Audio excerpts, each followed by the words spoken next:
there, YouTube. Hello there, YouTube. To you, YouTube. Welcome. Thank you for being here. I'm gonna work on some game dev behaviors today.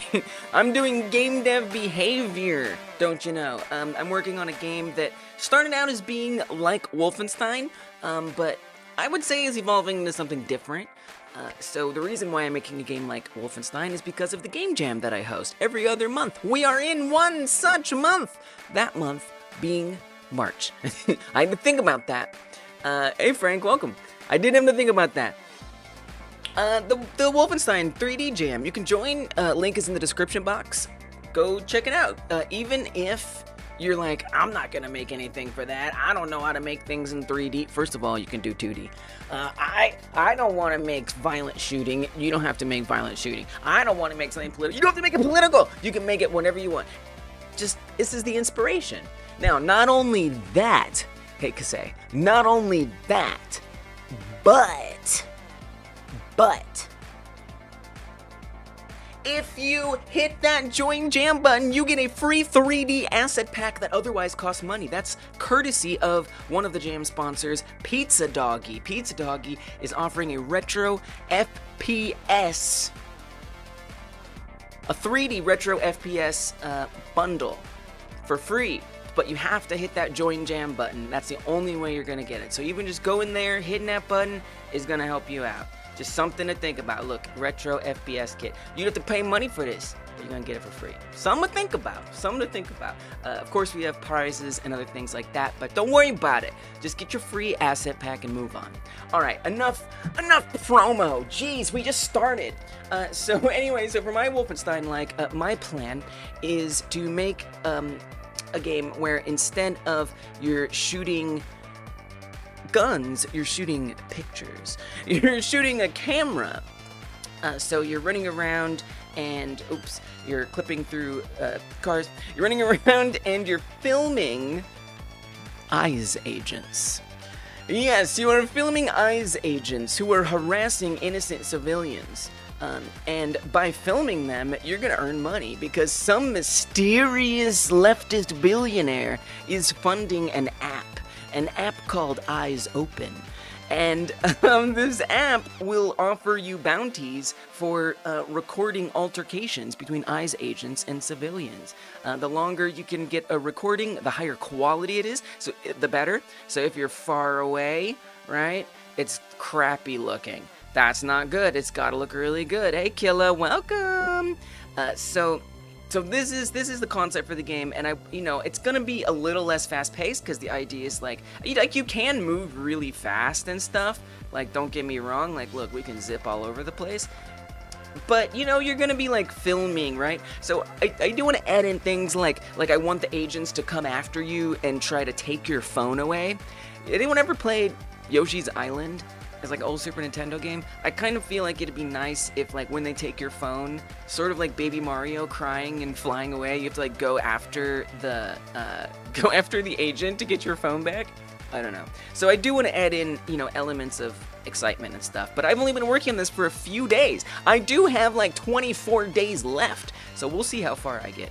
What I was working on yesterday was this zooming. I want a digital zoom to keep those green squares. Actually, I set up those green squares yesterday, and basically the idea is that that's the facial recognition software app or whatever. Do you know what I mean? Like, you know how you focus your camera and like little squares appear? That's what that's supposed to be.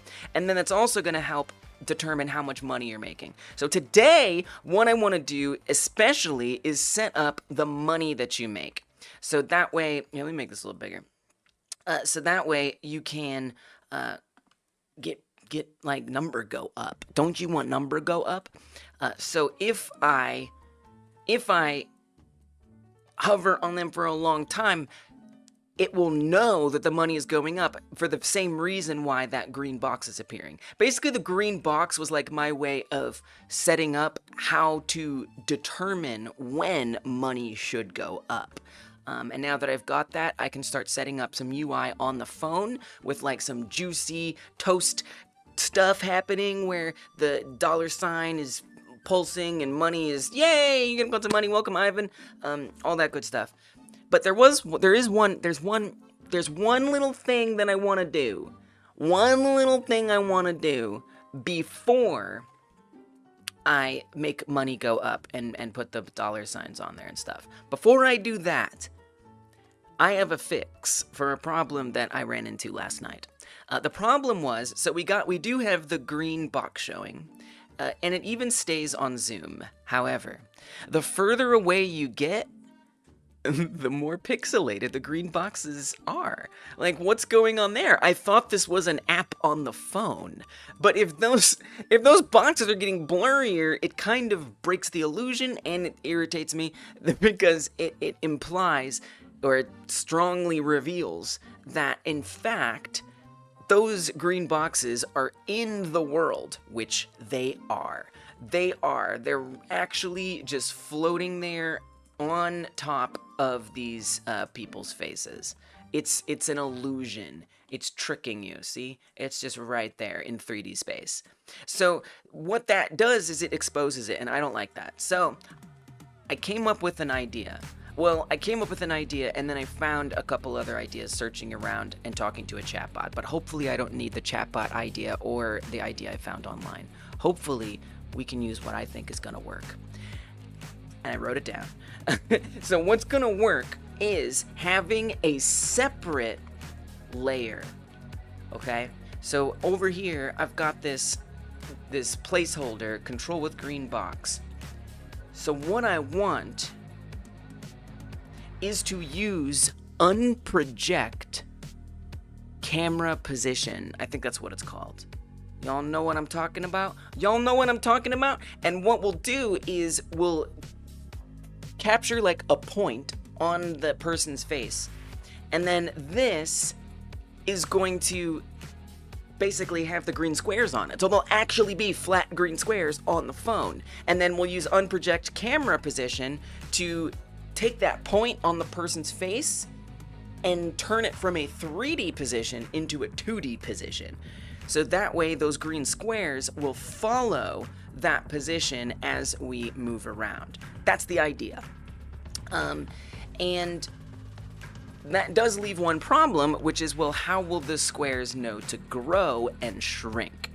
And they'll know to grow and shrink because I'll take the exact same technology that is tracking the zoom amount, and we'll just literally apply that to the scale of this control node with the green squares, and it will not distort in that same way. Yeah, unproject position. Yes, exactly.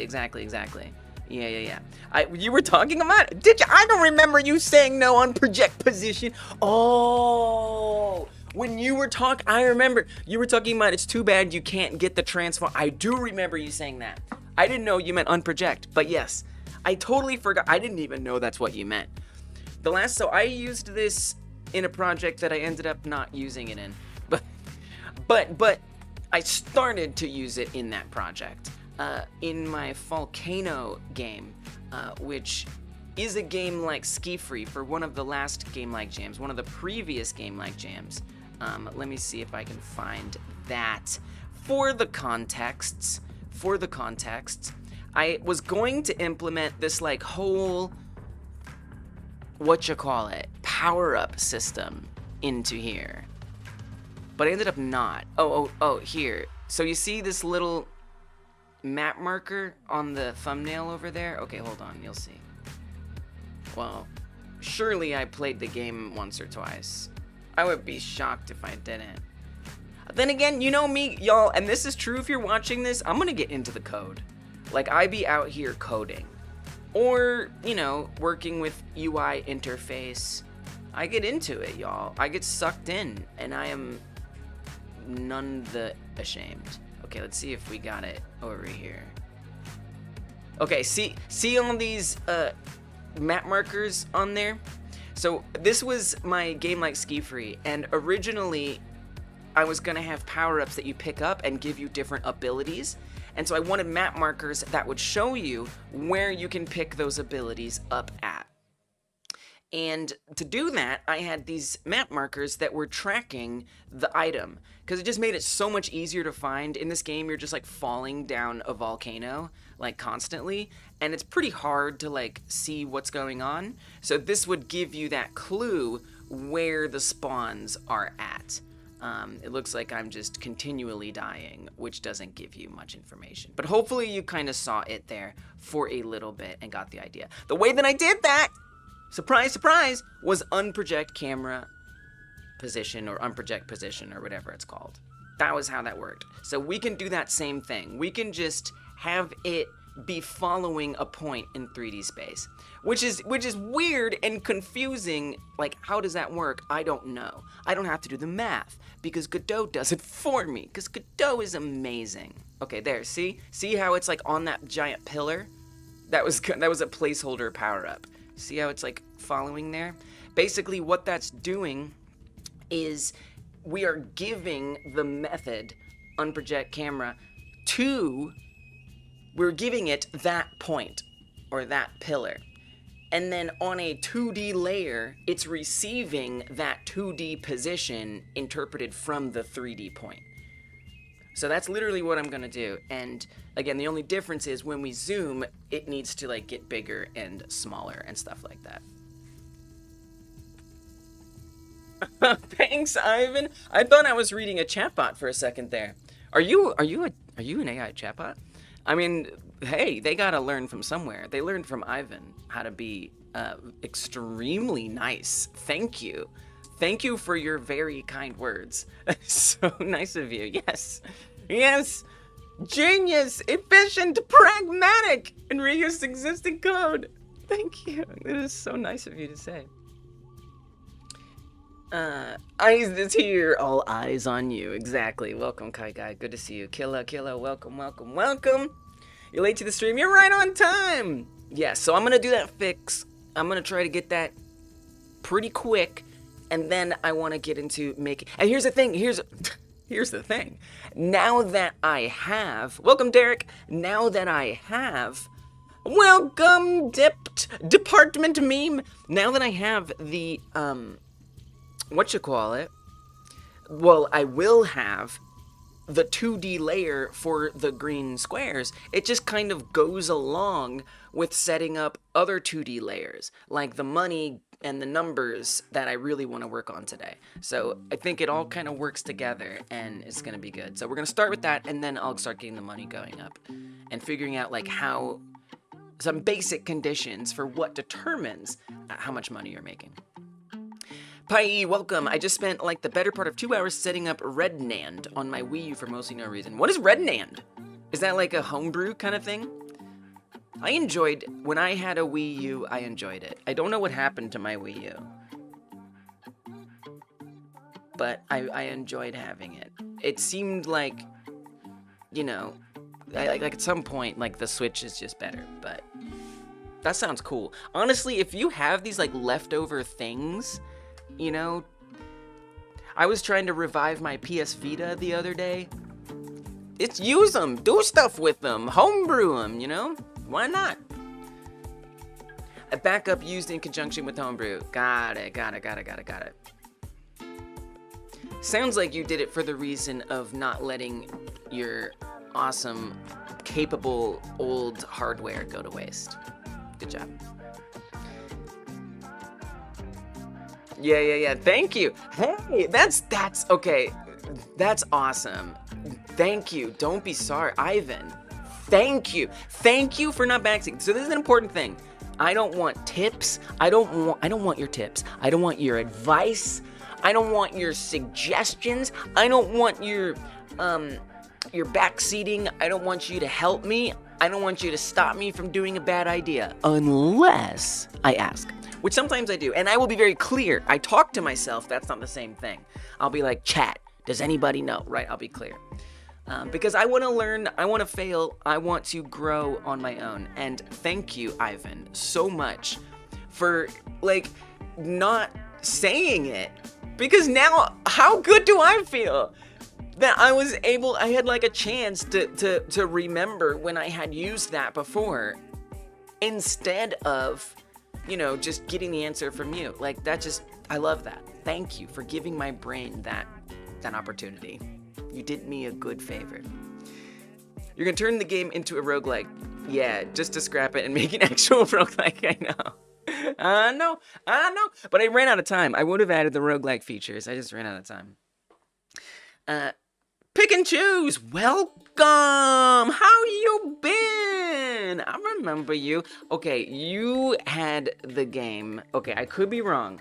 And if I'm wrong, that is super embarrassing. I've learned you shouldn't guess what games people had if you haven't seen them in a while. Because then you're just like, you know.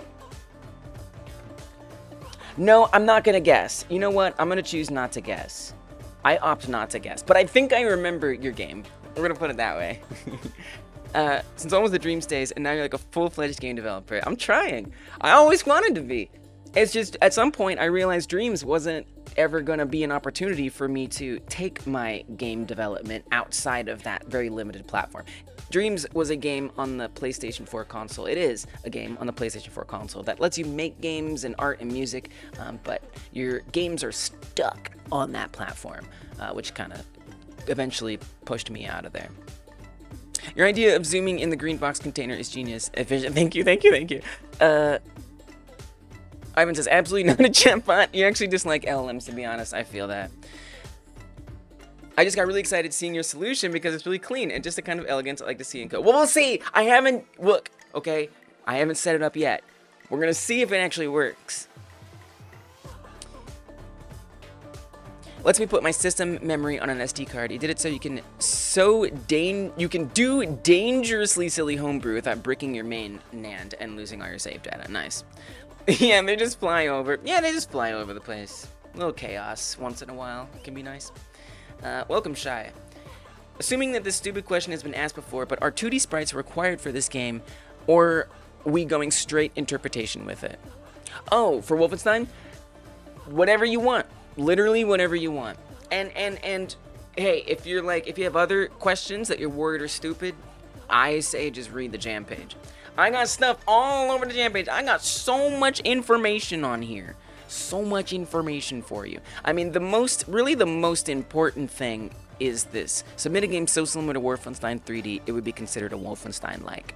Now, look, this is just if you want to win. You know, if you want to get first, second, third place. This is your most important rule to follow. Because all the other people who are participating in the jam are the ones who vote. And they're all going to be thinking about and answering questions when they are voting about how similar is it to Wolfenstein. So if you want, or does it make a creative twist on Wolfenstein? So if you want to just learn and grow, don't even worry about that. Nothing will be disallowed. Iterate on the original game as much as you like. It's right there. You do what you want. You do what you want. Okay? I've listed out some things you might want to consider featuring, right? Flat aesthetic, but you don't have to do that. Should keep or tweak as much as you like. Just giving you the reference point. Then in the rules, I've even got something. Improvements and changes are okay. Your game doesn't have to be political. Lots of little things. And then if you look in the judging section, you can see sort of, again, if you're really going for the prizes and stuff, then you might want to consider, okay, well, is mine a twist on the original? Is it most like the original? These are going to be the most key things to focus on, assuming you want to win prizes. But you can also get some recognition for completeness, artistry, and sound design. So, you know, it's up to you. It's up to you. You do what you want.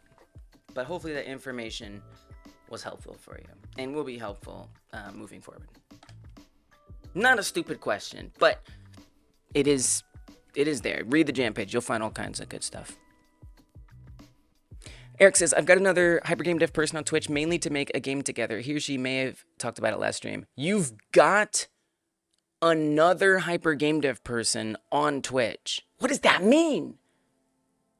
Another hyper game dev? Like someone from the community is on Twitch. Are you saying that you're making your Wolfenstein-like with another community member who streams on Twitch?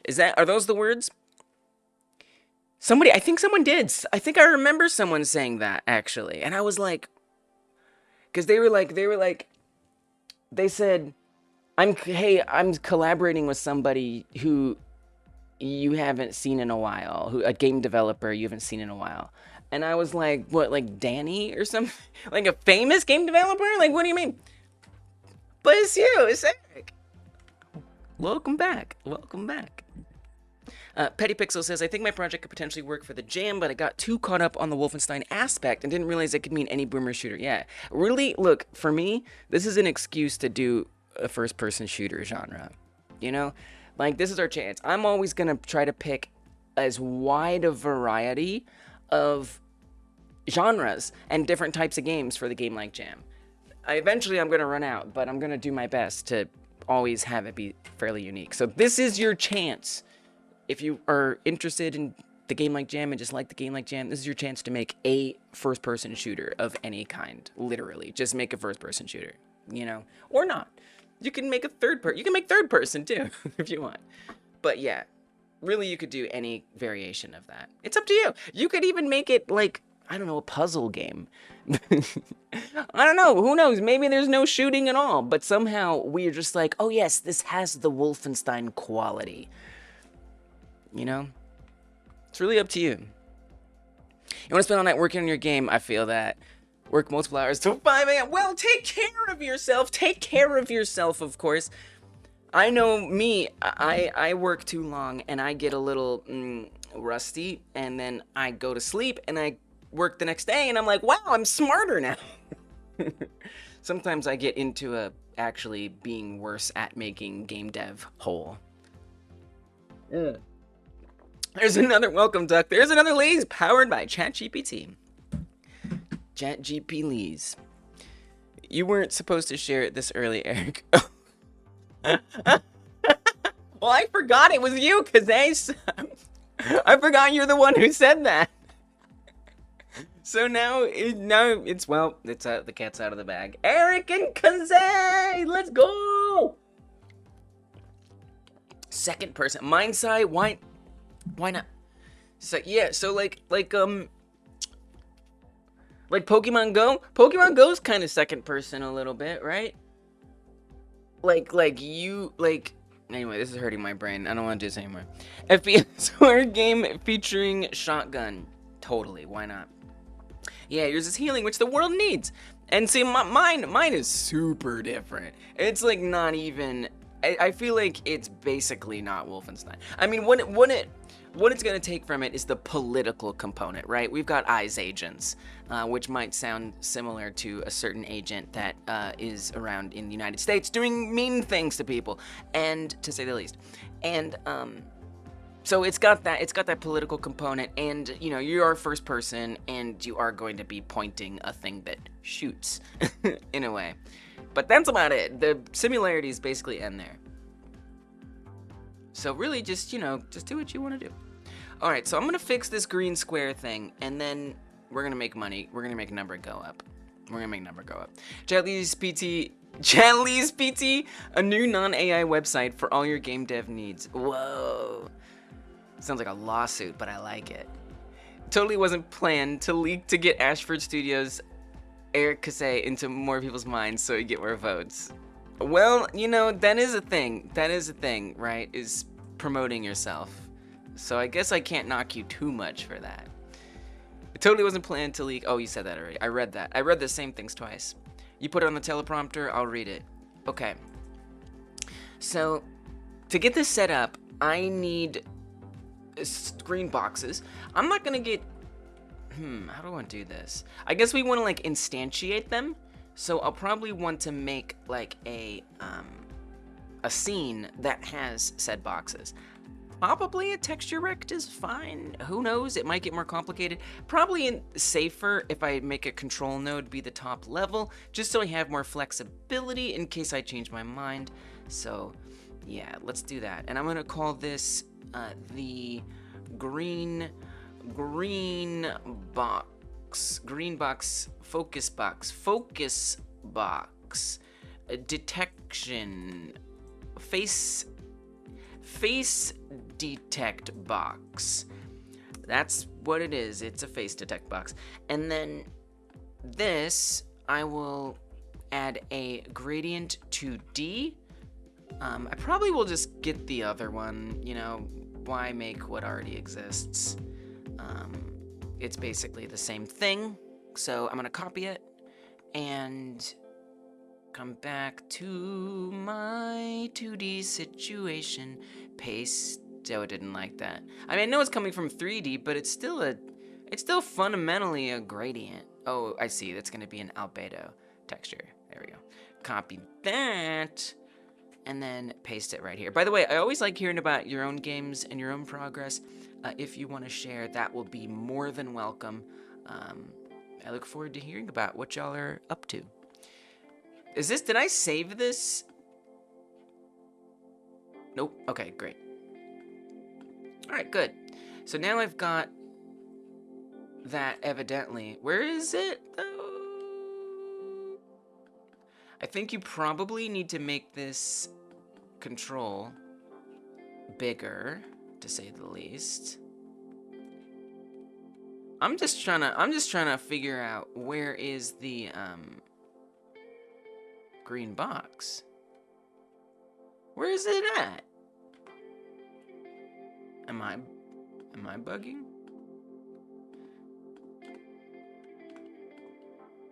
Like it's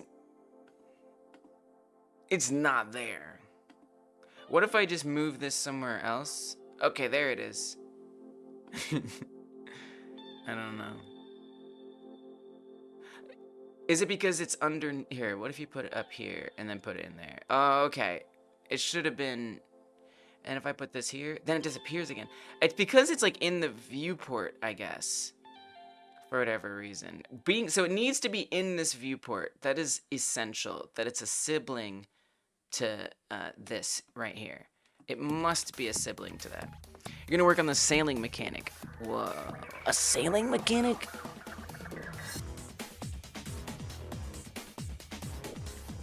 I remember you said it was going to different islands, and there was like different leveled enemies, so you have to decide whether or not you can attack. By the way, YouTube, think about attacking that thumbs up button if you're on YouTube. Just hyper smash that thumbs up button until it's dead, basically. Thank you. Thank you. Okay. Why am I already in danger? What if I don't put that? Alright. Heard. Understood. Put it underneath. I feel like if it's above in the tree, that's worse. What if I don't have it in a control? Yeah, it's still gone. And if I make it super large, it's just not there. I mean, it might not matter. Can you do me a favor, Lise? Can you go look at it over here? See if it's there? It's not. It's not there. You can see if I hide this, it's gone. So things are definitely on there. I'm just trying to move it around until something happens. Now if I put it up here, it's on the whole screen. But that's not what I want. This is an unexpected little hiccup. I thought this was... See, I told you it's not so brilliant. But I'm confused. Is there something... Is it being ignored for some reason?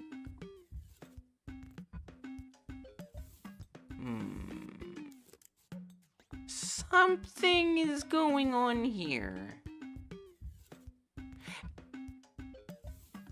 Let me check out what, like, settings are in this. Well, the pivot ratio, yeah. But that doesn't really matter. There's the size, but this is supposed to be taking up all the size. I mean, you can give it a minimum. Let's try giving it a minimum. Just to see if that makes a difference. It does not. Whoa. Okay, I will literally take suggestions on this one, chat. This is just dragging freaking nodes and dropping them. I have no allegiance to not being backseated here. What the hell's going on? What am I missing? It has to do with the sub-viewport. It must. You need a sub-viewport container. Never mind, chat. Go away. Leave me alone. I don't need your help. Don't tell me. Suggestions are out. They were for 10 seconds. Then I figured it out. I figured it out. I figured it out. I figured it out. We need another sub-viewport. I got there. I got there. I got there. We just need a lot of sub-viewports. Yeah. Wow. Okay. Did not realize that. Did not realize that. It kind of worked out. It worked out. I still got the joy of figuring it out. Okay, so this will be... So this is a very specific kind of sub-viewport container. Sub-viewport would work for a minimap. Yeah, depending on how you want to use it. If you want the minimap to be like... Because basically what a sub-viewport can contain is a camera, right? So you can take whatever a camera can see and then turn it into an object, a 2D object or a 3D object in space or something. You can do wacky things with it. So viewports are wild. Super cool. Really nice tool to have in the toolbox. But yeah, like if you had like a camera above your map, right, and then have that be a sub viewport, bam, mini-map. 100%. Okay, obviously I'm gonna need a sub viewport inside of the sub viewport container. Then we...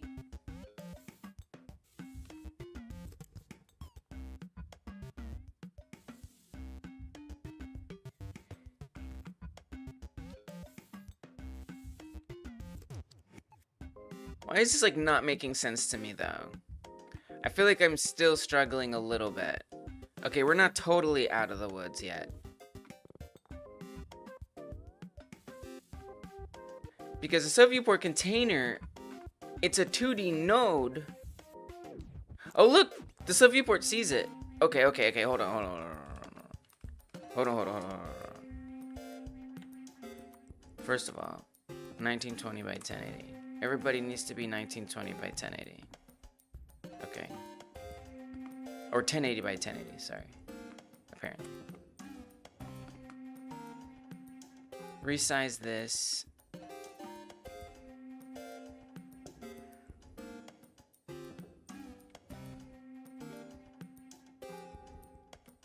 Still struggling a little bit. No, that's not gonna do anything. Make this be filled out. Expand.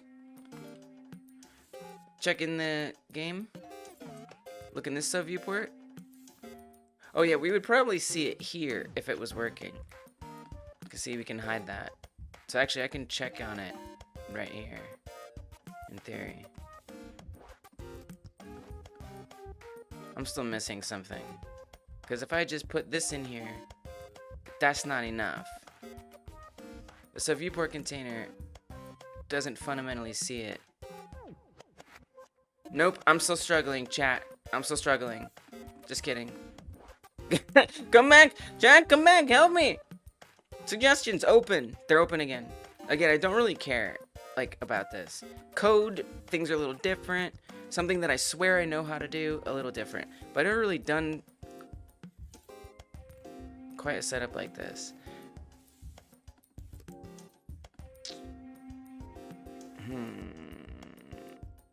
Wherefore art thou? Texture. Where has it gone? Again, I can come out here and bam, it appears. There it is. It's beautiful. Everything is fine. The problem is, as soon as I get into this sub viewport, it vanishes. Which is unacceptable. It needs to be... Right? It does, doesn't it? Because that's how we're going to get it on here as a texture. Wait a minute, chat. Never mind. Go away. Go away again, chat. Hold on. I think I realized something. Put it as... hold on, chat. Hold on. No. I got it. I need to make it another material on the phone screen. Hold on. No more help. I got this. We got next pass. No. Next pass. Next pass. We're gonna put a standard material 3D. It's coming. I feel it. We're so close. It's so right there. Viewport texture. Okay, we gotta make it local. It doesn't like... So the only thing I'll say about subviewports and viewport textures, they're a little fiddly. They're a little fiddly, the subviewport stuff. But they do work. Just a little weird. So we have to set this local to scene. I don't know why. I'm sure there's a really good reason outlined on the Godot GitHub why you gotta check that box. I don't know what it is, but you do have to do it. And then I'll be able to put a viewport texture here as a thing. And now we assign which viewport. Now I'm gonna pick that new subviewport. Okay, we got green on there. Now if you could just... Do you want me to put it below? Does it matter? We're not getting colder. I hate that it like keeps changing between 2D and 3D view. It's pretty annoying. I think what concerns me is that we're seeing it. We're not seeing it here in the 2D view. I don't think you need to make it a child of that subviewport. That's what I think. That's like my belief. That's my very strong belief. Is it's not necessary for it to be there. That's what I think. And if it shows up better outside, great. Perfect. Okay, there we go. Okay, I got a box. Now I just gotta go back to the phone. Tell it where its new location is.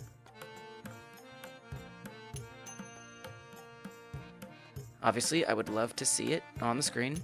Oh. Okay, subviewport. Transparent background on. Okay, I think it might be... Let's go to the game. Raiders, welcome! Okay, that's... Okay, but that's not exactly what I had in mind. Well, how was your stream, Epic Photon? How is your game going? Duck running! Goose, that's a goose. Is that a duck or a goose? That's a duck. That is a duck. That is a duck.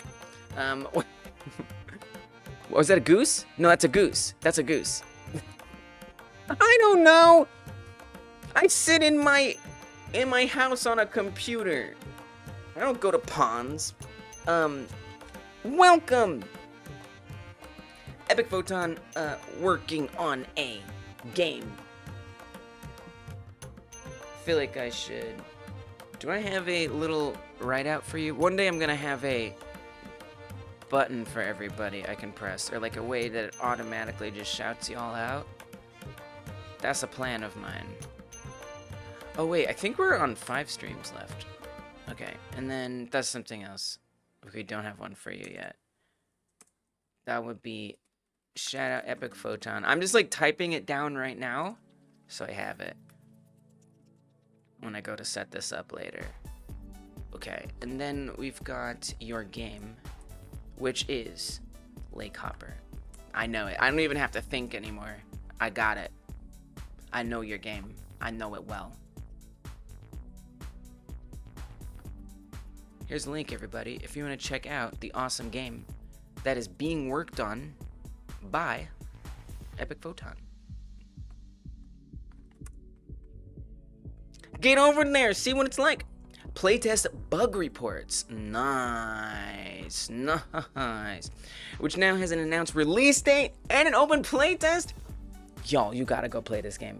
I haven't played it yet, but I've watched videos and I've watched Epic Photon working on it. I've been meaning to play it, but now you've got an open play test.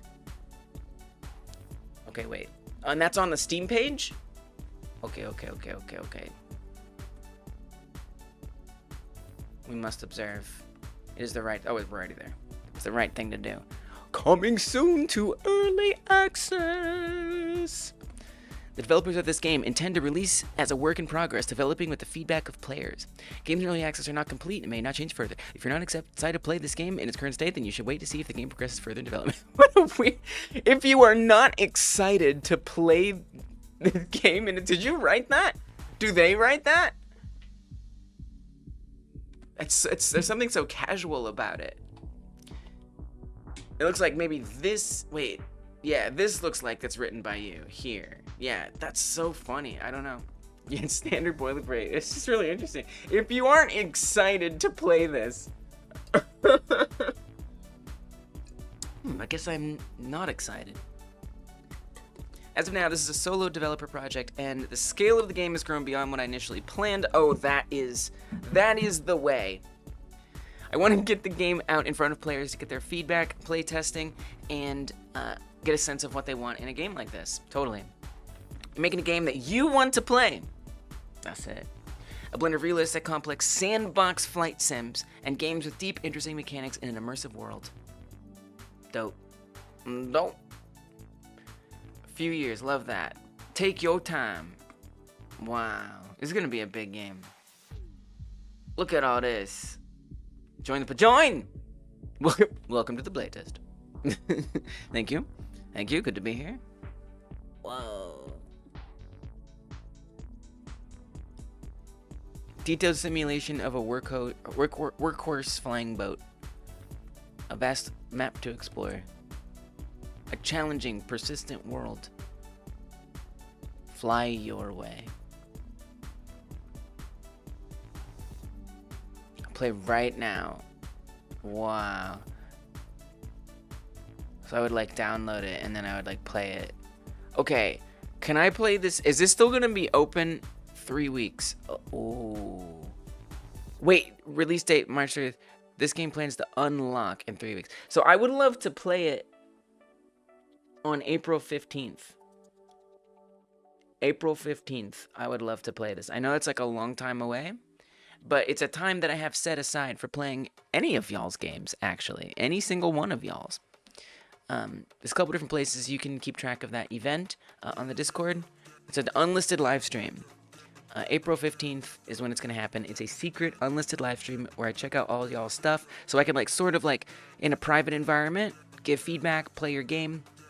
It's not about like, you know, making a cool video for the channel. It's just like, hey, we're hanging out playing some games. And then you can use the footage if you want, of course.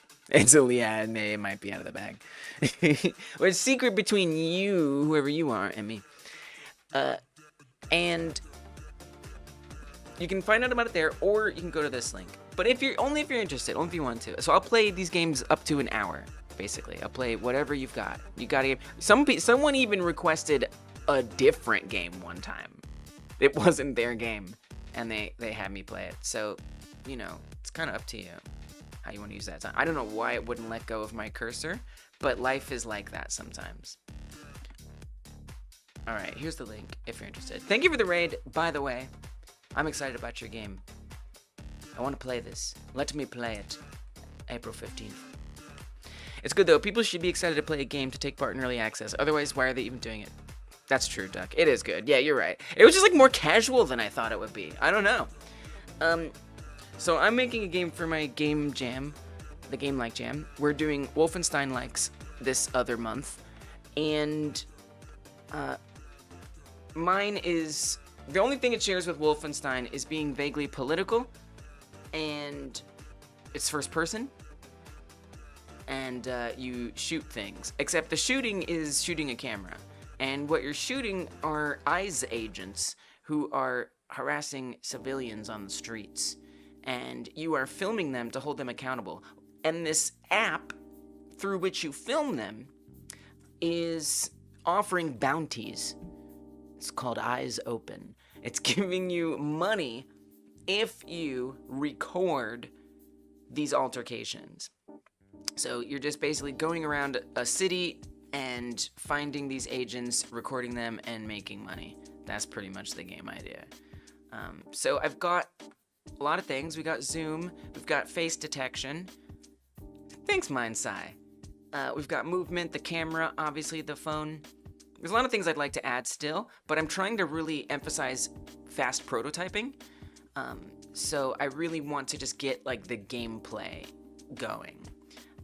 And then I'll like work on more details, building out more levels and more things like that. I am hung up on one little detail though, and that is that when we are far away and zoom in, the facial detection squares get pixelated, which is ridiculous because they're supposed to be on the screen. It sort of reveals the fact that they're actually in the world. And so I thought I had just the greatest idea to fix that real quick before I start adding in the money go up for filming them. But, yeah, we're getting there little by little. I'm in the middle of that. Hopefully that'll just get wrapped up real fast and I can do money go up. But either way, I'm gonna be here working on this, hanging out, doing my best. Have my eyes on you. Derek's might be political, where access and equity, the right to health. Ooh, healthcare politics. Love that. Yeah, so Derek's is going to be about, instead of shooting and hurting people, you're healing people. Super cool.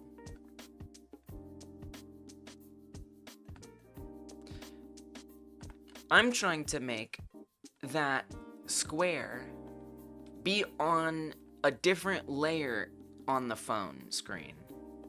I'm not particularly succeeding at that, but at least it's on the screen.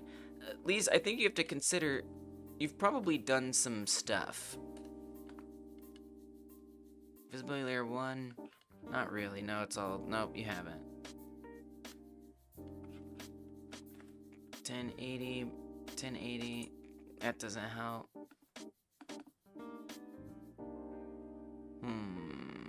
I'm still just not quite sure what makes it the way that it is. So I set this as an XMAS. Do you need to put at a higher render priority? I was very hopeful that that was going to solve all my problems. I really was happy about that for 10 seconds. Rosa, welcome! It's good to see you. How you doing, girl? Watch streak. Oh, that's why it didn't appear as a message. I was like, there we go. I was like, I get so confused. The Twitch streak never shows up. There we go. 35 stream streak. Let's go. Thank you for being here and hanging out. Appreciate you, Rosa.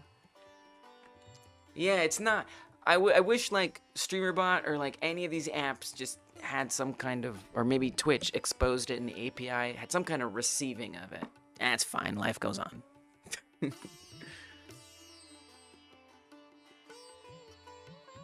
So what my idea is that we have this green square on a different subviewport container over here, because there's a lot of subviewport containers over here.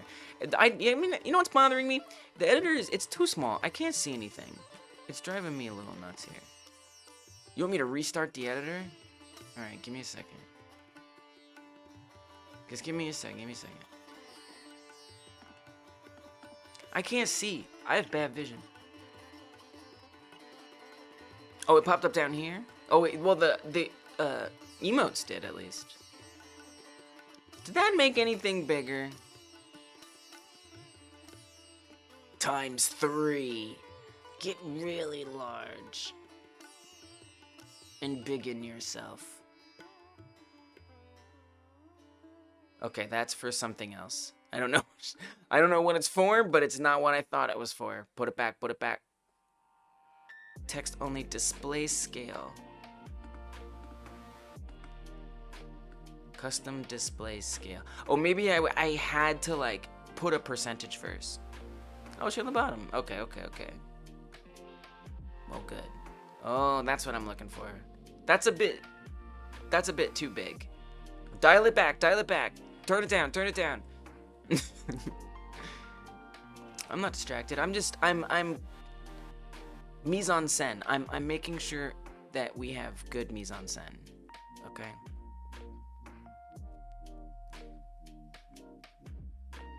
It's important. It's important. It's important. Like getting this green square to show up. Yeah. Yeah, we got messages going relayed between the two streams. Because people were trying to talk to each other and they'd have to like look on the screen. And that's not cool. You know, and like Twitch probably would hate that if a Twitch employee ever came here, but let's just assume that's probably not going to happen. Welcome, Velisaro.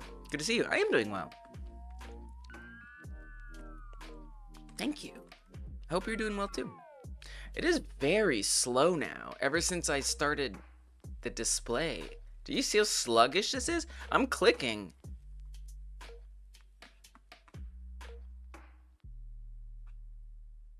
Hate that.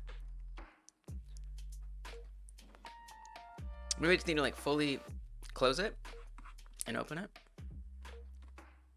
It's just a little zoom. I still haven't done 4.6.1. Maybe I need to go 4.6.1.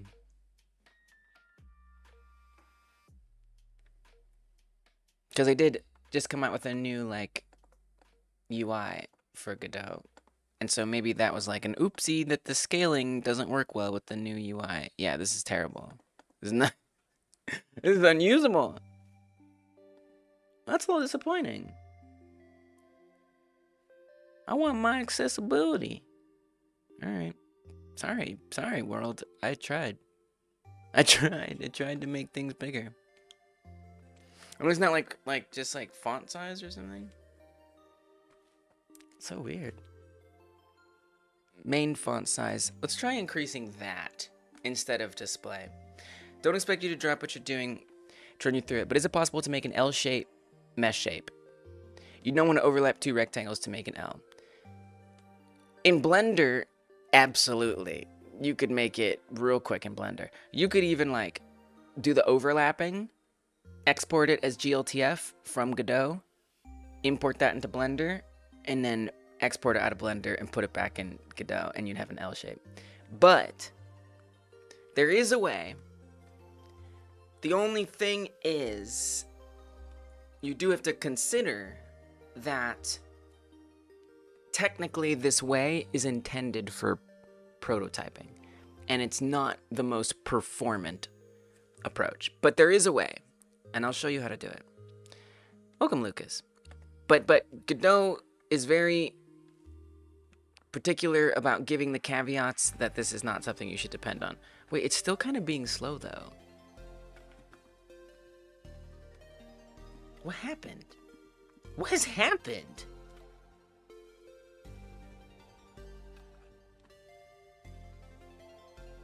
I don't understand.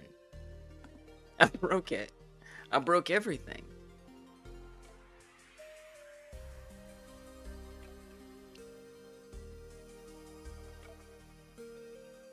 Okay, we're gonna try something. I'm gonna try ending the whole Godot process. We'll get this sorted. Just wait, just wait. Okay.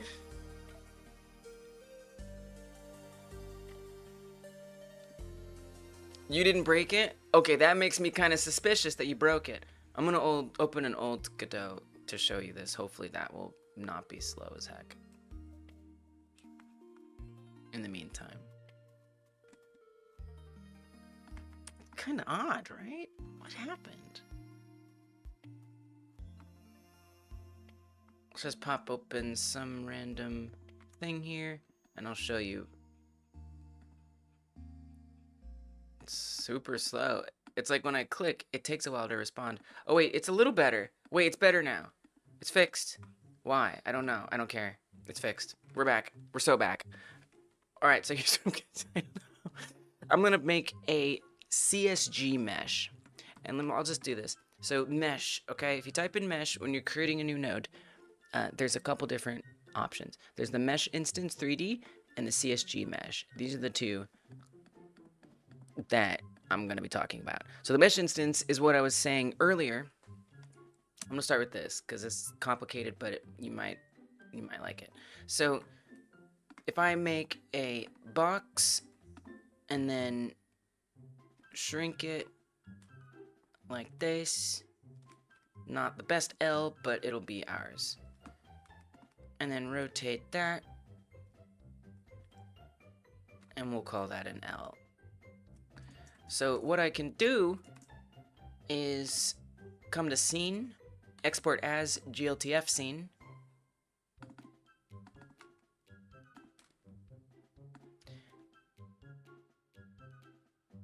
hell, you could probably even just re-import it directly. I bet that would work. Let's see. Let's test that theory. So now I'm going to right click on that new node that we just created, or that new GLTF file that we created. I'm going to make a new inherited scene. Okay, it's still two meshes. Yeah. All right. So then what I would do if I were doing this approach is I would pop open Blender and import that GLTF, export it back out. So that's one way you can do it if you want like a merged shape like that. Here's another way you can do it. A whole other entire way. You could also probably somehow spell out each point, I would guess. But I don't know how to do that. And I don't recommend doing that because that sucks. So here's the other thing. And I'm cautious to tell you about this because look. Okay. CSG nodes are intended to be used for, oh, that's a good idea, Duck. CSG nodes are intended to be used for level prototyping. Creating CSG nodes has a significant CPU cost compared to creating a mesh instance 3D with a primitive mesh. Moving a CSG node within another CSG node also has a significant CPU cost, so it should be avoided during gameplay. So you can use these, but it's important to just remember this. All right, now that we've done the disclaimer, check this out. I'm gonna make a box, and actually, let's make a CSG combiner. What this CSG combiner does is it lets me put multiple CSG nodes together. Let's make this be a little squished. That's not a thing in Godot though, isn't it? It's like a Blender thing, the text mesh. We're gonna make this look like an L shape with two different boxes. And actually, this is gonna work out. Hold on, wait a minute. I just realized this is the best possible option. Wait a minute, this is gonna blow all of our minds because I forgot about this. Check this out. Wait a minute. Wait a minute. Hold up. Okay, so now that I've got my L shape, y'all, are you ready for this? I'm not even ready for this because I forgot. Now I'm gonna click on that combiner right here. Then I'm gonna come up here to this toolbar and I'm gonna click on CSG. Click on CSG, look what we got here. Bake mesh instance. Click that. Bam! We got an L mesh. We don't gotta worry about no CSG, CPU, anything. Look at that. L mesh. Wow, I totally forgot about that. Yeah, so that's how you do it. I forgot that you could do that. You're welcome. I'm welcome. Take those L's like a big boss. We turn it into a W. Really turn that L into a W. Yeah, you're welcome. Yes. Yes, I don't always know the answer, but I know that I can get there eventually. Well, unless it's really hard. Anyway, the Blender trick, just to like wrap that up, why would you want to do that with what we just did? I don't know. It depends. If you want to modify it in Blender, this is actually a great approach. So you can import that GLTF. We're just gonna put a button on this. You can import that GLTF that you exported from Godot, and then you know, of course you have to know Blender. You have to be familiar with Blender, right? And so, like, this is not that great anyway. Like, what do you want this? Nobody wants this. Come on. This is not gonna work. This is not interesting. Okay. This is bad news. What the heck is going on with this thing? Get it out of here. Right? Like, what would be way more logical, oh my god, would be to cut this. So really, all I'm telling you, this is a terrible tip. My tip at this point is make it in Blender. Just make it in Blender. What are you doing? Like, why would you even use this? Yeah, never mind. You know what? We're just gonna close Blender. I'm just gonna walk away with my tail between my legs. Do this. Do this. Alright, what was I working on? So I was working on the green thing. From one struggle to another. Why isn't this showing up? This is why I'm not a teacher, but I love answering questions live. It's much better that way. But if I have to, like, sit down with a tutorial, like, imagine I'm going to make a tutorial and I forget like 10 things, right? And then I have to, like, redo the tutorial like 10 times. The worst. But at least here we can just go with the flow. I want this to appear on the phone screen. I'm not messing around. This is not a joke. This is a very serious situation.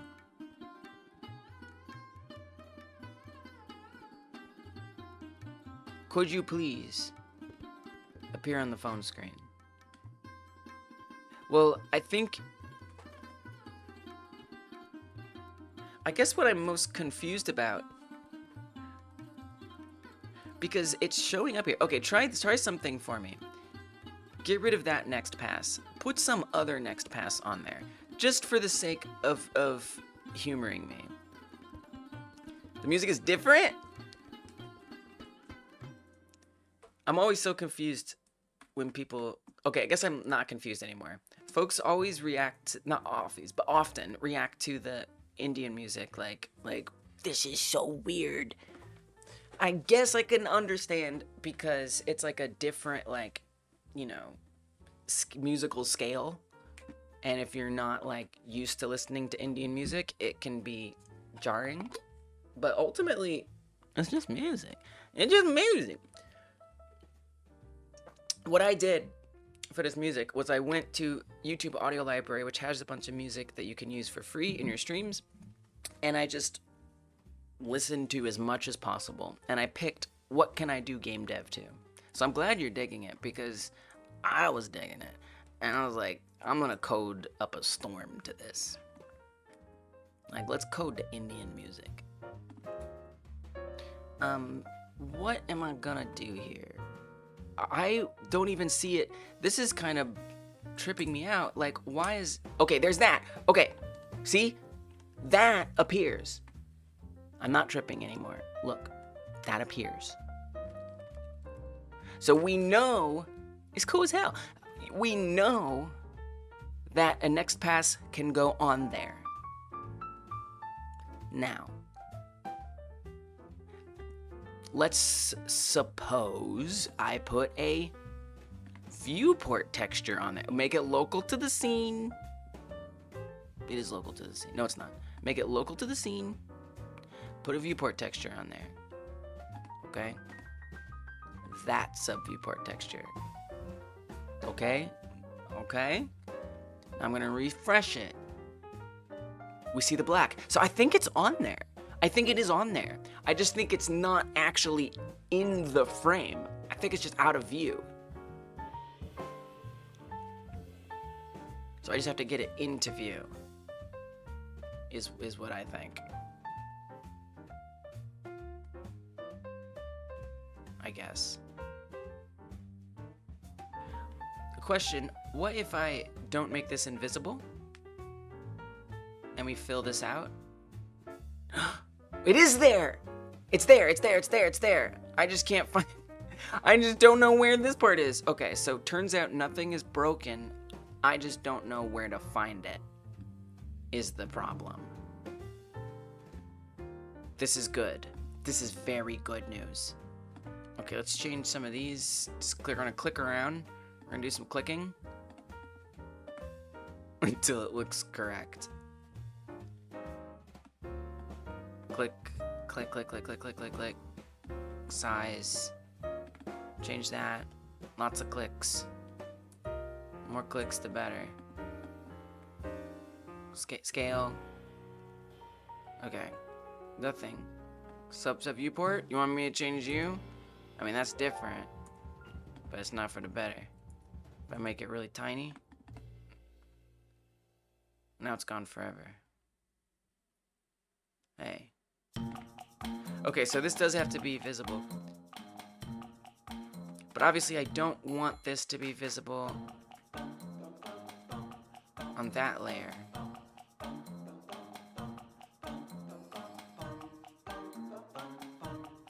Phone screen. Player camera. Cull mask. It culls 3. Cam focus meshes. Okay, great. So then we make sure that the phone camera. Okay, so it can see 3.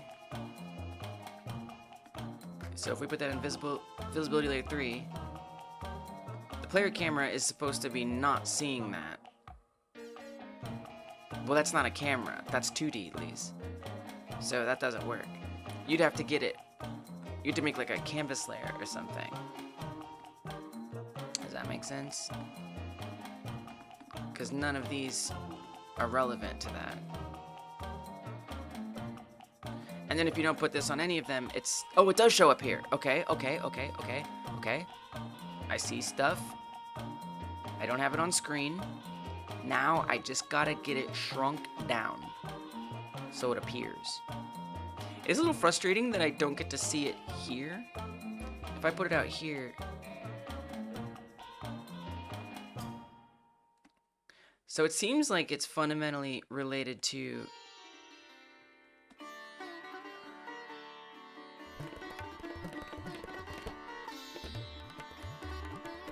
Like, obviously that's gonna just take up the whole screen. Do I need the subviewport container? Okay. I don't even think I need the subviewport container. Which is weird, right? But look at this. Look at that. Maybe that's what I need to do. Is that what I need to make it? Okay. Look, I already have the phone here. You wanna do the Bongra? I don't know the Bongra, but I bet it's fun. Wait, I've already done it, chat. Chat, I've been done this. How did I been done this? Duplicate it. Just duplicate it. Then do it again. It's not there. It's interesting. Try refreshing it. If that's gonna work, here, let's get rid of the subviewport container. If that's gonna work, then I have to go back to here and set it again. We're gonna get this. See, subviewports are screwy. They're confusing and a little weird. But it's worth it, I promise. They're so worth it.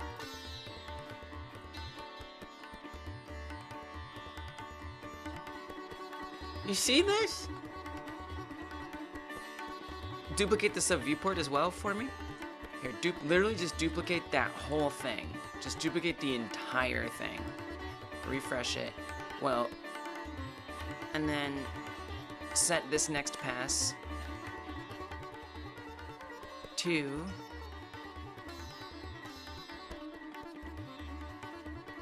make sure it's the right one.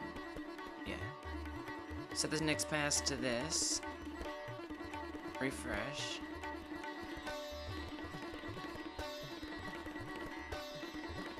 Okay, I got them showing up on both. Now it's a little different on this one, as you can see.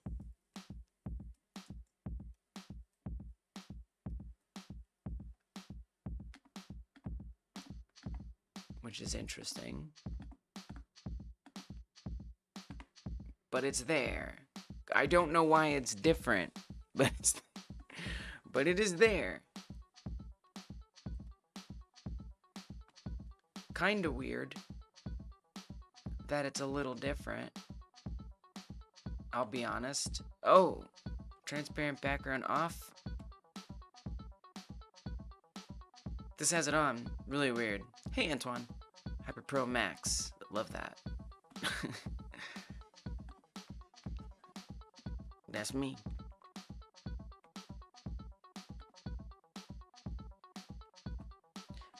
Very strange that it looks like a little different. You have to admit, that's a little strange. But, okay. Sure.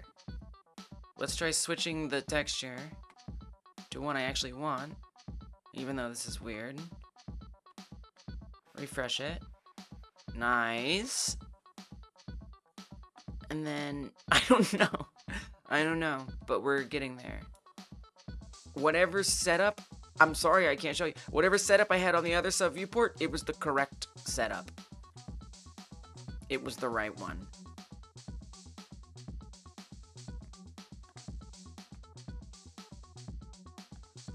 Transparent background on, and then if we show this, okay, we got both. Let's go. We have, of course, lost being able to see the whole screen, which is important. We love to see the screen. That's part of the purpose of everything, after all.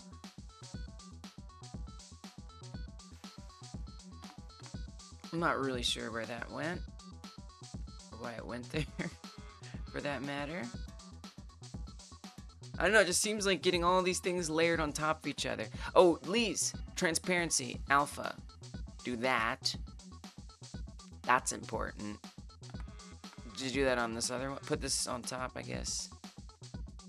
You did it on this other one too. Transparency, alpha. So that should be the bottom layer.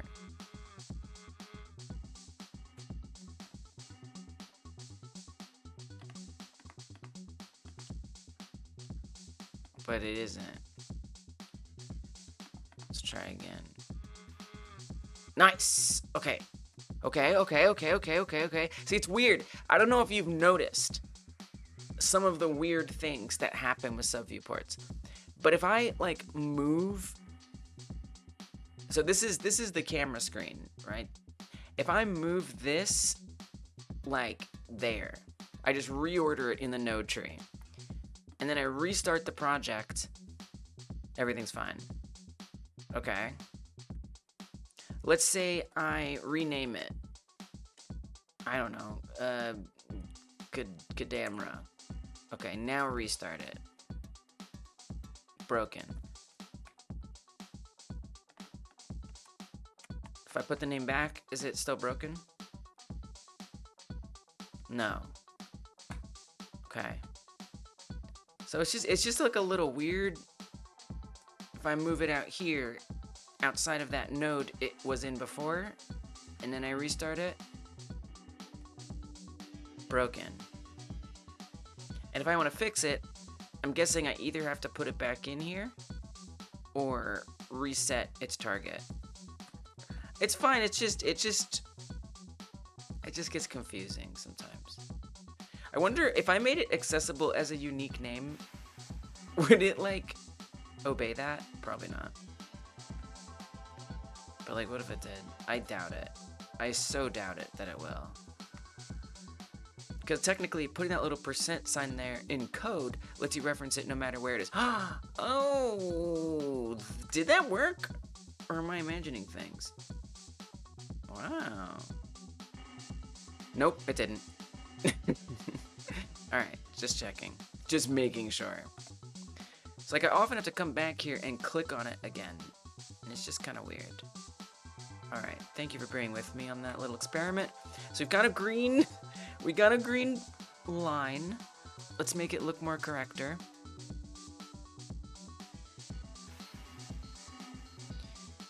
I'm gonna change its fill to square.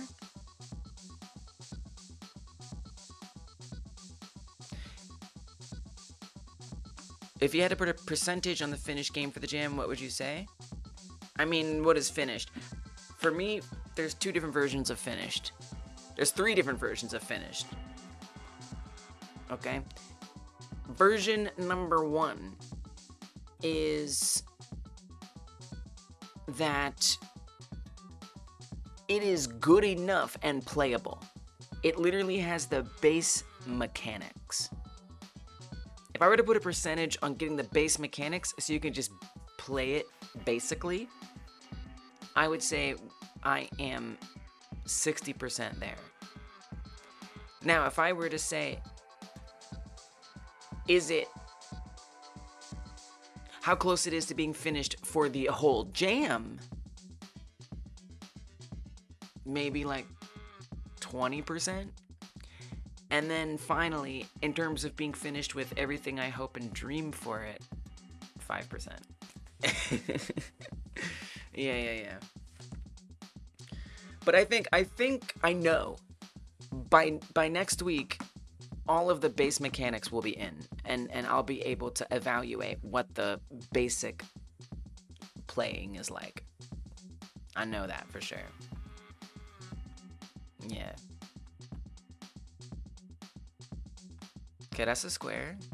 Now it's not really centered, but well, I mean it's kind of hard, but that's okay. Because remember, you're gonna instantiate it. That's the main thing, is that this is gonna be instantiated.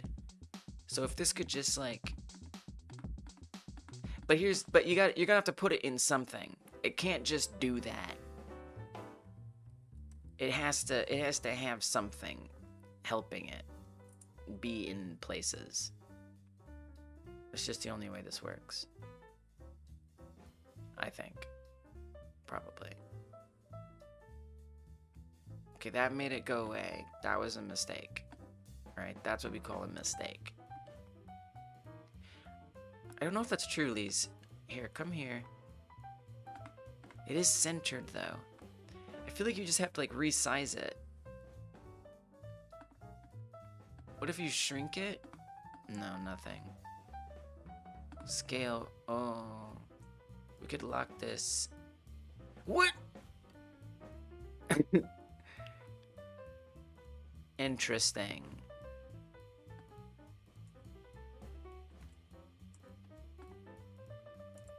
Very weird.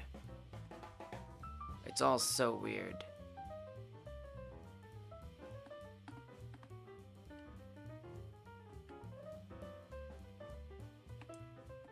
I'm so confused.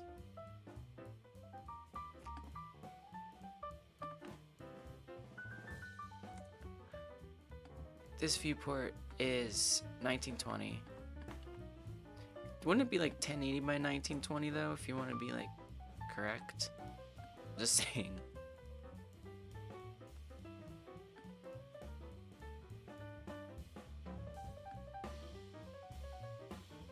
Could you not be cut off? What if you were just... Oh! Wait. Damn it. I thought it was good. It wasn't. Center it again. Oh, it's just a little nubbin.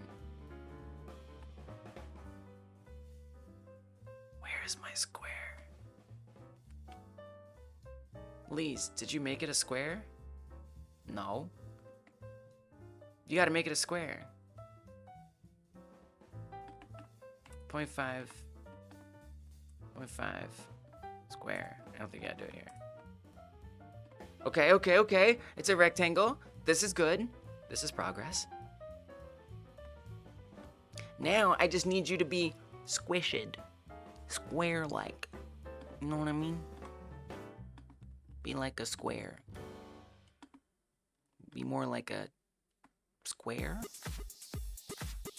It's kind of what I would be imagining in my head. You got a square shape, approximately.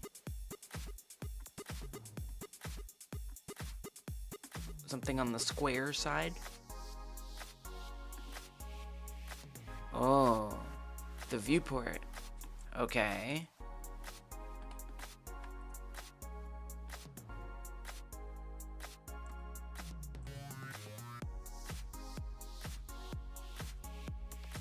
is it doing over there?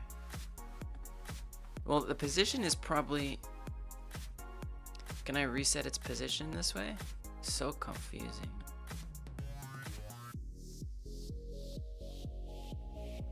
I mean, you can. It sure feels like I shouldn't have to, though. Square! Oh my god. Okay. We got a square.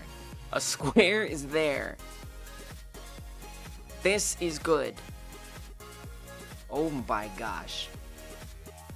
You can scale the square, which is also good. It seems like it kind of does have like a limit, which is good to know. But it stays pretty clean. Much cleaner than it is in its other form. So, can't complain. Probably could even, is there a way to like, increase this? So if I made this larger.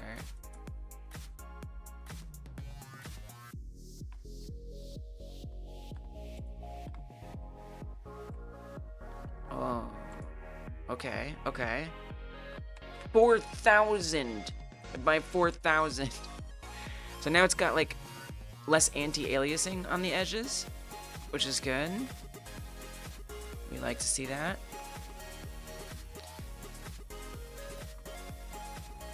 So now I'm just thinking about, yes, what do we do for the zooming?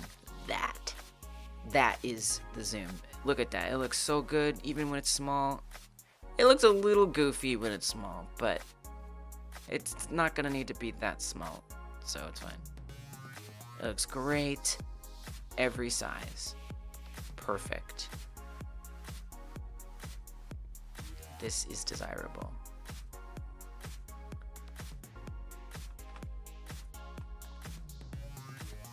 Wow. And this is the thing that I'm going to want to change its position of, using unproject position. Now, in order to do that, the only thing I'm afraid of is, does this position actually map correctly to the like canvas? So I could add a canvas layer in here, which is probably a good idea, but also a little frightening. Just restart it. Okay. That was fine. That was good. Oh, we can scale that too. But you can see. Oh, we gotta set the pivot. Well, the pivot's already good. The pivot's already set up here. So that's fine. But like if I put this at 0, 0, like where is it, right? I don't know. Up in the corner somewhere? Someplace.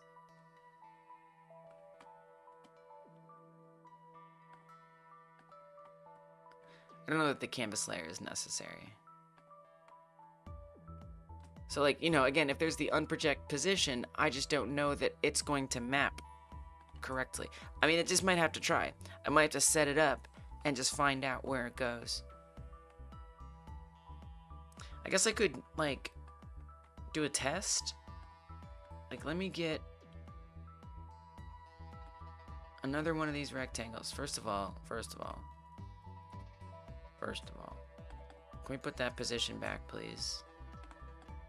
Copy that. I'm gonna paste this in here. I'm gonna put this way outside of any of this mess. So ideally, I would want it to show up like on the screen at this point. Would be my preference.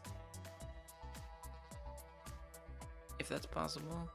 Just like right up on the screen. Okay, there it is in the top left. Let's set this to its fixed size. So that's at 0, 0. The center of that is at 0, 0, which makes perfect sense.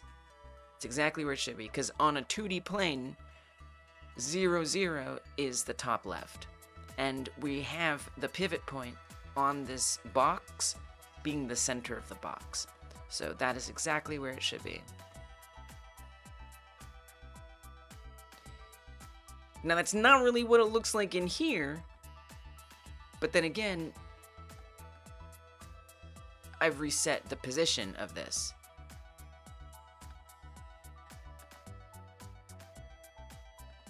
Is the control at some other position? Okay, okay. That does... Oh, the scale. Gotcha. Okay, well, that's not 0, 0 in the way I thought it was, but sure.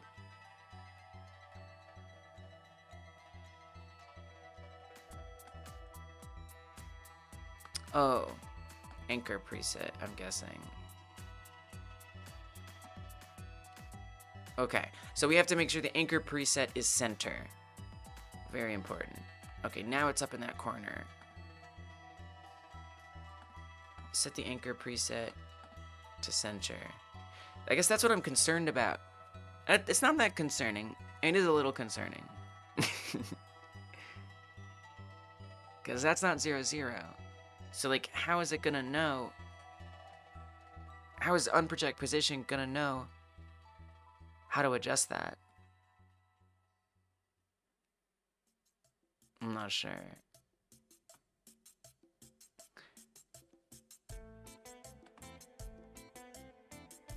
Do you have this here? Put this at 0.5, 0.5, or not that. Put this at 0.5, 0.5.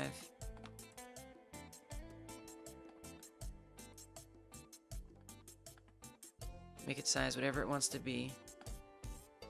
Put that in the center.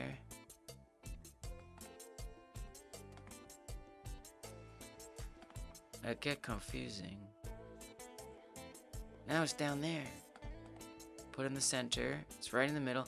Negative 256, 256. It is very determined to be at negative 256, 256. What is the meaning of negative 256? Negative 256? I don't know. But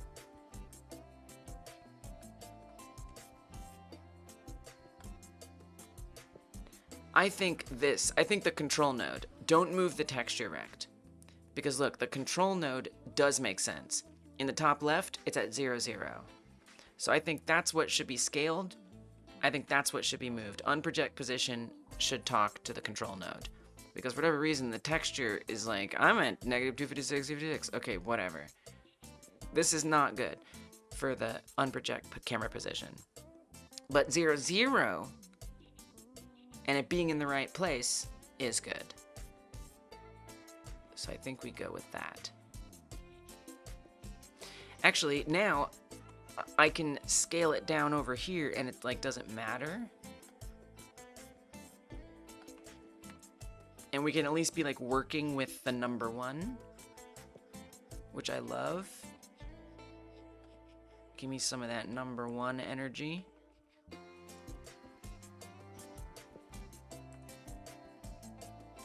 If we could keep it on screen, that'd be great. So that could, in theory, be like the base size. Let me see what that's like when I put that back now into the subviewport.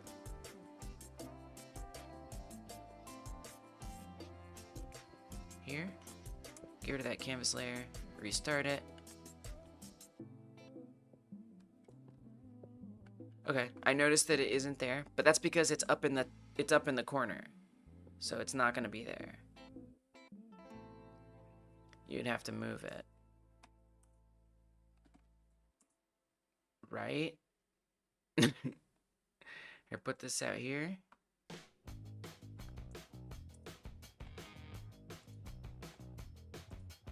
Okay, put it in there.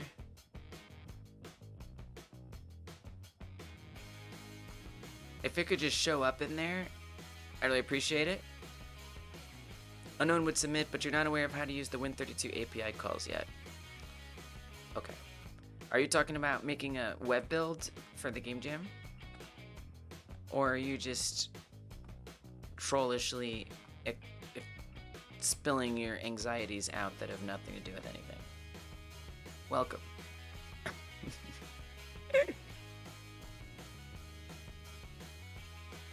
Oh, damn, where the hell did it go?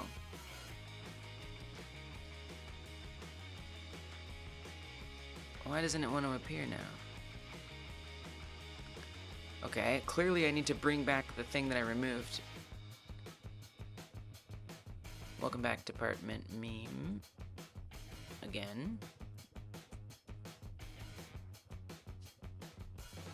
Yes. Plans to make a submission. Nice. Never sure how to use the Windows calls. Okay, you're serious. I wasn't sure, because I know you got a lot of stress about finishing things. I feel like, okay, so it's not trollish. Let me tell you something, Unknown. You gotta get out of your head. Because I have a feeling that there is a... it's not even a feeling. I know that there are ways to embed games made in C on the web. And I know you can figure it out. You're out here coding in C. Okay, this... Okay, apparently I have chosen to do something incredibly difficult. I'm thinking if I don't resolve this in the next 30 minutes, I'm gonna move on. Because I expected this to really be very easy to resolve. I did not think I would get hung up trying to make all of these subviewports and UI layers coexist. Since I am struggling with that, I would rather get my rapid prototype, which this is not relevant to. I don't have to do this. This is just so things look a little better. Which is not really something that I want to be prioritizing. I want to prioritize getting the damn thing working and running. So I give myself a 30-minute limit right now. If I don't get it done in that amount of time, I'm gonna come back to this later, either this weekend or later in the stream. I have to put this pressure because it's like I had no expectation that it was going to take this long.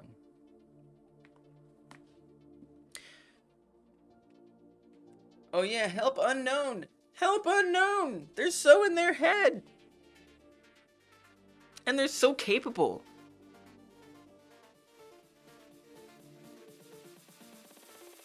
Now you're gonna find a way.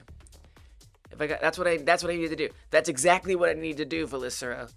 That is exactly what I need to do. Thank you, Gab. Welcome. That's what I need to focus on, above all else, is the money stuff. So no, I haven't. 30 minutes. The only way I am not going to be doing the money in 30 minutes is if I do resolve this and I get to try implementing the other parts. Because this 30-minute timer is just for getting this phase done. Getting the phase where I can actually put these damn green squares on screen. Thank you for the thumb up, Gab. Also, appreciate it. Okay. Time pressure, time pressure. Everything's serious. So it looks like I lost a little progress. That's fine. I don't care. Just gotta figure out where we're at.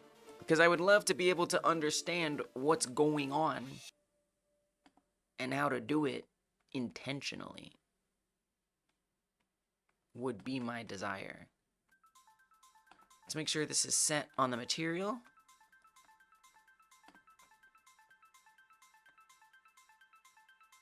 There is a next pass here.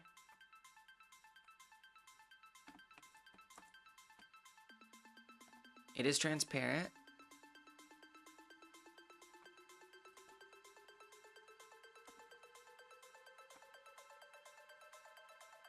Yeah, it has to be embedded, exactly. Just go for dirt texture. Relatable. In an open world game, too. Oh my goodness. Getting those priorities right can be hard, for real.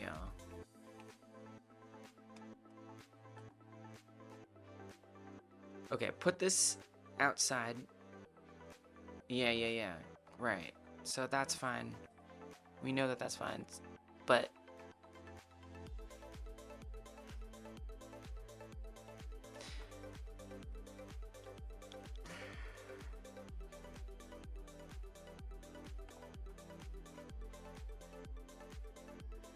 yeah, so that's up at the top center, which is perfect. That's 0.5 scale. So this is a good spot. I just need to get this visible on that subviewport. What if I put it on this subviewport? Morbid curiosity. Because that subviewport currently has this on it. What if I put this as a child of that control? It doesn't even mind. It works. Does it? Wait, does that?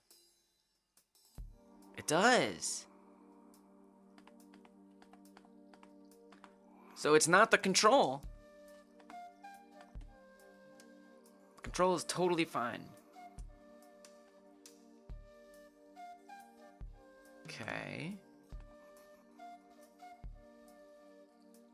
I just need to, it's like, it's not like in, I feel like it's just not in this section. But like, where am I gonna, how am I gonna type it? You could try scaling, I guess. There it is. Okay. It's in there. It is in there. Jesus. All right, so that's good. It's in there. So knowing it's in there, let's try to move it around. Okay, I'm gonna save this as my face detect box. It's confusing. Save this as my face detect box, because then I'm like kind of like not able to see everything. I'm gonna save this as a scene. Let's make this be face detect box. Yup.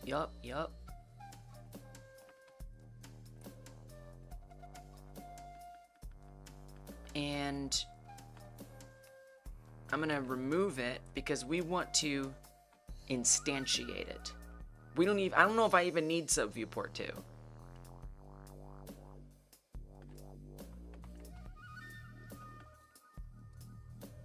Let me see. I don't think you need the second subviewport. I don't think it's necessary. Like, think about it. Why would I need it? We already have a screen subviewport.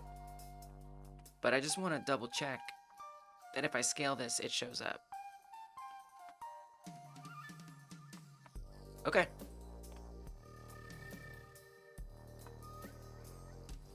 I'm a little concerned it's not coming from the same corner. I have a lot of concerns. Oh, you want the position to be 0. That's why. Okay, never mind. No concerns. Great. Can you make sure this position is not that? Reset it. Save that. Because we need it to instantiate at 0, 0. In my opinion. Or I would like it to. Let's put it that way. So I'm going to forget the second subviewport. I don't think we need it. What I do need, however, is to be able to track this screen. And send the instantiation to it. It will instantiate when these green squares would normally appear.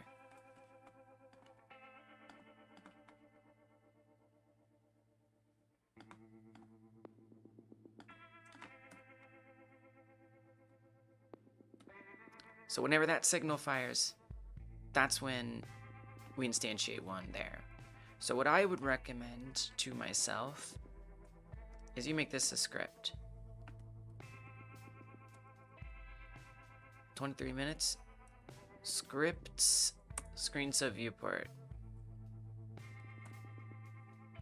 And I would even love to just have this whole thing done in 23 minutes.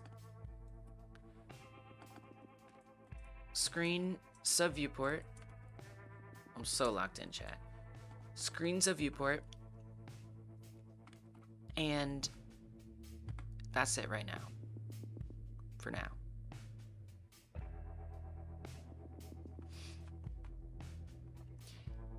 So what detects the things? Well, that is on the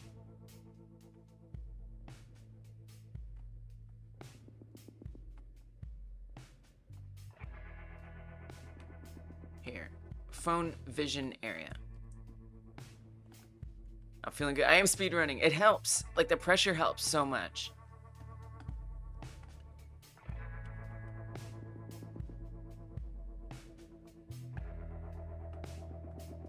So this does not receive any signals on it. Because, Lise, it's not this that receives the signals. It is the actual face boxes that receive the signals. On face area entered, on face area entered. This is where you instantiate it. Okay? Forget this color stuff. Forget all this mess. We're not even going to make it visible anymore. When it enters,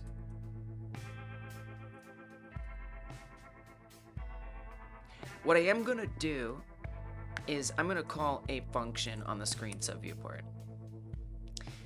And I'm going to say something like add face detect square. And then what'll go here is a position. I feel like it could literally just be its own position.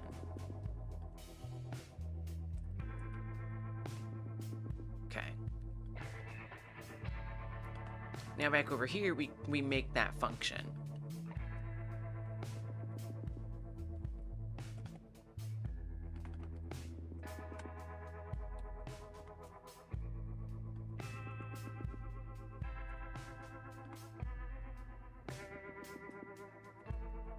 You got this, unknown.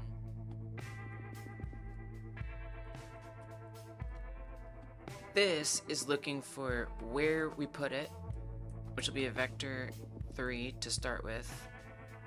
This is where we do the camera unproject. I just have to remember, we have to do that on the camera. Oh yeah, so we need the camera for that, I believe. Would probably be good. Luckily, that is nearby. Not that it would be a problem if it wasn't, but it's nice that it is. There's the screen.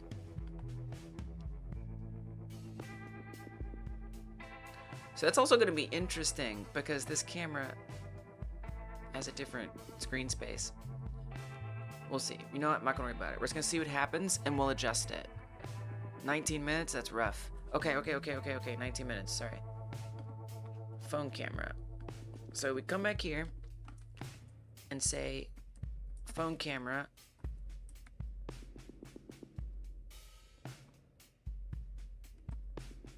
unproject position. Unproject position returns the 2D coordinate in the viewport rectangle that maps to the given 3D point in world space.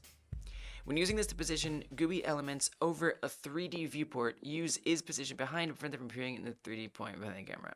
Alright, let's not worry about that. So what we're going to put in here is the where.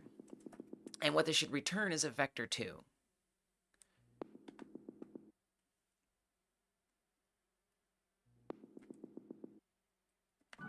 Let's say variable square 2D pause.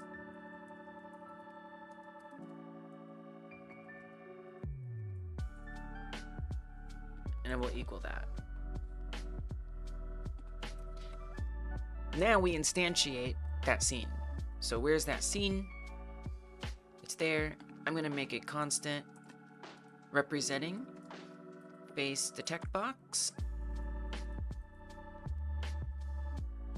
I think it'll do it if you just drag it. I think it'll do the whole thing. Nice. It just won't type it. It's going to be a pack scene. Hey, Distron! Welcome! Variable square 2D position. And then we say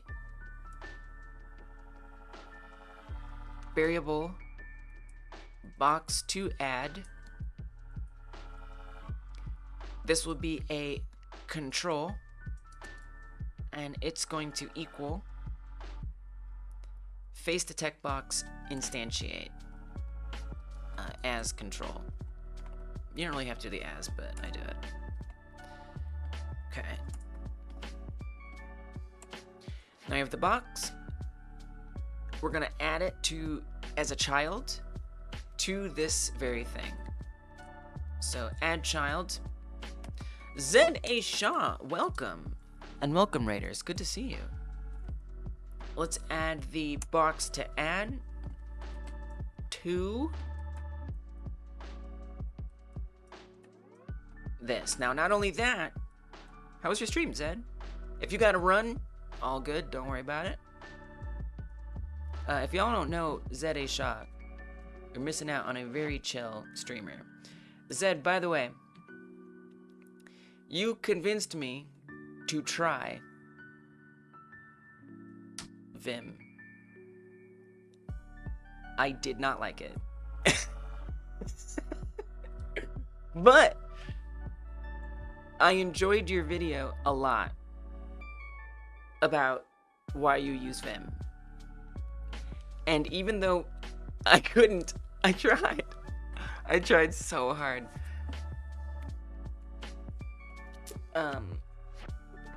Even though I couldn't, the principles that you talked about, sacred code, like obviously there's still like all this stuff at the top, there's this stuff at the bottom, like it's there. This is as empty as I can make it in Godot, which is the game engine I like making games in.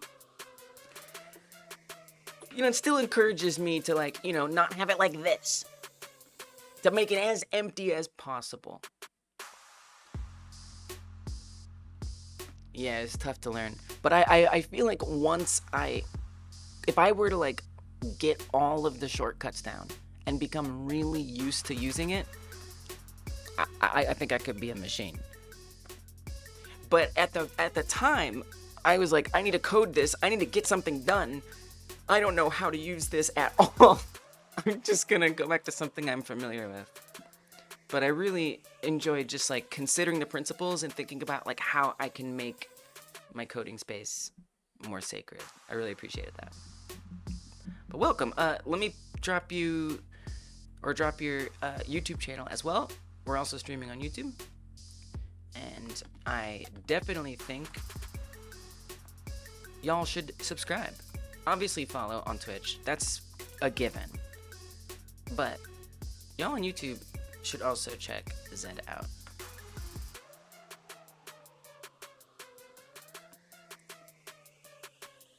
Yes, it's not bad. It's not a bad layout. Hockey, the panels I need. Yes. Yes. I can. Yeah, there's all kinds of stuff I can pull up. I can pull up this. I can do this. Yeah, because I feel like that's a big part of it, is being able to just like not use the mouse. So like I can also pull up other scripts really fast, which I think just makes it, again, just keeping my head in the game, right? And not getting distracted by like other things. Can be very nice. So yeah, so this is Godot. It's a game engine. You may know it, all of y'all who are here, Raiders, but just in case you don't, it's a game engine that is open source, and it is, oh yeah, we got some things that are broken because, you know, we're in the middle of doing stuff, as one does. Should probably, anyway, it's a cool game engine. You can make 3D games, 2D games, and stuff like that. My ambition is just like make games. I just want to make games, you know, and whatever's gonna get me there the most effectively and still in line with like my general principles, I'm happy. And Godot sort of fills that for me, personally. At the moment, I'm making a game about filming eyes agents. The camera got a little broken here somehow. So sprite fix that. Probably because I moved it or renamed it. Let's see if I can fix that. It might just be as simple as clicking on these again. Oh yeah, I can't find that. That makes sense. Actually, I don't need this other next pass anymore. Get that out of here. There we go. So I'm making this game where you are filming these agents. I actually just got rid of some code that would show a little bit about what I've been working on specifically. Let's put it back real quick for the context. And so what you're going to be able to do is like detect, or the app, let me make it a little bigger. What the app will do is detect if you have these agents, these eyes agents, in the camera focus. And so these little green boxes are like popping up if you, it's like face detection. You know, if you're like on your phone and the focus pops up. So, I want money to go up. The longer you film the agents, the more money you make. Because some like shadowy, mysterious billionaire is paying people via this app to hold eyes agents accountable by filming them. It's a game I'm just making for a jam, by the way. In 30 days, I've been working on it for like 4 days at this point, 5 days. And so what I want to work on today is whenever that green box appears, some numbers appear on screen and your money increases. I really want to learn how to rapidly prototype my games and not get hung up on little details. That timer in the top is because I'm getting hung up on a detail, but I'm giving myself a time limit on that detail. And that detail is that the way that this box that's appearing on their faces works is by, there is an actual box in 3D space that's just on every person's head. It's just there. And so whenever it detects that the phone is looking at it, it just makes it visible. And that's it. Which is fine. It does its job. But the problem is, when we do a digital zoom on the camera, those also get distorted by the digital zoom, which is not good. Because it doesn't make sense, it doesn't look good. So this is not a really important detail.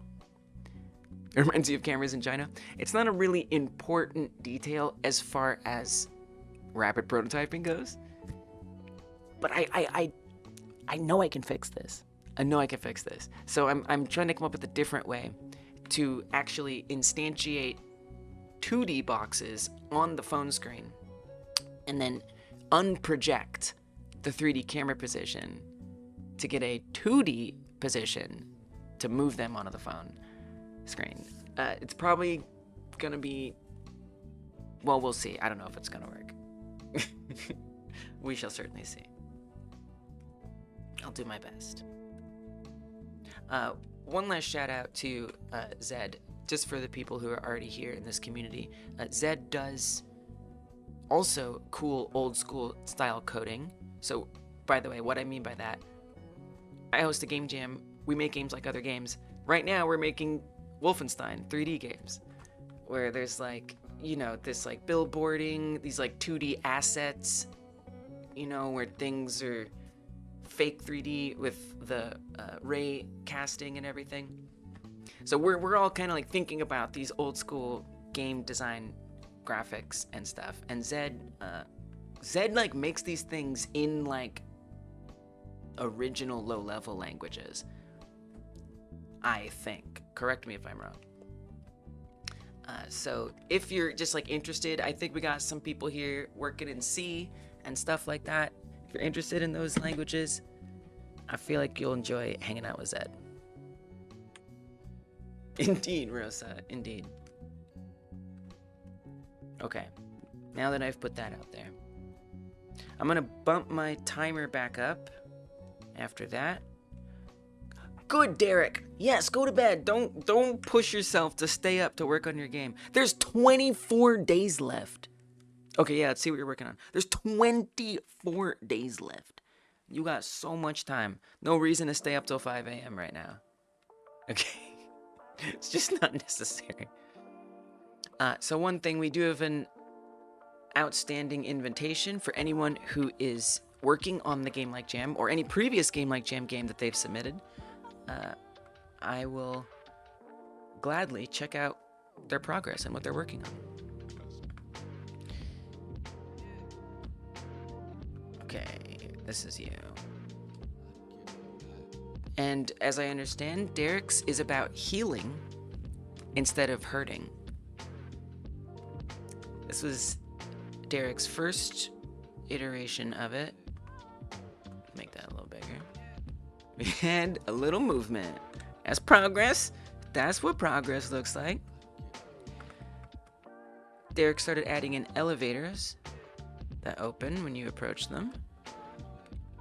Then we have working doors. Yes. Right? Doesn't it look like Unity? Unity has a look. It really does.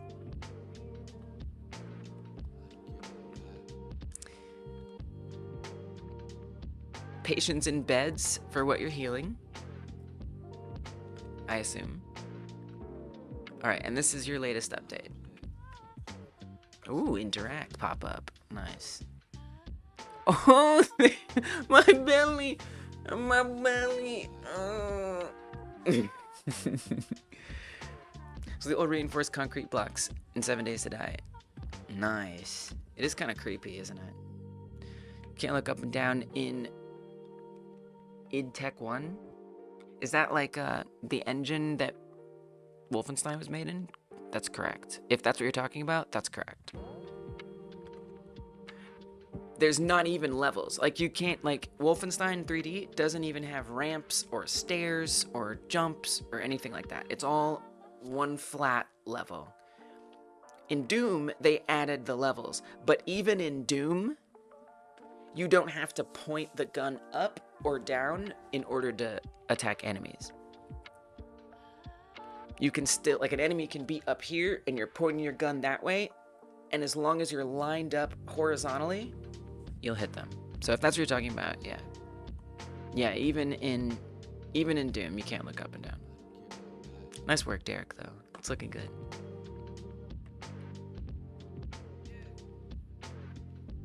Looks odd? I think it looks cool. Or you're saying your game looks odd with no up and down? Alright.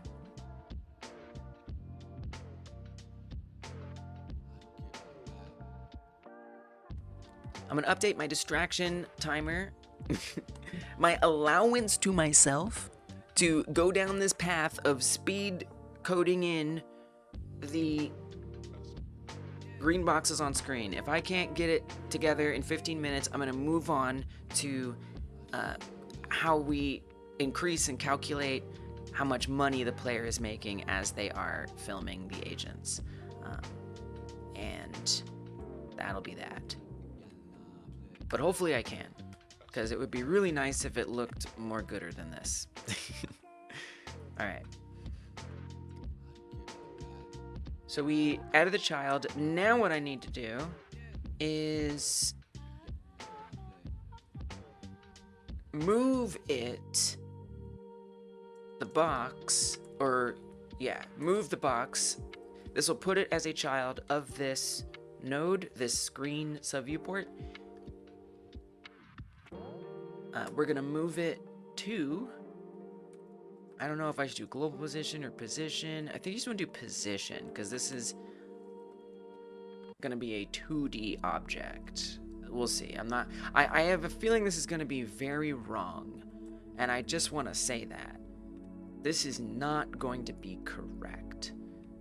The other thing too is, like, how do we decide when they go away? They have to be queue freed for some reason. So it has to know when that face that initially instantiated it is no longer focused. So it's gonna have to, I would say, why doesn't this we'll have this return, that makes sense. Let's have this return the box to add, which is a control. So it's gonna return it. Hell, let's even, screw that. Let's make it have a type. That way it's all really neat and clean. So I'm gonna give the face detect box its own class script here. Class name face detect box. Can we just make it all one? I don't know, it just feels righter to me. Face detect box. I think that's all I really need right now. Extends control. Okay, and the reason I did that is just so we can have really nice clear typing, and we're saying that this actually is going to return a face detect box. Okay, and then that's what this is, face detect box. Now if I want to return that, I'm going to need to type return box to add. I could put some guards in here. That would probably be wise. I'm gonna leave it at that. I've said what I said. And then we go to the screen that was on the phone area, and on the phone. Nope, not on the phone area. Different. It's on the faces. My mistake. Where is it? Detect. What's it called? Oh, I don't remember what it's called. I forgot. Cam focus component. See, I named that before I had this, like, I'd kind of rather call it something else. You can rename it. You're not even referring to it as a class, so why not? I'm gonna call this face. Well, you're gonna get rid of this. Well, no, you're not. This is the face detection point. If you're gonna give this a name, call it the face detection point. Okay, that's what that is, technically. Okay, great. Now well, and then can we name I like to make sure my scripts are named just like my top level nodes, same as the class, because if I don't make them all the same, I get very confused. Face detection point.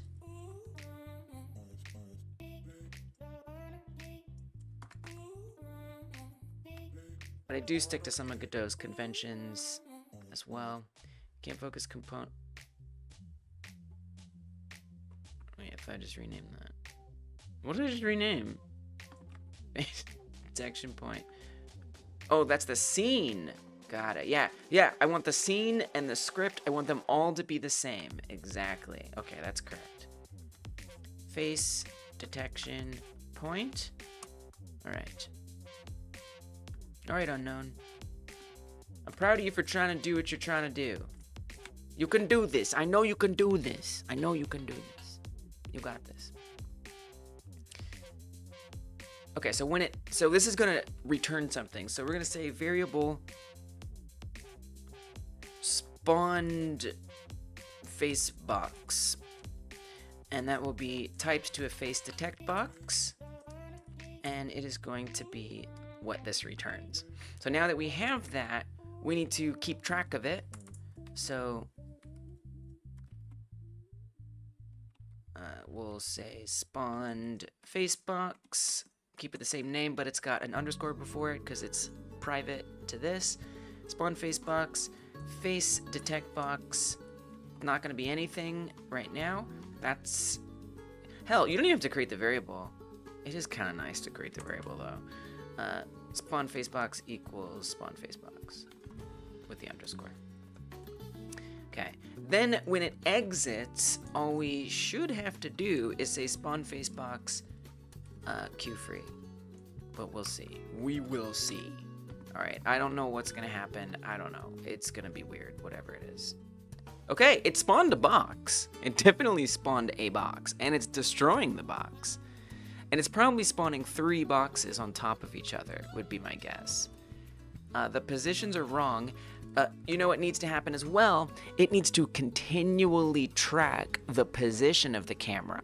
We can't just spawn at one time. Now, it's already moving it into the wrong place, which is wrong. So that's important. You know, it's going well. I had the green boxes appearing, but I wasn't happy with the way they looked, and so I'm redesigning the green boxes, and it's something. So I mean, remember, it's at 0, 0 up in the top left, so it's moving somewhere. I do notice that it's like a little like distorted. Like it looks like it's not keeping the scale the same. So that's interesting. Don't know what that's about. Concerns me a little bit. I wonder if that's doing,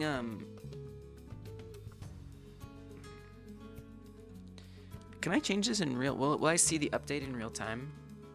That would be really nice. Yes, okay. So I do wonder if I don't need to like do that? Not that. 1080 by 1920? I just want it to look like a dang square again. But it is not looking like a square at all. Whatsoever. And I can't say I'm exactly sure why. Perfect.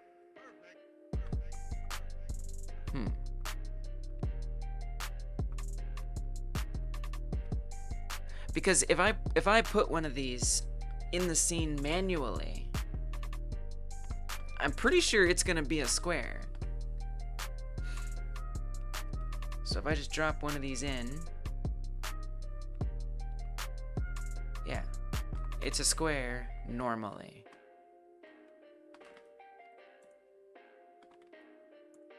As you can see. If I move that to the subviewport,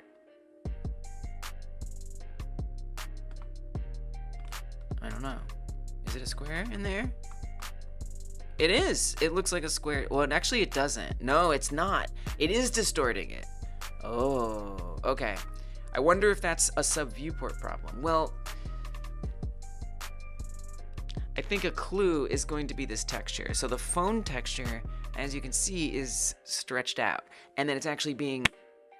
So I think, oh, I know what I need to do. Oh my gosh, remember all that time I was trying to make it be a square? That was a mistake. It doesn't need to be a square. It's going to force it into a square anyway. Got it. Okay. All right. I know what to do. I just have to do it and remember how to do it. So, let's come back in here. In 2D, make this fill the entire space. But I actually need it to stretch. I need it to get full across the whole thing. Not be a little square. Which is different. For someone to become a square. Be a square! Being a square is cool. I mean, I'm almost inclined to just remake it because I spent a lot of time wrestling it to become absolutely a square. So maybe I just redo it. Oh, there's no way I'm doing this in 4 minutes. 2D. Well, we're gonna work on money stuff. That's the rule. We'll work on money stuff. You can come back to it if you want, but rapid prototype is my priority.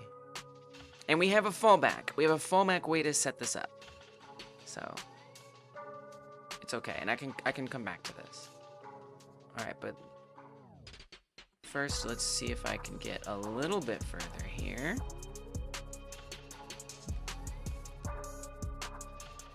Auto mod, arm yourself.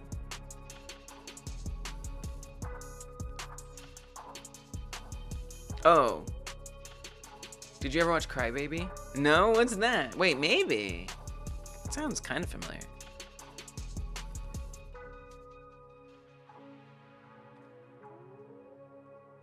Okay. We got this. This should stretch it out. Okay, great. Now it's stretched out, which is what we want. This is going to be my face detection box. Hopefully I can just slap that in there. Nope. Wow. Wow. Alright, face detect box. You are gonna be new now. We're actually gonna get rid of that. Yeah, it's actually gonna be deleted. And we're gonna make a new one. We're doing it over.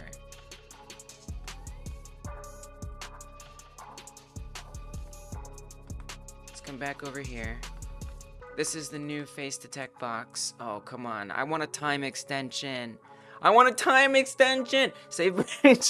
I want a time extension. I'm going to save this. That's our new face detect box. I want what I want. Hey, Limesoft. Are you remaking Google Photos? Yeah. And then we will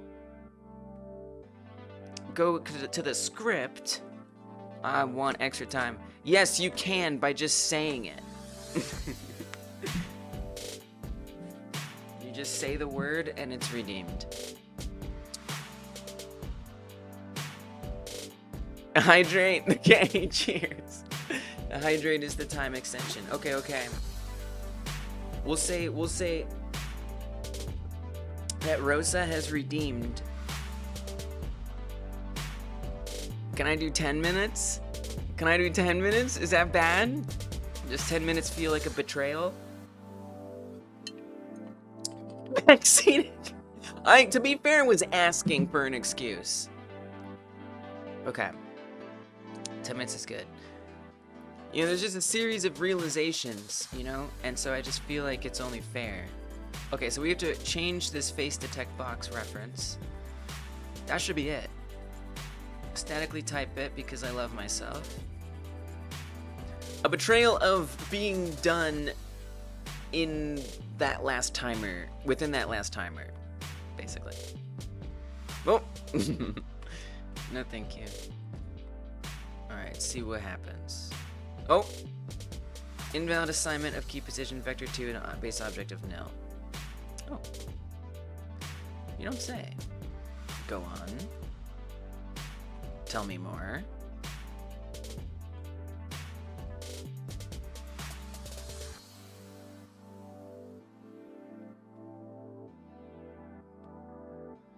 So it didn't return anything.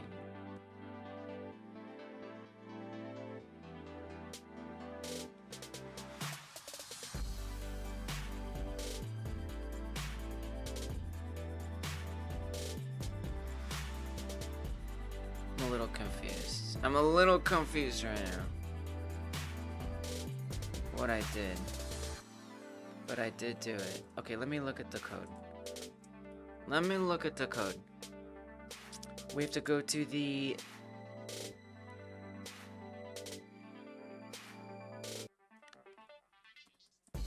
We renamed it to face detection point.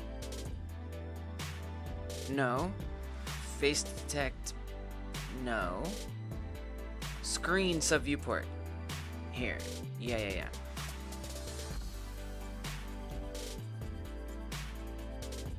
Is this correct? Let me do a breakpoint. Let me just see along the way what's happening here. Okay, so right here, box to add is null. Okay, that would be the problem. That would be the problem. And face detect box. Do constants not want to show up?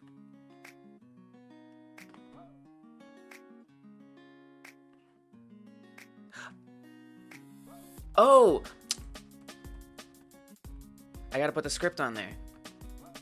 We gotta come over here, and I have to add my typed script. That's static typing for you, baby.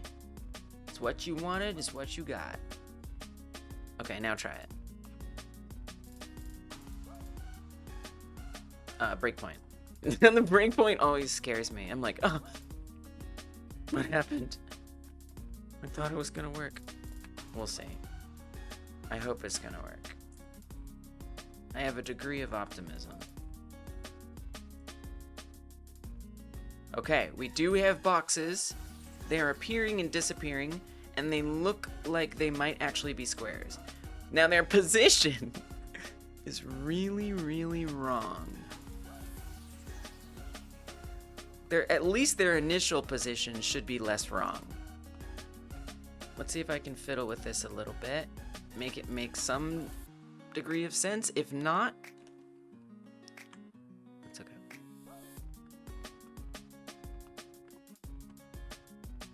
But at least I've got some of these steps here. Pivot needs to be 0.5.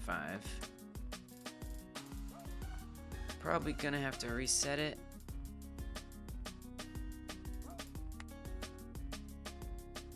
Oh, don't get to see the changes in real time. If I save that, so we just have to restart that. It might not be mattering, I think, is the... Oh no, it is! Now they're itty bitty.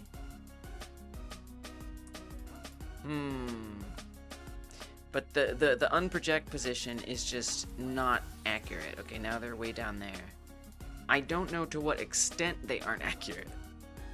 I mean, I feel like the control node was super helpful at making sure things stayed centered.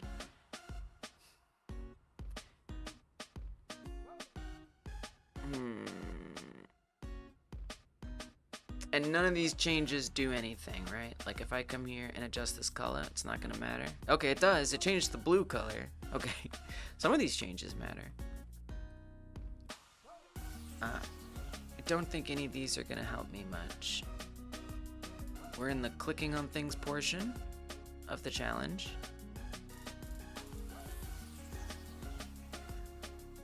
I mean, at least the size looks a little better there.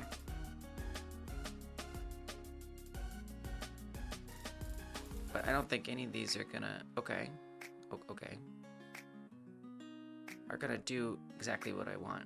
I feel like it's just coming down to the position basically being incorrect.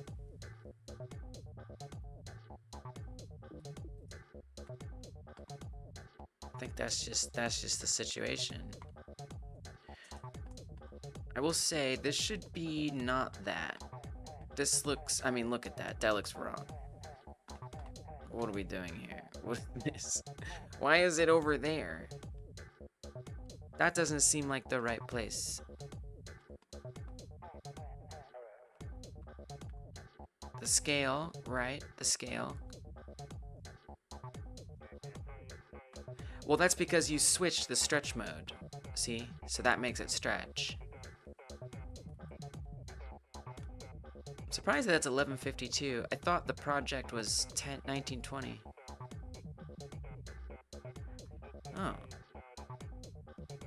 That's wrong. It should be 1920 by 1080. I'm sure it's fine if I just change that out of nowhere. What's the worst that happens?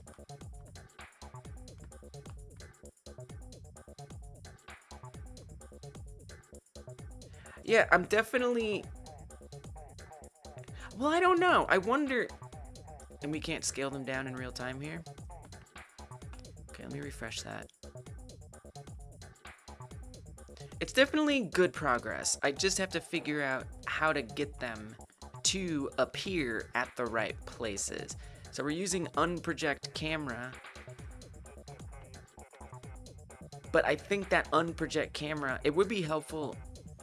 It's very confusing because like the shape of the phone is like vertical. Okay, here's what I'm gonna do. I'm gonna call it at this point, and I'm gonna work on the money stuff because this is good. This is good. I've got them appearing. They're squares, and I can instantiate them in this moment. Hey, what's up, Bards? Welcome. So that's all victory, victory, victory. And because we have a fallback version. This is just a nicer version. I want to get rapid prototype stuff happening. So I'm going to spend my last 2 minutes cleaning this up. Let the mind stew on it. I mean, that's what I did to even have this idea. I wrote out all these different ideas, and there were caveats that were sure to pop up. And yeah, now I need to stew more. I didn't stew enough. No, I just needed to try it, play around. So what I'll do, what I'll do is just clean this up and put it back to the way that it was. And we'll be able to just pick it up later. If I get tired of doing the money stuff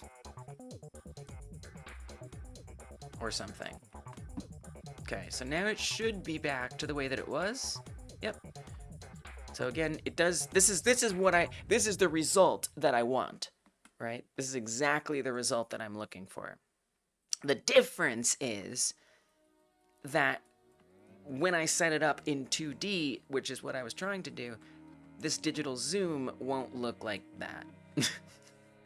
It won't start dematerializing the squares.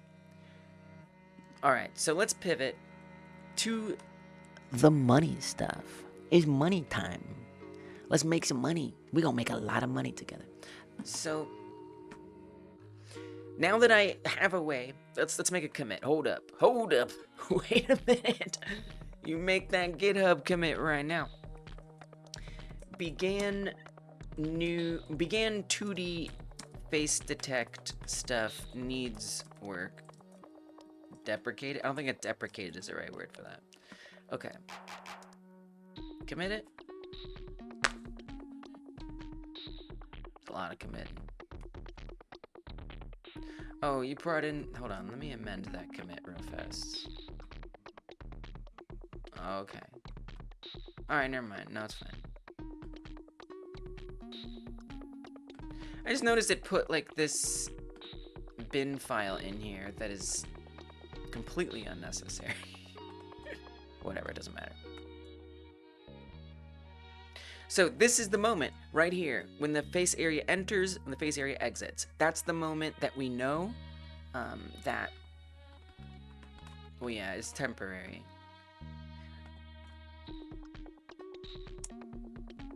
Here, how about we just say spawned face box equals spawned face box, just so it doesn't give me a warning.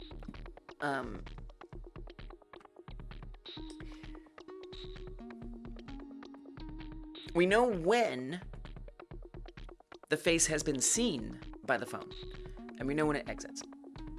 What we don't know, what the code doesn't know yet, is whose face, because this is just a component that goes on every person's face. So and I gotta keep in mind that this is where we're moving as well, but this component will continue to exist. So, but I still have to make sure I'm not doing something that's baked into the old screen stuff. The old green stuff, I should say. So I could have every person, there's a lot of ways I can handle this. We could have every person know who they are. Probably that makes the most sense, right? So somehow I tell this scene, you are an eyes agent. That's what you are.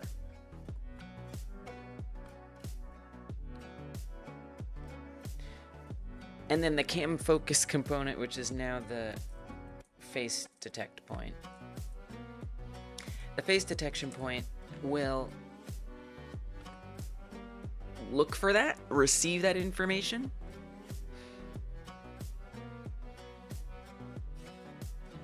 Or maybe the person, you know what I'd rather do? I would rather have each person share a class script, a person script, base class.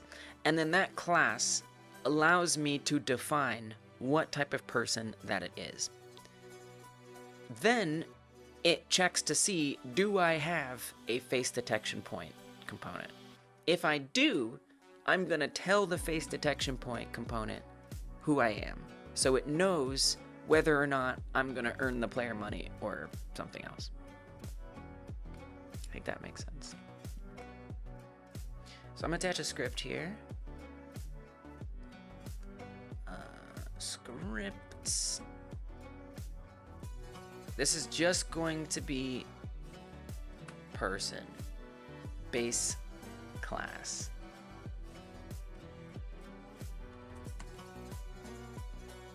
Okay. Class name, person, extends node 3D.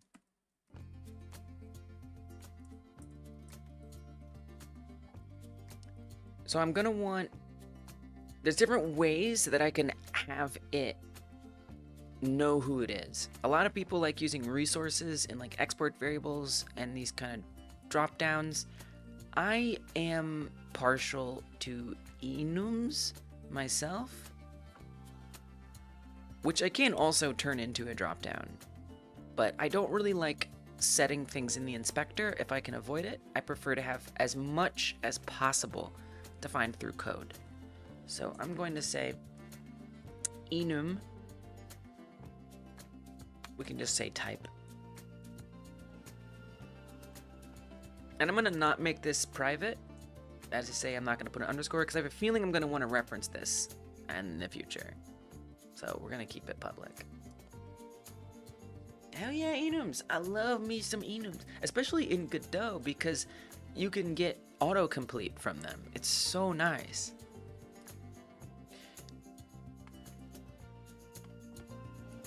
It gives you that extra layer of assurance that I appreciate. So we have agent. Maybe we say first regular person. Agent. That's it. Then I'm gonna do an abstract. So also this is gonna be an abstract class, by the way. So this isn't actually going to be attached to any people that get instantiated. What we're gonna wanna do is extend the person class. So then we'll have another class, person agent, person regular.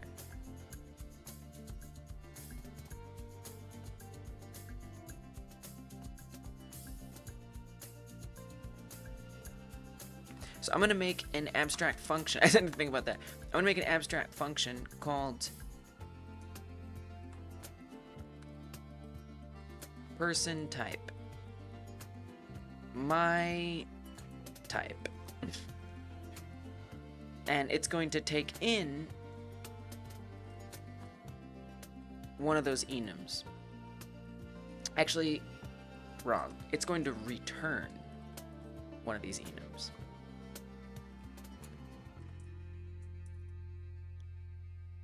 And when the person enters the world, so in its ready function, that is to say it's ready, it's been added to the scene tree. When that happens, I want it to look for its face detection component. So somehow I have to tell it what that is, what it looks like, how it finds it.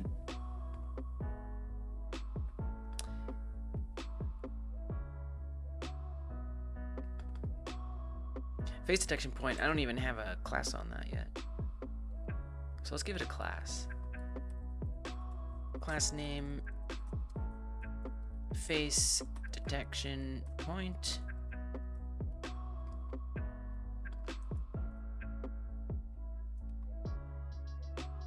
I'm just gonna detach this script right now while I'm thinking about it.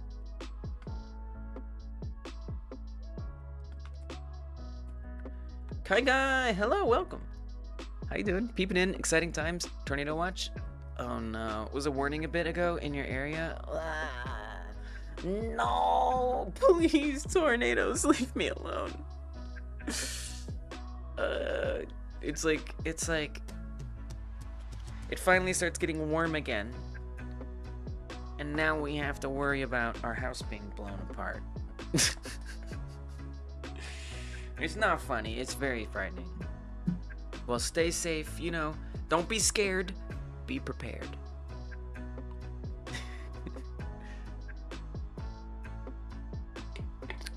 Oh, yeah. I guess I should be looking at the weather, huh? I mean, it seems okay. That means it's okay. You're in a bit of a different part of the Midwest than me. Yeah, it's scary. It's really scary. So y'all who support the channel by being subscribers and members, y'all help me be able to get UBS, whatever, battery backup. Now, I still haven't set it up. I've been procrastinating setting it up. I have it. But, Kaka, you saying that makes me like, I gotta do that this weekend.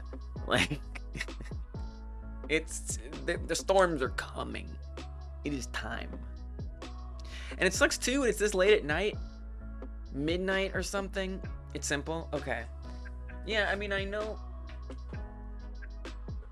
where my grounded outlets are. I've already got all of my stuff plugged in. And the reason why I need it, and the reason why y'all help pay for it, is so that way when I'm streaming, because here's the thing. When there's like storms around, the power gets knocked out for a second. And then it comes right back. Very often. Well, that means I gotta reboot my computer. The stream goes down. I gotta set everything back up again. And it becomes this like huge delay, and it's very stressful, and it sucks. When if I just had that battery backup, it would catch it, and we would be continuing onward, and everything would be fine. So I really would like to get that set up for that purpose. It does, it creeps up fast. Like literally, it was just winter. It was just cold. And it's like, I had this like Midwestern trauma of, it's getting warm again. Like as soon as the cold and the warm trade places, it's like, the sky is like,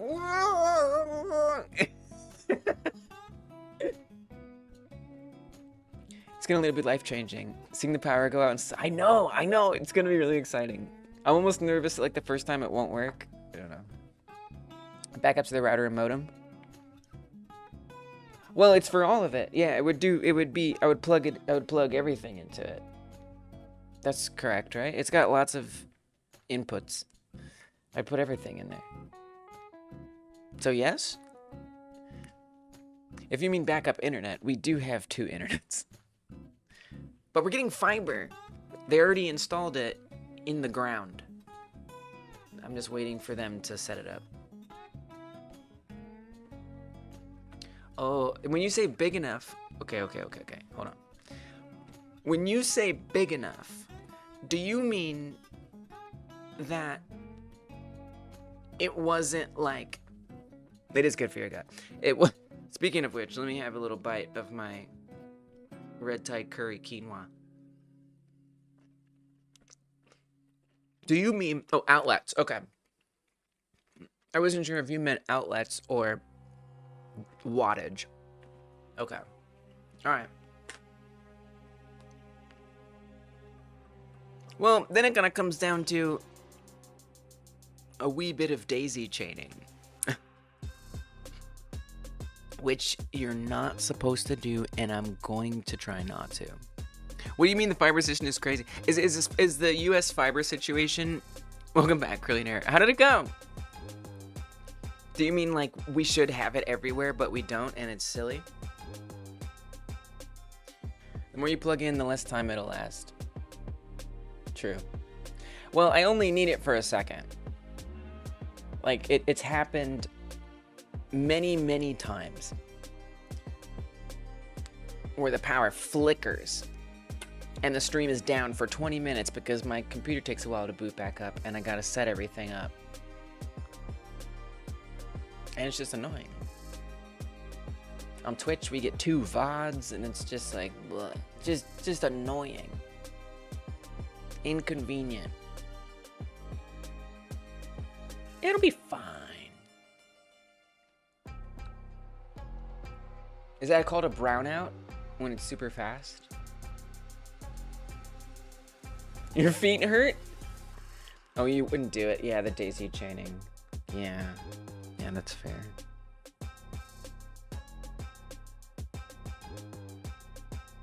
I guess I could not put my lights...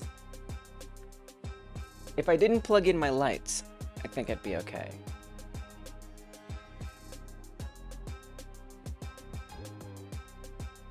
And I just... So it would get dark when it flickered, but as long as, like, the computer... And yeah, that's a good call, yeah, the router. As long as those are plugged in. That should be enough. It's really all I need. Computer and router. That's it. Obviously, I would rather not these lights flicker because it's scary, because they're very bright and very hot, and it's freaky to see them flicker, but burn out when the power is low for a while and then the lights dim. I didn't know that. You dodged a Sharknado bullet, it's passed over you? See, you're not that far away from me. You are, but you aren't. We're not even getting rain right now. I'm glad, Kai Guy. It's so weird how it does that. How it can sometimes be, like, very concentrated. It's freaky. Your left foot is flat. Your right is arched. Your work shoes are both arched. Oh, come on. Do they, like, give you special shoes you have to wear? Curlynear's working at McDonald's now. It's a new job. I think it might be Curlynear's first job? I don't know. I could be wrong. Don't quote me on that. Richest country in the world should probably have fiber everywhere. If only those riches trickled on down. I met somebody who is a lobbyist for big telecom. And I presume they believed the stuff they were saying. They were very convinced, at least they were convincing me convincingly. I wasn't convinced, but they seemed to be believing what they were saying. That it was better for communities if they weren't allowed to set up their own community internet. And if it was mandated that the big telecom companies had to be the ones, the only one, like to basically be able to claim a stake, to say, hey, this is AT&T zone, hey, this is Optimum zone, whatever. Like turf. Basically, it's turf wars. She seemed very, very, very convinced that it was the right thing to do.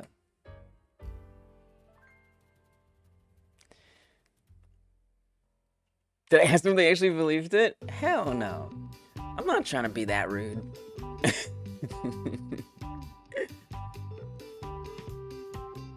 I'm just like, well, but, you know, isn't this? Okay. All right. Wow. All right. So I had to be polite. You know, like, there's a point.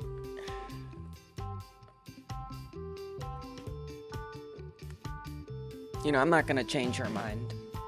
She makes hundreds of thousands of dollars a year, maybe more than that, doing that job. There's nothing I'm gonna say that's gonna make any difference there, you know?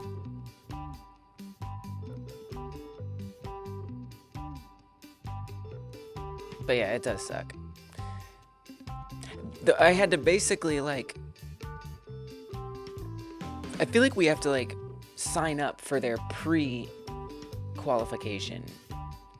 And if enough people in your neighborhood have signed up to theoretically get fiber at their house, then they come and they install it. But if not enough people seem interested, they won't come. And it's like, it's not like they're advertising. It's just like, oh, my internet sucks. Let me look up what's better. And then maybe you find the fiber company and you go look to see if it's in your area, and then you get to finally request it. You burnt yourself by accident? Oh no. You know, that seems like exactly what would happen your first day. This one says, we were getting a new national network when we got screwed because the Liberal government sold off the telecommunications infrastructure. That sucks. Because it was going to happen. It was taken away. Rude. Hometown in Brazil, not a state capital or anything. We get 100 Mbps fiber at home in a poor neighborhood in 2014. Give me that. I found a trick. If I reset my router before every stream, it connects to a different, so I use AT&T. I have two internets. I have cable ground internet, and it's awful. It's super bad. I feel like they just have like old wiring that they haven't updated in decades, and nobody's about to dig it up and try to fix it or something. So it's always doing weird things. So I had to get a second internet. So that way my spouse who works from home can use that internet, because the problems that the cable internet has don't really affect them. It affects me because I'm streaming, and so if it wobbles, you see it. But for them, it doesn't really cause them any problems. So I had to get a second internet just for the live stream. And that's AT&T, and it's like AT&T Air, and so it connects to cell phone towers. So every time I reset the router, it looks for like the closest and the most, not just the closest, but the fastest server nearby, or whatever, the fastest tower. It picks it. What I was doing before is I was leaving it on the same cell phone tower every stream, after stream, after stream, after stream. And so that means one that was really fast one day would be really, really slow 2 days later, because it was no longer the fastest. So I've learned if I reset it, it'll connect to a different tower. And we do pretty well now. It's not bad. But it'd be great if I didn't have to pay for 2 internets. Would love that. That would be optimal.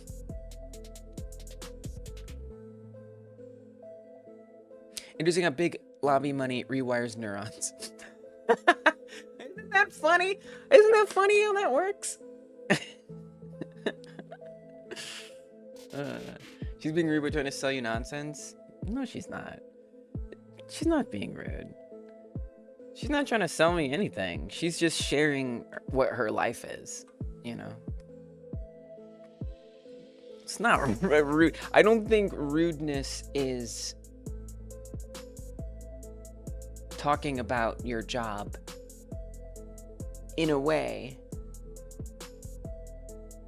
that implies you believe in what your job does.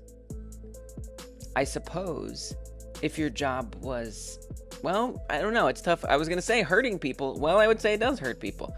But like, if you don't know that it hurts people, that's kind of weird. But whatever. I'm not saying I necessarily disagree, but it wasn't my place. You know, it wasn't my place. I'm not out here trying to pick fights with random people.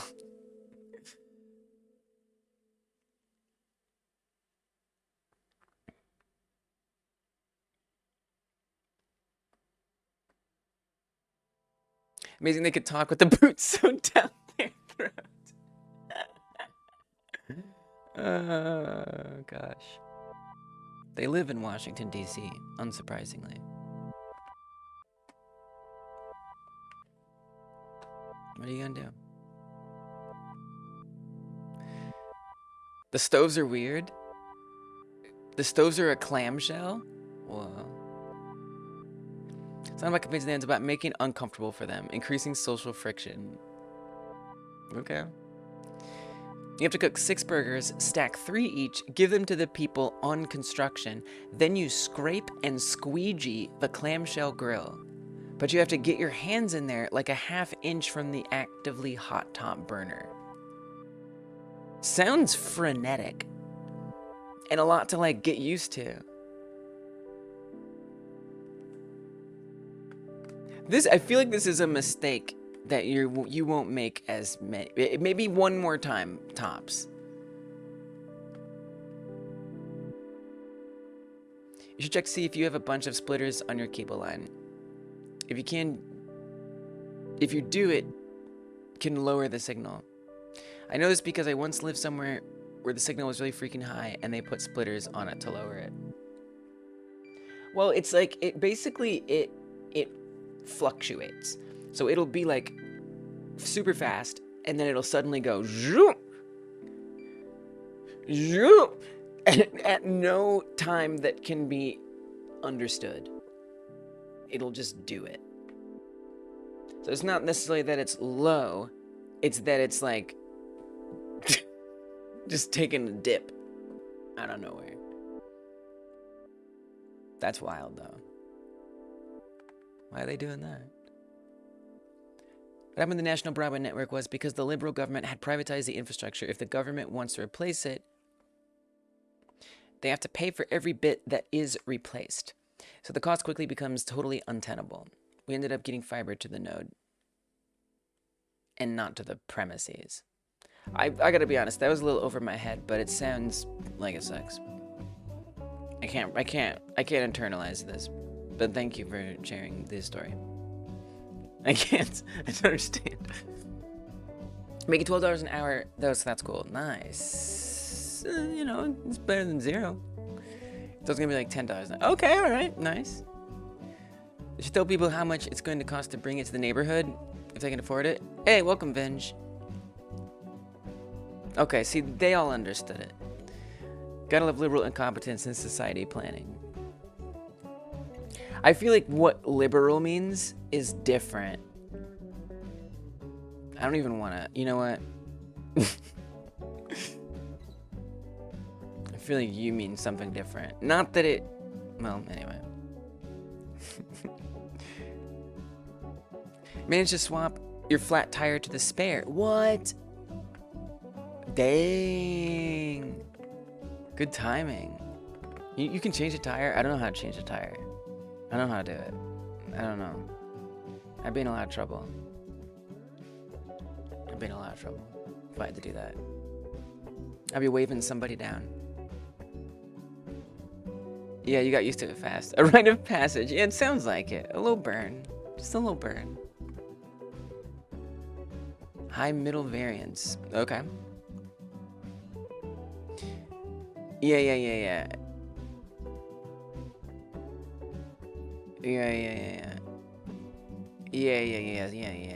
Center sucks.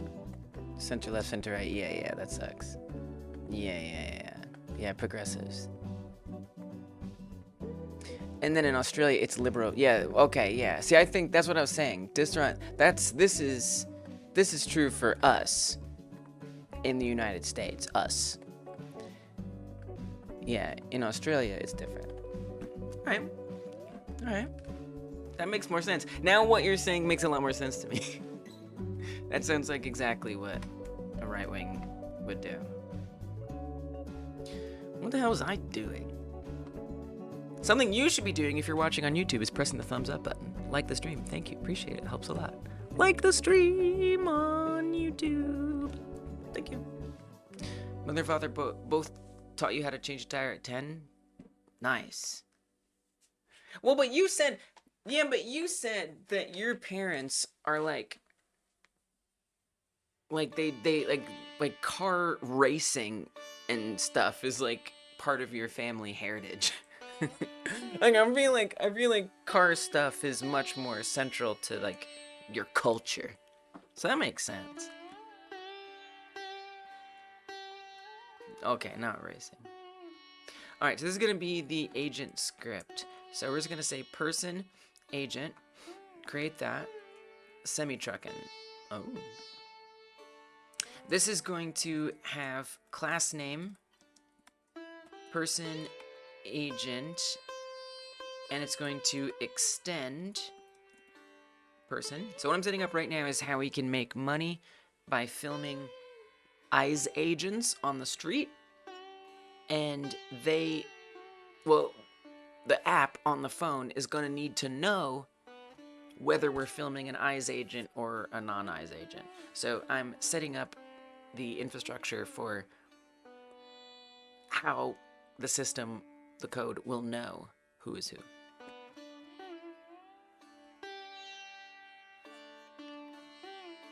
Yeah, Australia, I think. Everyone has well-adjusted parents.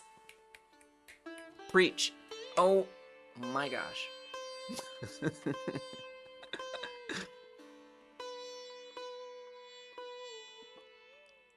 Could not resolve superclass inheritance from person.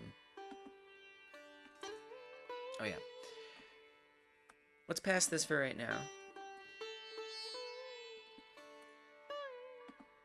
Okay, so now, because I made an abstract class, it's going to require that I tell it what its type is. So we're going to say func my type, and my type. And what I'm going to return is type agent. Okay, this is the way I like to set things. So naturally, we would also make one for regular people. So let's do that as well. This is face detection point. Attaching a script. In scripts.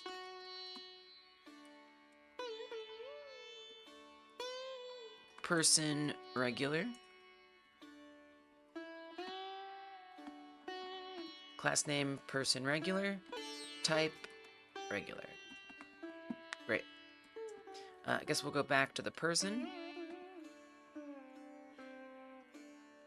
So now what I need to do is I need to help it find the component.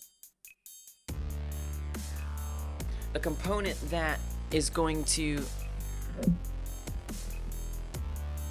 have that face detection point. But before we do that, no, it's fine. No, it's okay. If, well, here, ready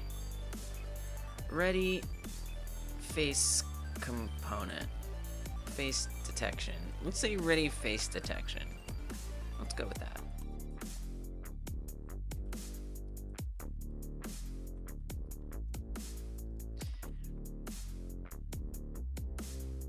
If get children has, no, it's not gonna make sense. Yeah, I kinda hate that, like, iterating through.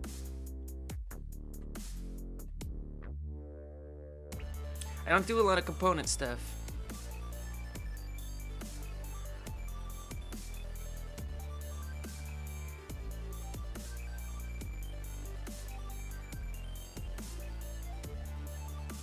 What if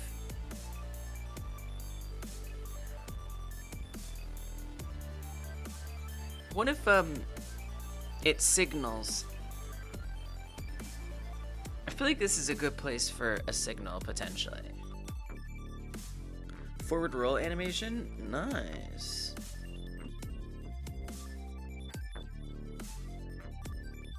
You know, like, as soon as it gets added,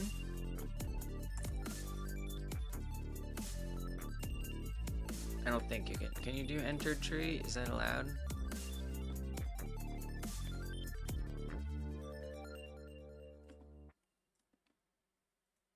And maybe tell it, put what its parent is. This is a little weird.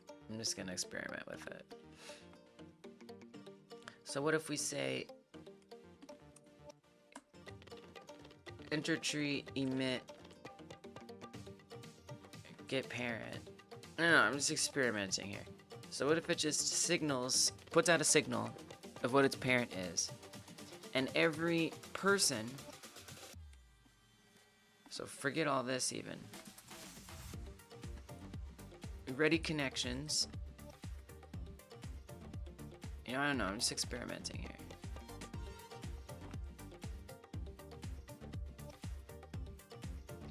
And every person is going to connect that signal. So I don't think it's gonna work. Face detection point, Yeah, because it needs to come from a specific one. This is not gonna work. Definitely not gonna work.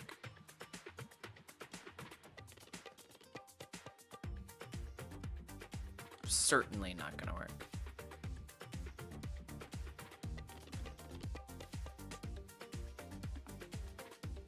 I know there's all kinds of established ways to do component stuff, but I want to just like experiment with something and see what I like.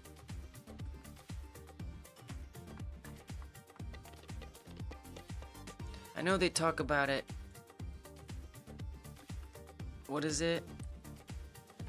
Signal down, call up, signal down, call down, signal up.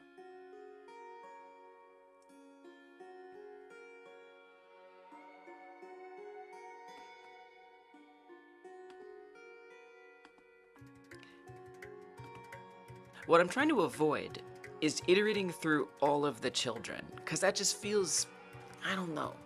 It just feels a little weird to me. Yeah, call down, signal up.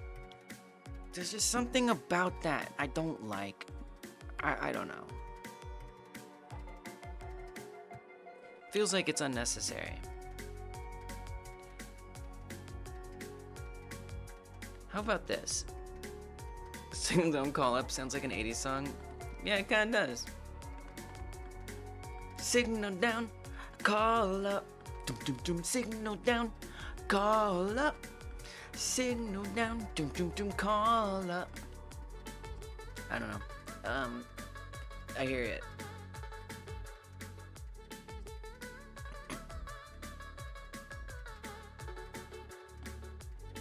Okay.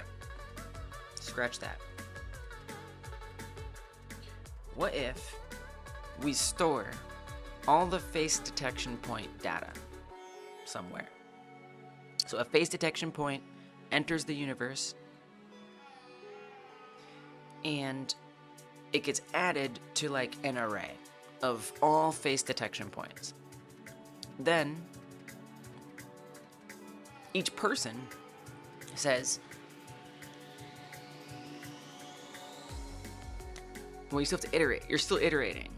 So, like, what's the point of... I was gonna say, like, goes through and finds which one is a child of it. Yeah, but you might as well just... Alright, we're just gonna... You know what? We're gonna do it. We're doing it. I got the vibe. Yeah, I think I just have to iterate. I feel like it's just the right thing. I'm gonna do what I have to do. Oh, this is on regular.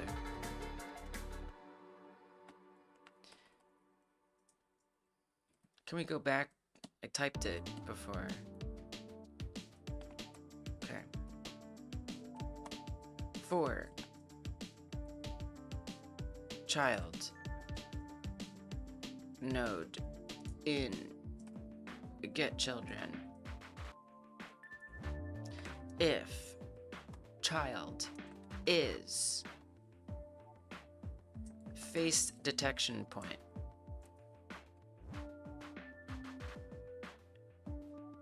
then on face detection point we'll run a function, and the function will be set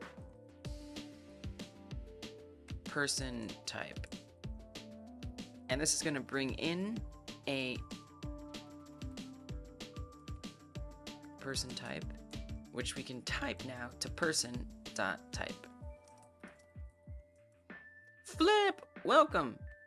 Howdy. Set person type void.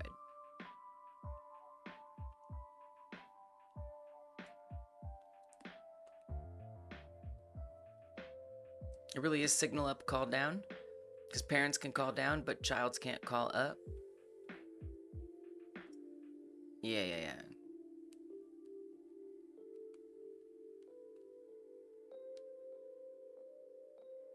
Yeah, I usually just bypass any of that by just operating outside of inheritance, generally. So I always forget. set person type. What this will do is it'll update a variable that doesn't exist yet.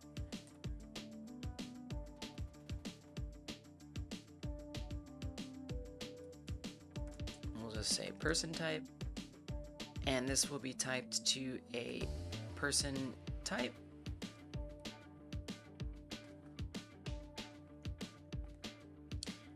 Person type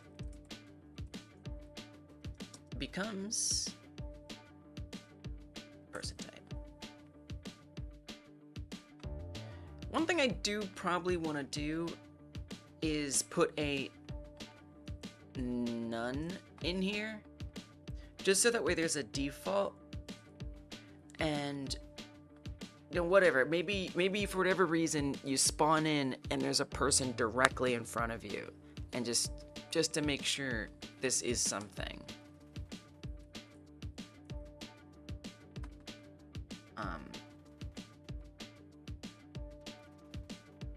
I'm gonna set it to something.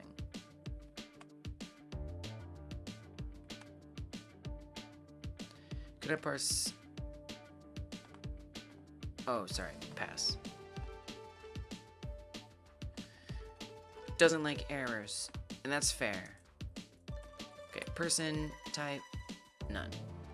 Just so that way it's like some kind of wildcard protection kind of thing.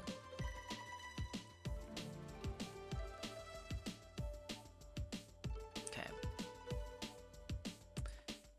Back on person, if child is face detection point, we're gonna say, well, let's put a variable up here, variable face detection point, which will be typed to a face detection point, naturally.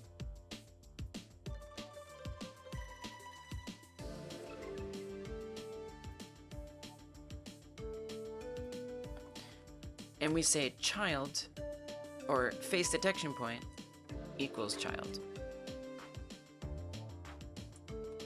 Finally, on the face detection point, I will call set person type, and that will pass in my type. So now it knows what it is. So knowing what it is, now when I go back to the detection point and it hits on area entered, let me make some breakout functions here. Handle face box spawn is where I feel where all this should go.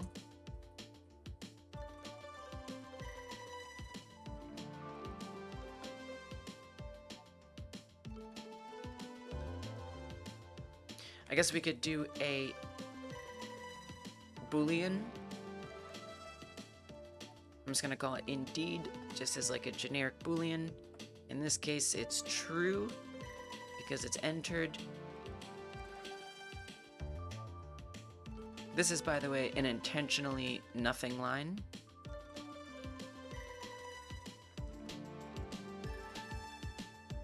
To be clear, I'm just trying to suppress a warning for now until I fix this code.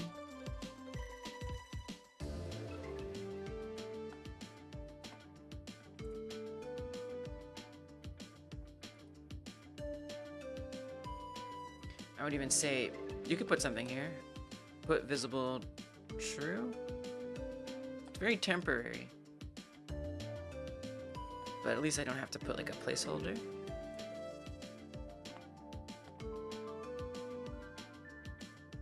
And then this would call handle facebox spawn. False. And then we put that there. Okay. So now I'm also going to break this out into another function, which is something about scoring points. I mean, I have to put the points somewhere. Where? I got to create where.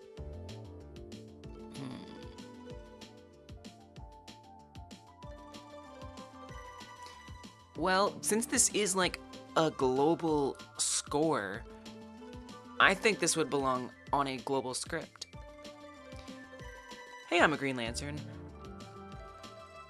I wouldn't say I'm in the jam, because since it's my jam and I've hosted it, and there are prizes, it feels a little messed up. Like, I don't think I would win a prize, to be clear. But who knows? I'm not trying to say I would definitely get first. But the fact that there are prizes, and in theory I could win prizes in my own jam, it seems really messed up. So yeah, I do not actually submit my game to the jam. That's okay. Yay! What you working on? What's your game like? But because of that, I don't submit it to the jam. However, I do make a game during the jam that is for the jam, if that makes sense. I just don't submit it officially, because I started the jam so I could learn how to finish games in a short amount of time that's focused within a certain scope based on the mechanics of another game. So I made this jam so I could have these games to imitate. But obviously I also like hosting it for you and others. So yeah, I'm here. I'm working on it right now. What's yours about? You don't have to tell me. You don't have to tell me if you don't want to. It's okay. But I'm here.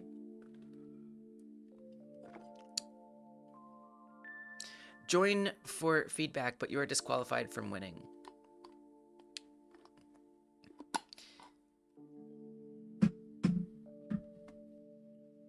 I don't even know how that would work. Like, I don't even know if I could... Like, I could literally disqualify myself. Like, maybe I just, like, participate in it and then disqualify myself. I don't know, it sounds kind of stressful. Sounds like a lot of work. But I hear what you're saying. Yeah, getting the feedback. That would be nice. I am missing out on that component. But I don't think I can, like, change my rank or anything. It's interesting.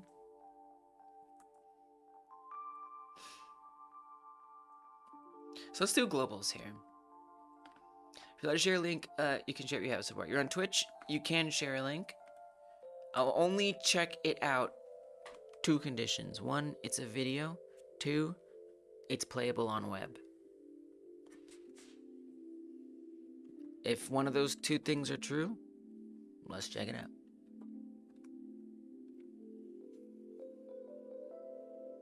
Winners are chosen automatically. Yeah.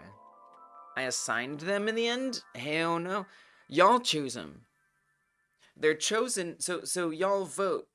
Everyone who participates in the jam votes on the winners. Did you just drop an MP4? I've never seen that before. Litter cat box? Fascinating.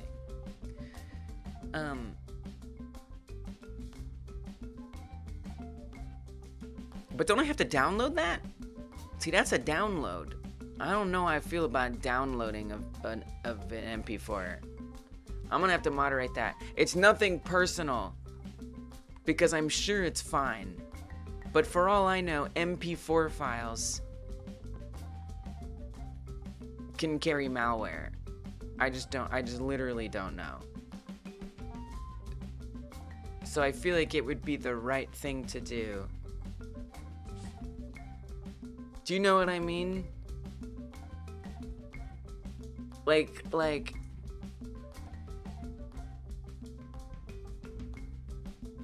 yeah, sure, well, it's not, don't click it.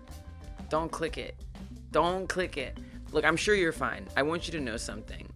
I'm sure you're fine, okay? I'm sure you're fine. I really am sure that you're fine. It's probably gonna be okay. I don't know. I don't know. I'm never going to doubt the ingenuity of people who want to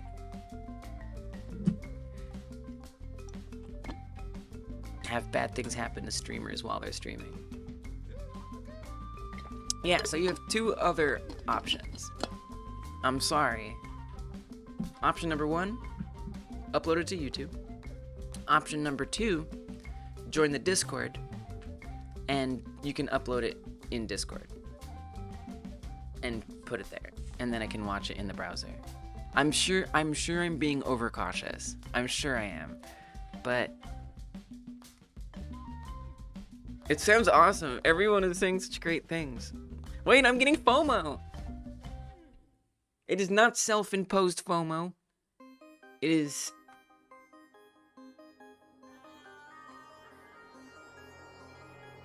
assiduous self-preservation.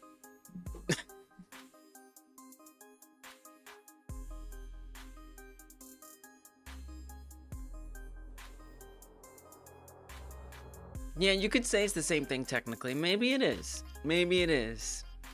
Maybe it is. Maybe it is the same thing.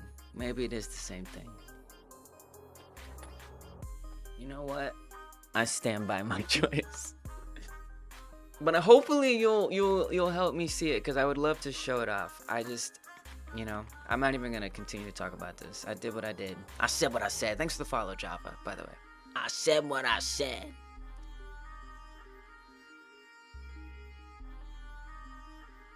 Okay. Just let me know. Just let me know if you do get around to it. I understand if you don't want to, but if you do, I will. I'm a Green Lantern. I will check it the crap out.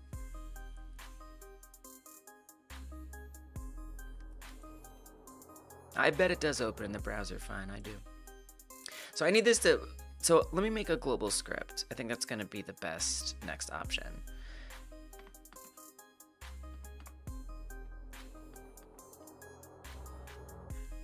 But do we want to put it in like a data? It's better safe than sorry, right, MFN? It's just, welcome back. I just, you know.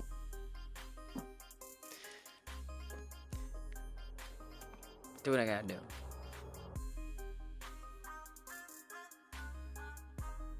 You know, it's more about the habit of just, if I see something that's like a file, that's a link in chat, like, automatically, no. I don't care what the file looks like. A link to a file scares me. Freaks me out. Freaks me out.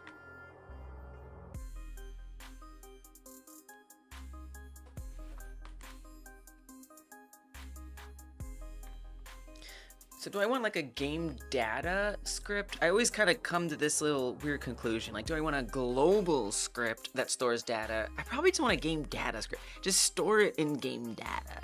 You know, like save data. Right? Like what are we doing with globals? So I'm gonna call it game data. Which is what will be like saved and stuff. You could also call it save data. So this script, we don't have to put a class name. It'll extend node, and I'm not gonna get too fancy with it right now. You know, obviously I want to do stuff where we write to a JSON file and all of that. Sounds good. I'm agreeing. But for now, not gonna worry about saving it. We just want to get the system set up. With that said, I will make a variable for earned money, current money.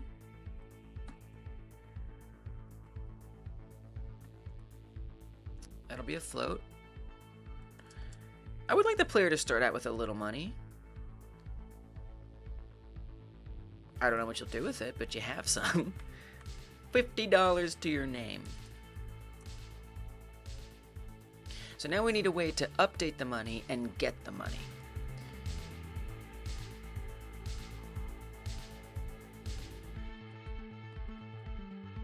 I feel like I would rather have like a get data function Yep, I'm gonna do it. I'm gonna set it up the way I want it, probably.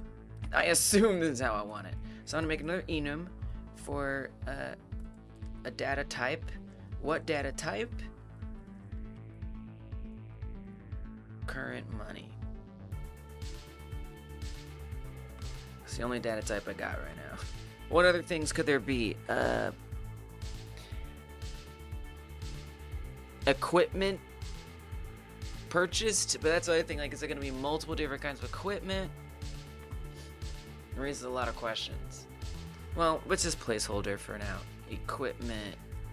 We'll worry about what it means later.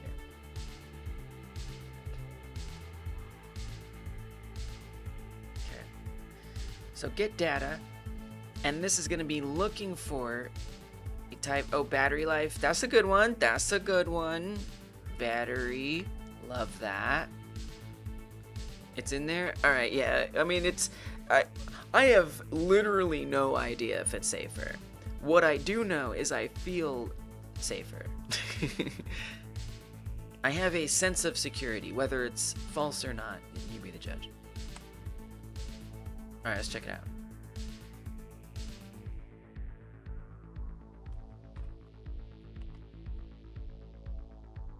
I'm not here to claim that I know everything.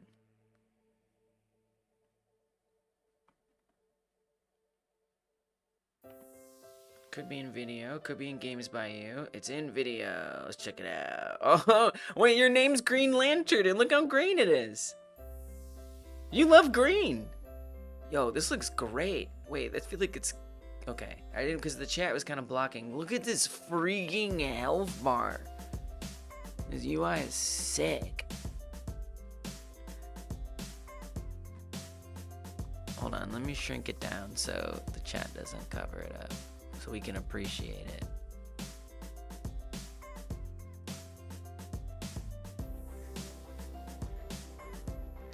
Look at this. There's crystals on here. It's pretty cool. This is your Wolfenstein-like. Interesting. You see, y'all? You can get creative. It's okay.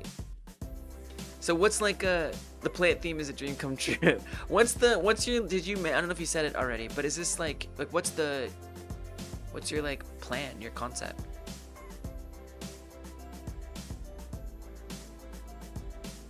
It looks AI generated?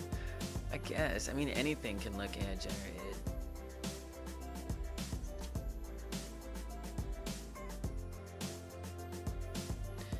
And you know, it's like also for placeholder stuff, like whatever, you know. You play as a, you know, obviously submitting it feels different, but it's not fully against the rules. It kind of is. It's strongly discouraged, but for placeholder stuff, go for it.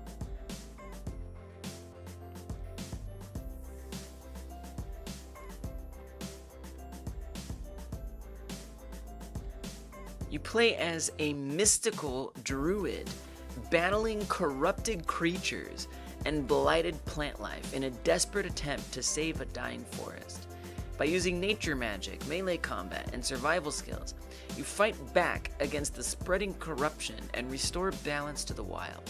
The goal is to endure the dangers of the wilderness, cleanse the source of the blight, and bring the forest back to life.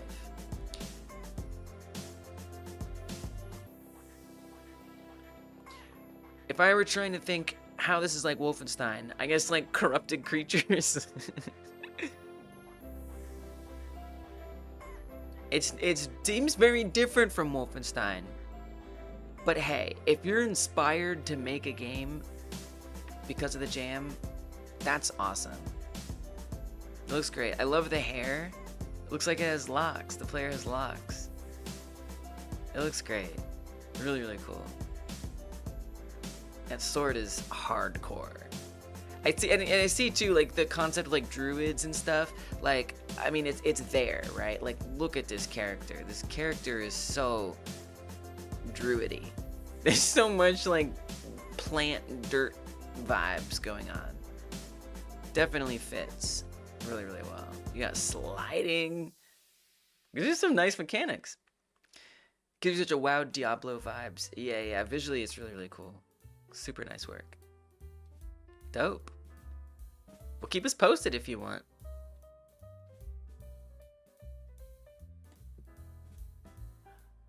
Oh, I'm a Green Lantern. I think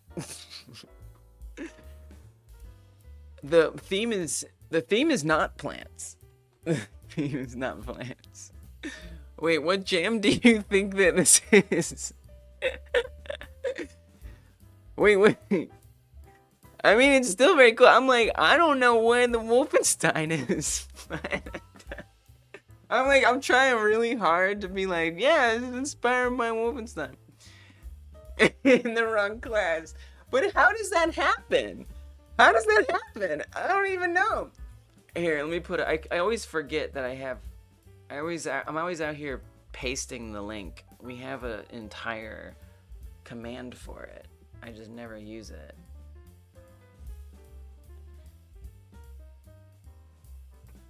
That's the jam that we're doing. An itch bug?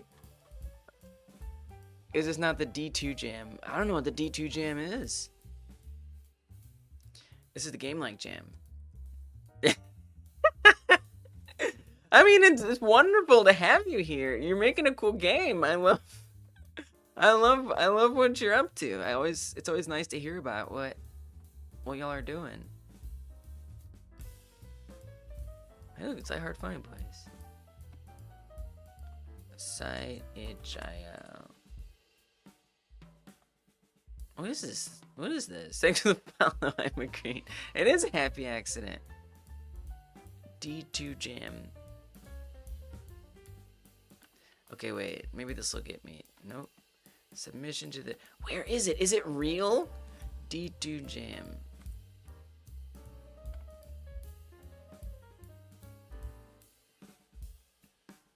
It was Fate. I think... Are you sure you're entering a real jam? Just kidding. I'm sure you are. D2jam.com. Whoa.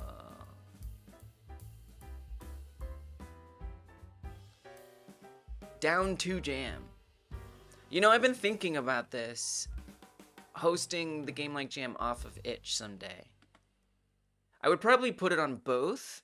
My stream is on the front page of this. Right here.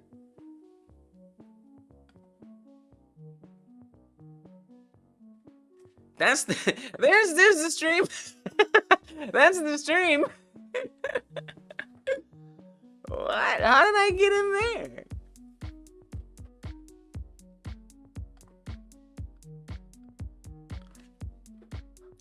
What are we doing in there? What are we doing in there?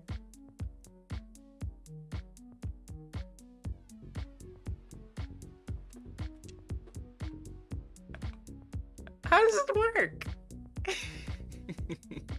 You know what? You know what? You're not. You're definitely not. Yeah, exactly. You know what this is? This is just coders being coders, and sometimes things don't get coded correctly, and that's okay. It'd be like that. I've definitely thought about that. It would be interesting to try and host the jam off of itch and on itch, like on both.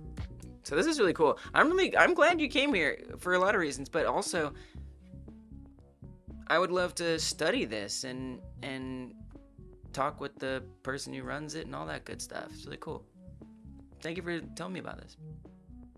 Free stream, please. Yeah, all right, I'm not gonna complain. Yeah, what am I gonna complain? Wow. All right. Well, I gotta message myself about this. So check it out later. Thank you for telling me. That's fun. We live in a fun world sometimes. We do.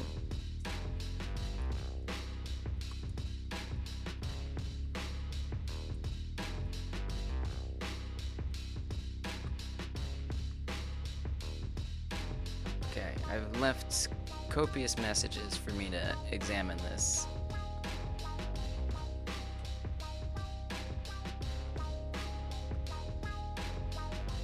Thank you.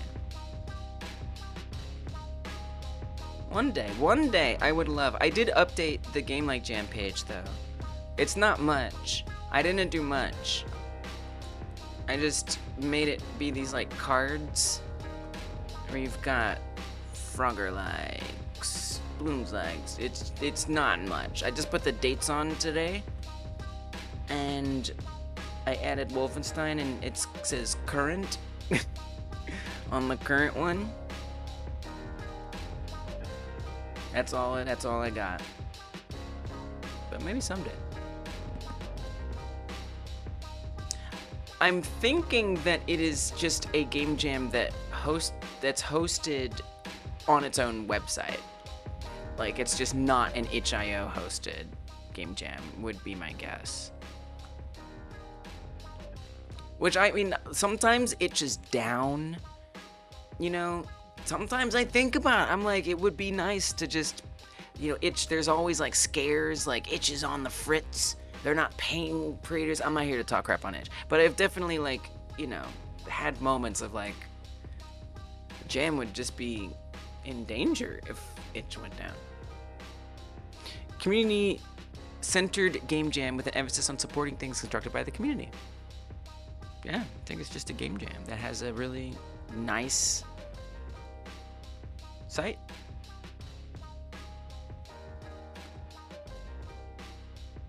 So it does say you'll need to upload your game to a site such as itch.io to host the game files.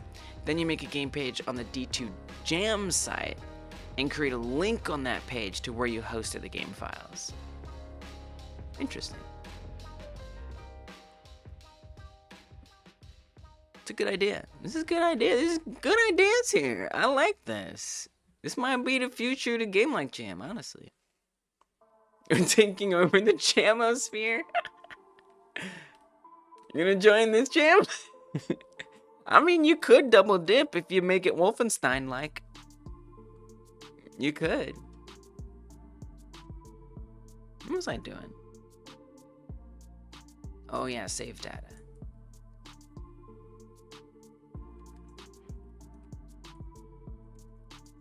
Get what? Type. And this will return who knows what.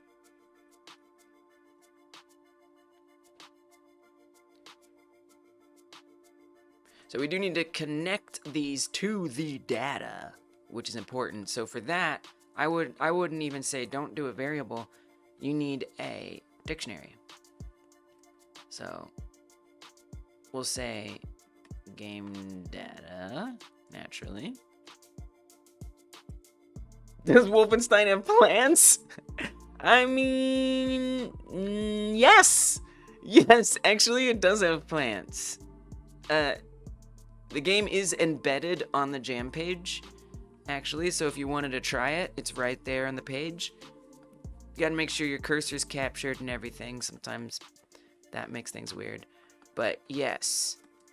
Yes, it does have plants. So it's a game from 1992 where it's basically the precursor to Doom, and you're firing upon people with heinous beliefs who use an ancient Eurasian symbol to represent their little cult.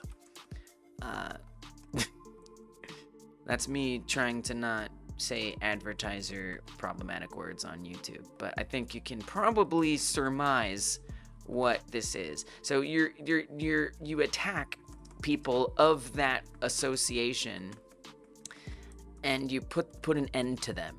You destroy them because they suck.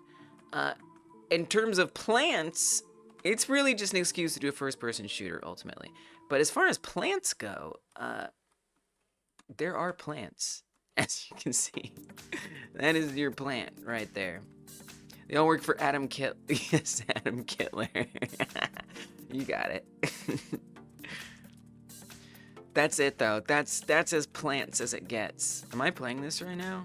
Am I taking a playing break, incidentally? Is that what's happening? Oh, I just exited. Oh, we can go back. I was going to try to make it full screen, but I don't think I actually can. Unless I play it elsewhere. That's okay. We'll play it right here. Oh, no, no, no. Oh, no, no, no, no, no, no, no, no, no, not okay. Excuse me.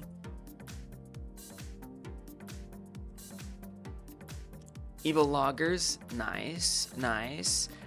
Yeah, I feel like if you get like the political component, I mean, it's, you know, being third person, if it's third person and it's not primarily a shooter or some kind of projectile based attacking, I do think there's danger there.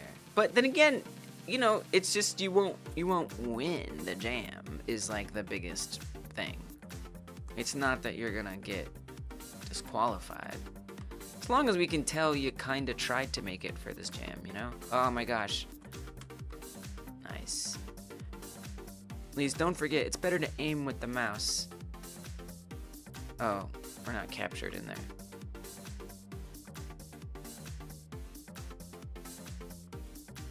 Oh! Oh! Alright.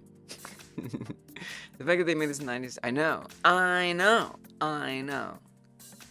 Wait, let me try to get this mouse movement down. Oops. You hold Alt to strafe. Mouse movement is OP, but it's hard. It's weird. Yeah, they made it without any... Oh, I shot all my bullets. They made it without any actual 3D. Oh my gosh. It shoots like raycasts out onto like 2D stuff. Oh, playing with a mouse is so weird. But at least I can aim. I'm also using a trackpad, as you can probably tell. But I don't know that it's worse, honestly. Oh god, I'm dead. Alright, yeah, it's worse. Okay, one more life. Probably. Yeah, I'm better with the keyboard, actually. Sure, the aiming is wonky, but... I don't know that anybody... Somebody said they were gonna try to make it the original way. With, like...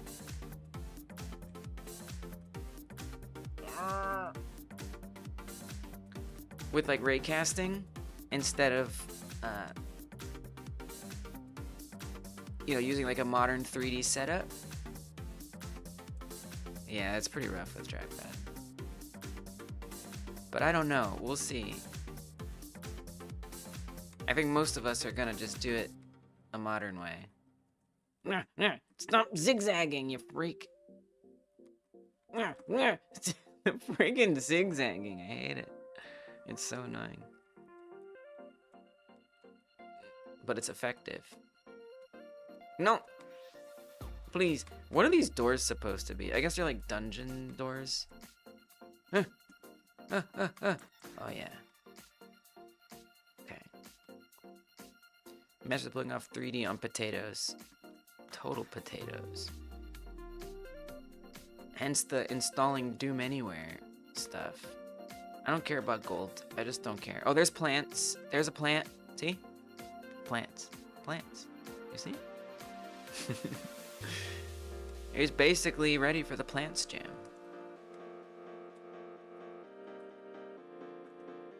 Nice. I should get extra points if I sneak up on them.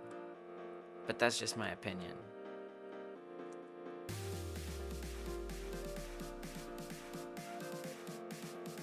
Huh. Let's go. Or do extra damage. Secret. We do the secrets. Make it Wolfenstein-like if you implemented the crazy attack mouse movement he uses. There you go. Just make, there you go. Yeah, the control scheme. That would be really interesting. Why did I get hurt? Who's shooting? Who the hell is shooting?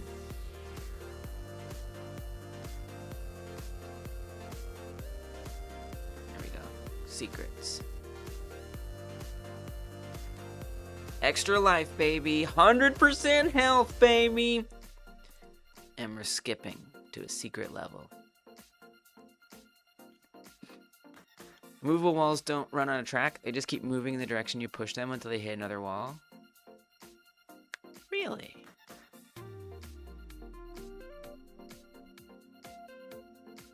Whenever I go in there, I feel like feel like someone always sneaks up behind me.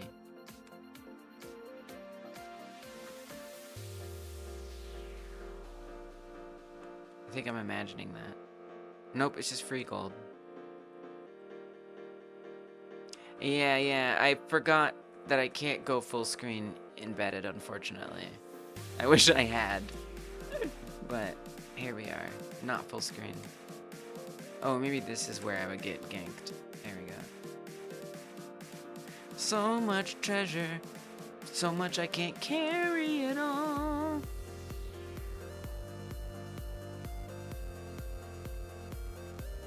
This level gets hard. I feel like I'll never beat this level.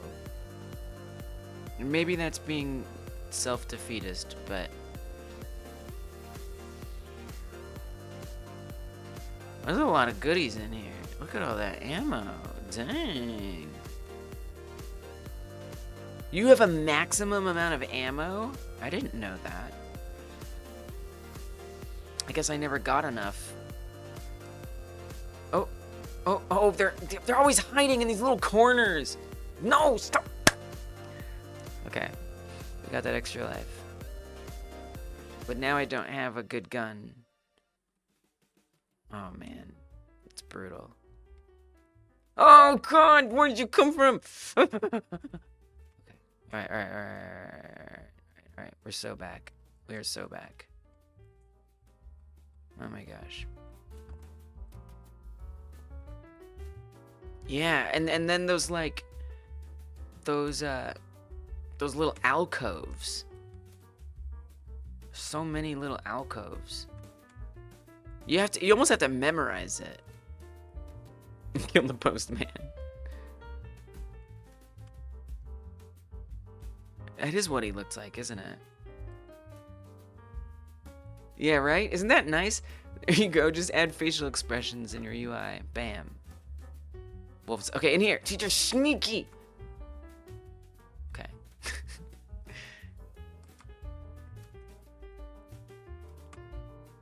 Stop with the zigzagging. Stop! Fascist freaks. Enemies do more damage when you are closer. I did not! That's cool.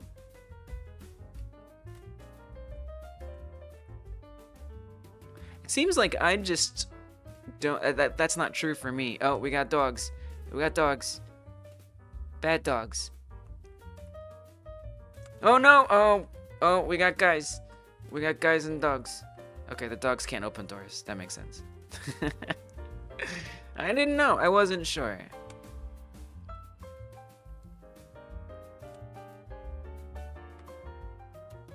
So, like, I don't even know where I am. This is, like, literally a maze. Oh!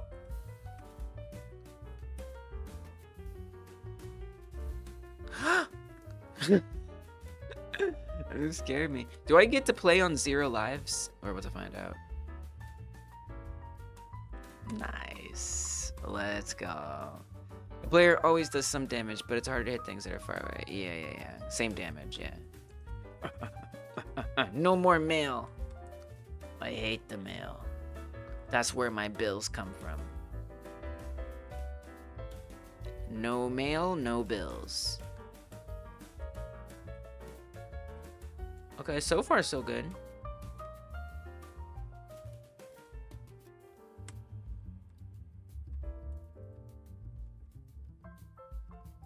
Oh, I almost forgot. You can't get me. No zigzags. Oh, your zigzagging sucks. I really feel like the like damage flash, it really sells me. I don't know. It feels like I'm really hurt. I can't explain it. It's just a red flash. There's something about it. The way it fades. Okay, that's gotta be a secret, right? What? It's just a random dead end. Okay. Okay, last life, don't worry. I'll get back to work. I know you're in there. That level's too hard. almost feel like I shouldn't be skipping, so I don't have to suffer as much. Alright. Anyway, the game's right through the jam page. Not only that game, but other games that are very similar. Okay, game data. This is going to be a dictionary. That was nice. And it is going to contain things referenced by the type, and they could be anything for now.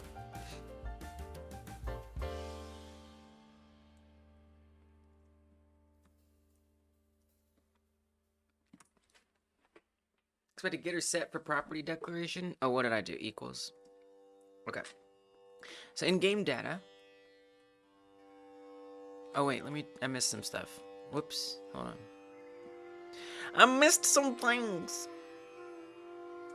I was just like, okay, work, we're done with work. Or we're back to work. We're done with playtime.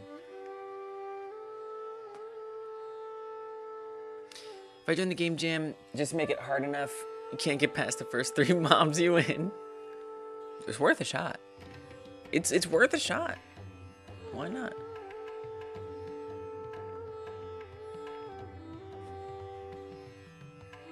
Browser player doesn't work with your mouse setup. Yeah, some people's mouse setups doesn't work. Your mouse is pulling off 3D on potatoes before 3D games really existed. 50 megabytes of HDD space. Good luck. I think you can make a Wolfenstein-like if you implemented the crazy as heck mouse move. Oh, we talked about that, yeah. The movable walls don't run. You had to go full screen. Yeah, so if you do like struggle trying to like play it, because I can only get so fancy embedding it out of its source. There's a link here, and it's at the bottom. Well, you can't really click that, can you? So, link right there. That'll take you to the original page if you need to find it. Hopefully that's better, because you can't actually do a proper full screen there, which can be very nice. Oh, no, no, no. No, no, no, don't play. That's enough. Got work to do. When you go to the secret level, you don't skip levels. When you finish the secret, you go straight to level 2. Oh, really? I didn't know that. Why play it? Is there some... I guess you get a higher... You have the potential to get a higher score.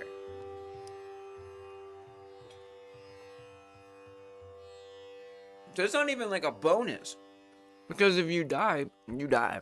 It's not like, oh, you go back to level 2, you lost, that's okay. It's very interesting. Cut limbs off the dead bodies to feed to the dogs to pass them.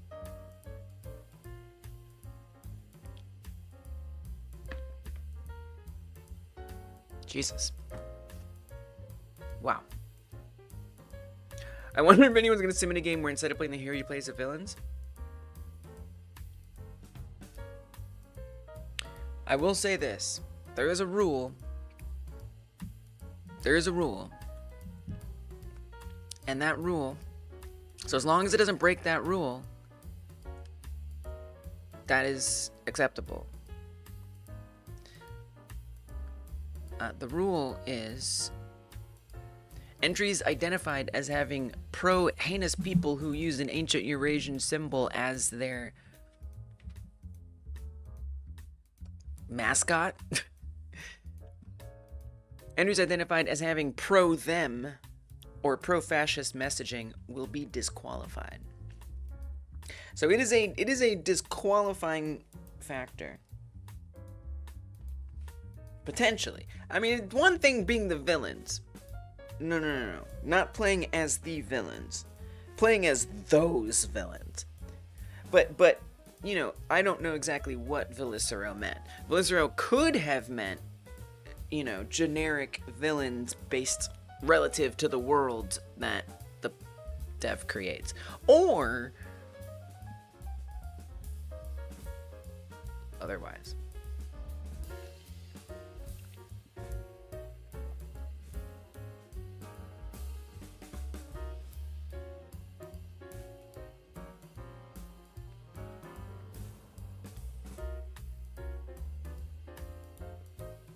The secret level has many point items. I can get you extra lives. Also, there's a ton of ammo there. I see. Yeah. Sometimes the secret level can be faster to get to than the real exit. At least in certain mods and things. Okay. Oh, I see. So that does end the level. Right. I'm a Green's idea is that you play as one of the soldiers standing in the corner. Waiting for Lee's to try and access the secret room.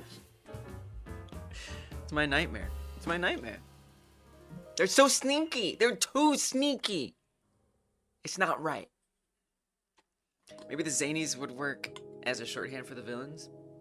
What is that?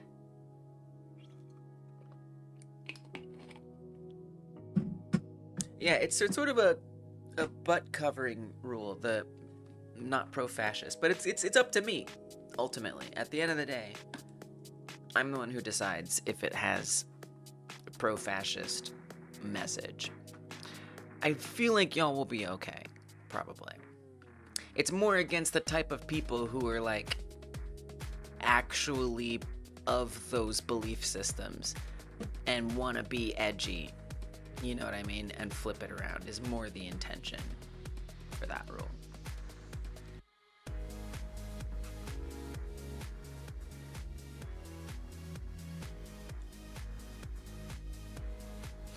Instead of Venus people, blah blah blah. Alternative could be Zanies. It says just Z and N swapped. Zany sounds fun though. I want to be zany. I am zany. But I see what you're getting at.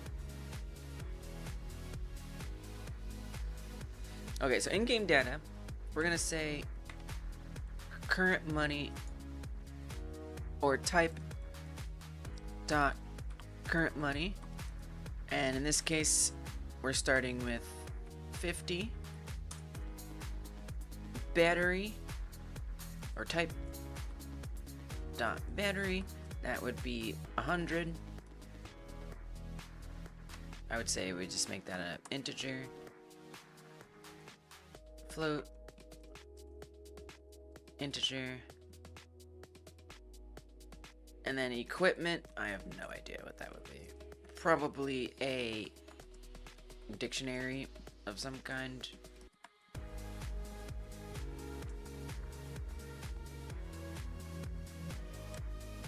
Okay. So depending on what type we get, we're going to return, I would kind of like to say, return what?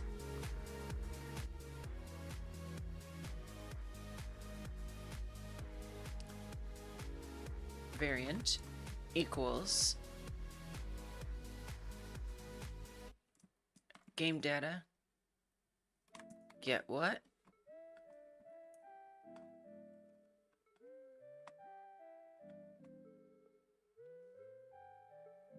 And then return what?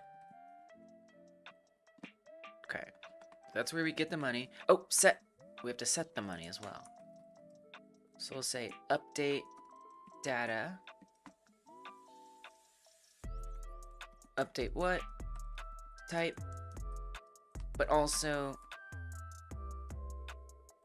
the update itself. So I don't always love this because it's like, you know, it doesn't imply necessarily what it's going to be. So I guess you should probably at least put that in the enum here. Might be nice. Maybe we do that. Yeah, kind of, well, it's doing both places. I don't know. Well, but if you do, this is called game data, right? Here, save it. Let me look at this in the documentation.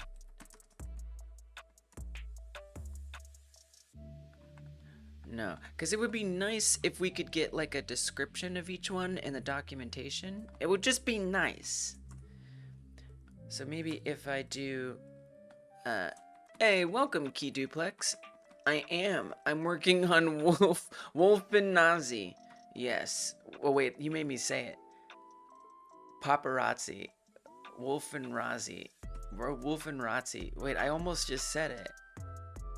That was crazy. Let's assume it didn't pick up on that. Yes, paparazzi Wolfenstein. Yeah. Yeah, that's what I meant. Welcome back, though. Will that make it appear?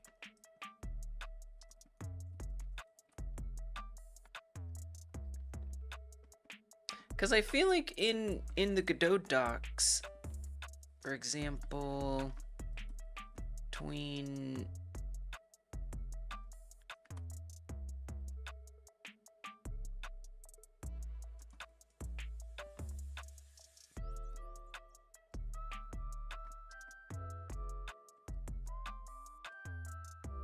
these. See? They do it here. I have to think there's a way to add documentation. It would just be nice. It's not a big deal, but I would like to know how to do it.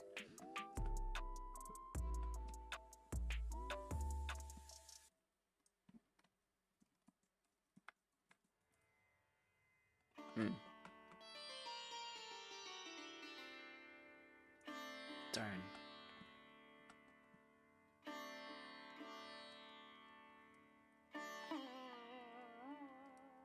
Well, I can try to look it up, but that seems like a little obscure. Godot documentation, enum description,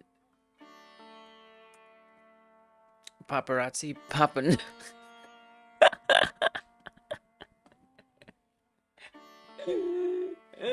That's funny.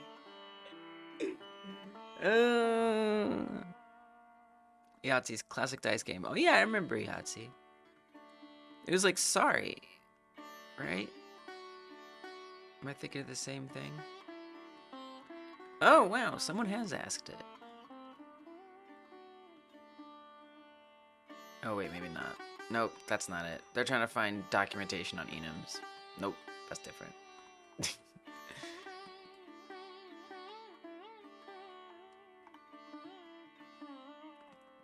Again, not a big deal. Oh, we got there. Okay.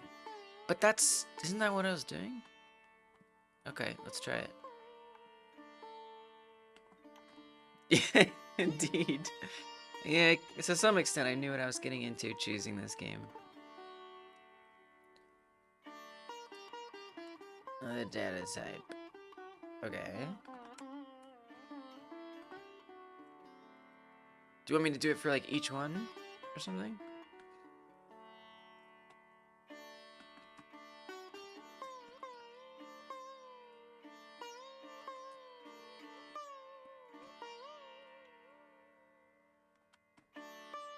Like maybe it needed this potentially.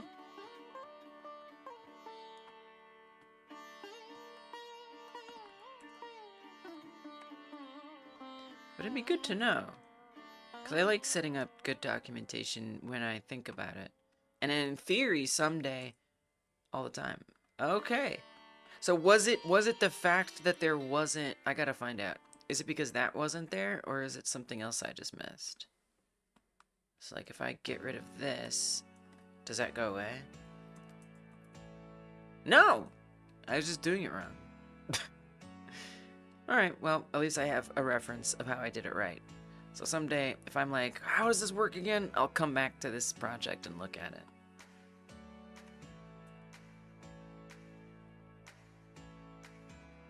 Rosa says, it's like walking in the park after a snow that's melted. Because it's like dog poop. How dare you not get it 100% first try? Huh? I don't even know what you're talking about. Okay, so we got the types, we got the data. Now we want to update the data. So to update the data,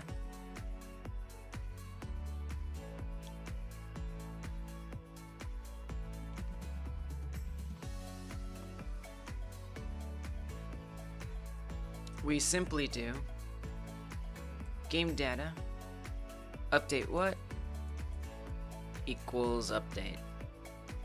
I could get fancier with it, do like some kind of check or some kind of guard. I feel like it's not necessary.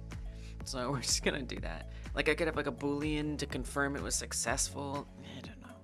We'll just do it. Now that I have an update data,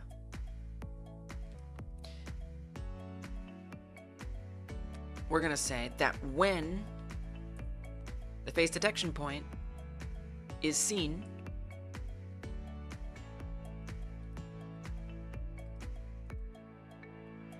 update money earned. Now here's the thing.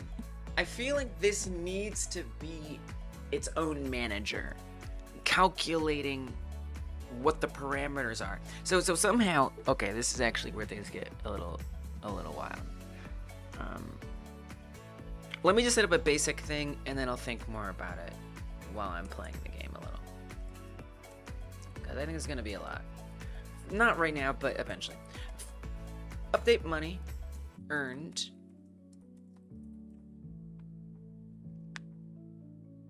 We could even say, what if we even say start earning money?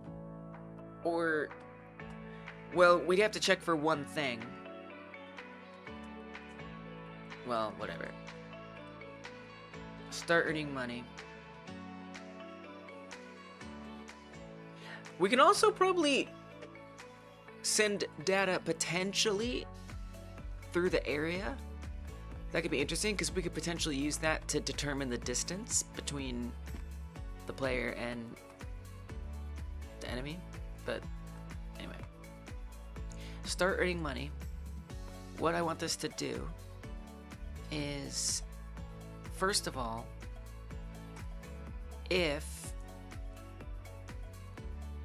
person type, if not person type, set to person type agent return. For now, we'll say that. So we only care about it if it's an agent. If it is an agent, then I want to run a manager. I feel like I'm... No. I was gonna say, maybe I'm gonna experiment with having my managers be... I don't think I have any managers. I do.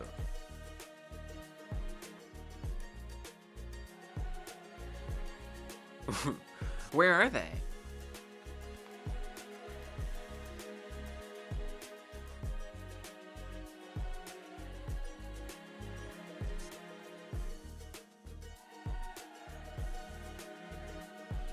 Okay. Does the debug not do anything? I think it does something. So, oh yeah, I started setting up settings, like inverting the y-axis.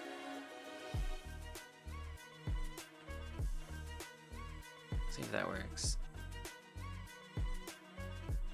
No, I must have removed the managers at some point. Okay, well that makes sense. I was like, there's no way this works. That would be weird.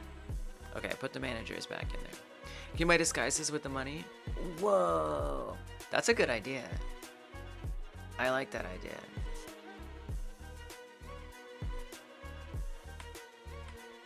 Is this doing anything? Oh, it is. It just isn't working. Apparently, I broke it. I seem to have broken the... Oh, it's immediately switching back to false. Wait, what? I don't need to debug this right now. How did I screw that up, though? I don't even know. I don't even know.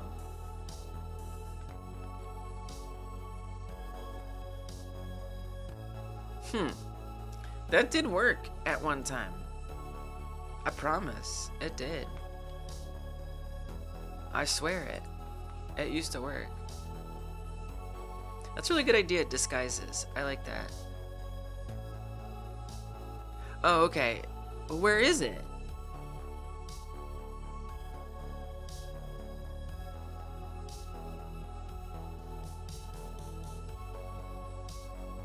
Where the hell is the managers? I don't know. I don't know where it is. If it's not in the scene, it is in the scene tree. Where? Where is it? Oh, it's on the player? I put the managers on the player. No. Wow. Wow. I haven't messed with the main scene in so long that I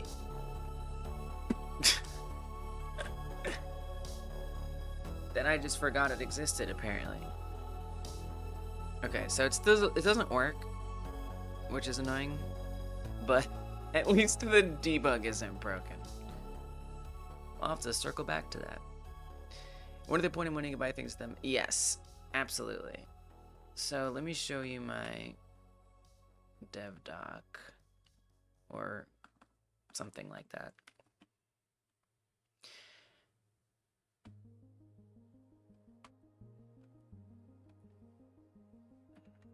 Purchasable equipment upgrades. That's it. That's the one thing I've written down. So like maybe a different camera lens, maybe a better phone that has better battery, probably just new phones.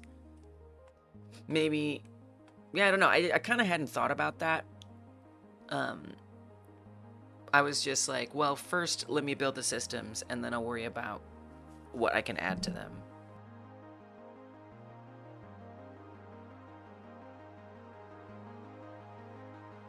But yes, entirely, it's intended to buy extra stuff. Disguise is a good idea. That's a really fun idea. I like that.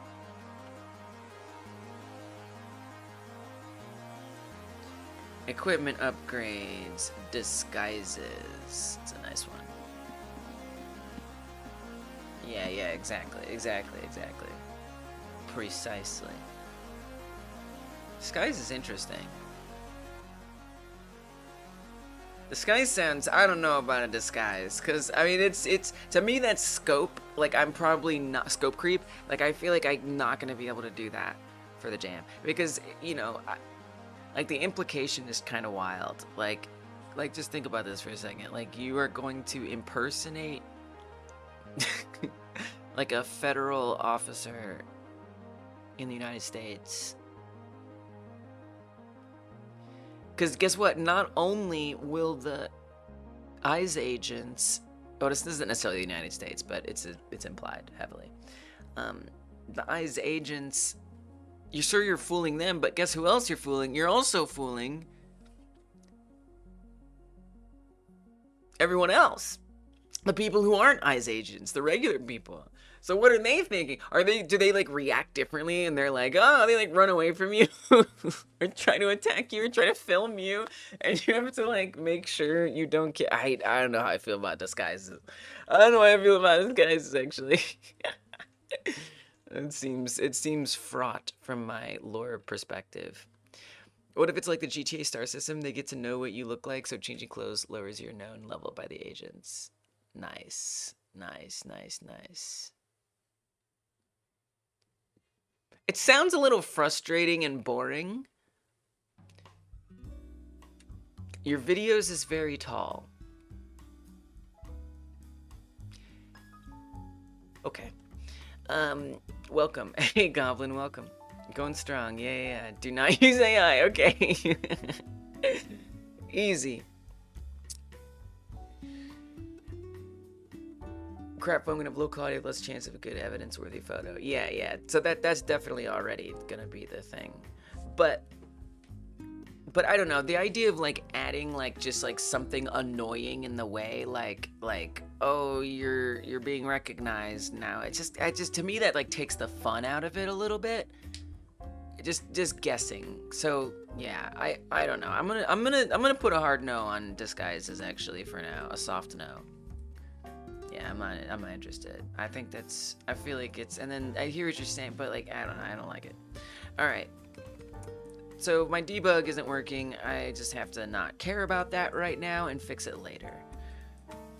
It's probably something in the player.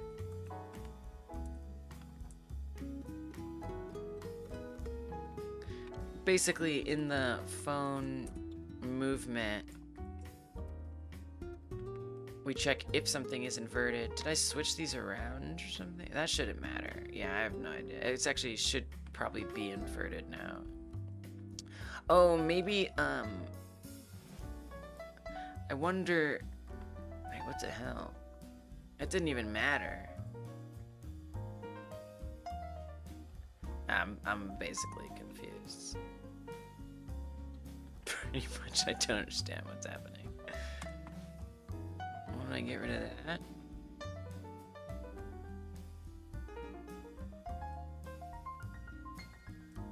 Wow, I guess I don't care. It's a little annoying. I don't know how it broke. I'll have to go look through the diffs. No idea what happened there. A little nauseating looking up and down like that, isn't it?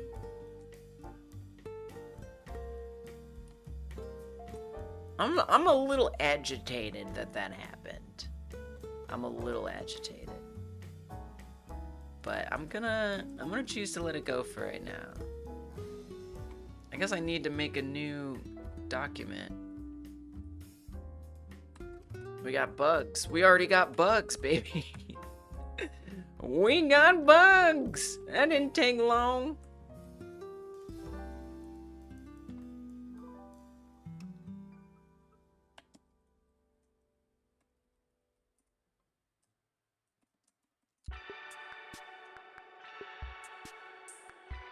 Invert Y not working via not working. Yeah. What is it the debug? I'm trying not to get sucked into this right now, but also like what? I got a little creative and wacky with my experiments on how to set up settings. This was off stream I did this. I got a little wacky here. And it might have not gone well. Okay, what if I set this to true? Just curious. Is it gonna be inverted? No, it's not. Alright. Okay, it doesn't work. What about this one? Does this one work? The phone auto recenter? Let's see if at least that one works. It does. Well, that one works. So this setting is just like if I move the phone left or right or up or down, it just like automatically brings it back to the center. So these would be like settings. I normally don't make settings menus, but this time I did, or I'm going to. All right, we just broke that. It's fine. You know what? It's fine. All right, let me get back to it.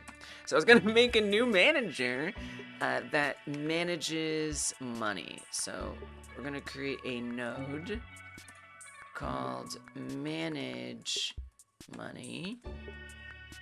Give it a script called manage money.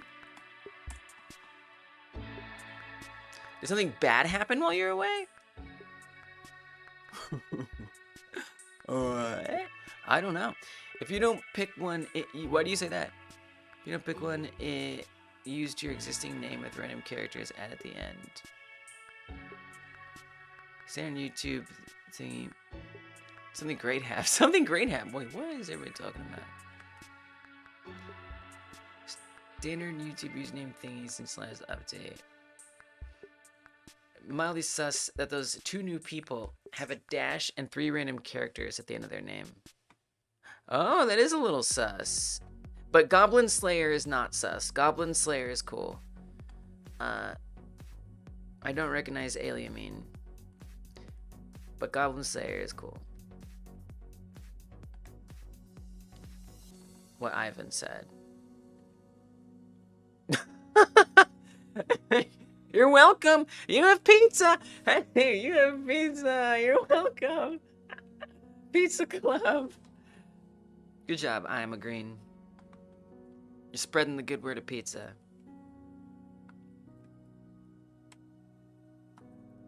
Okay, class name. Oh, actually, we're gonna do just the normal singleton pattern thing. Except this time, this is manage money. And what I want to do here is where it sort of parses the conditions, where it decides how much money do you get from this interaction. Now we're going to keep it super simple right now, but we're just going to make an update money function.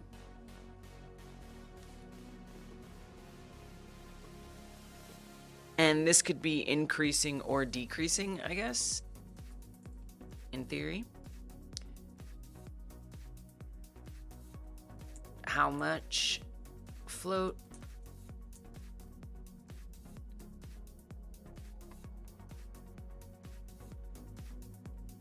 Then we look at game data, update data,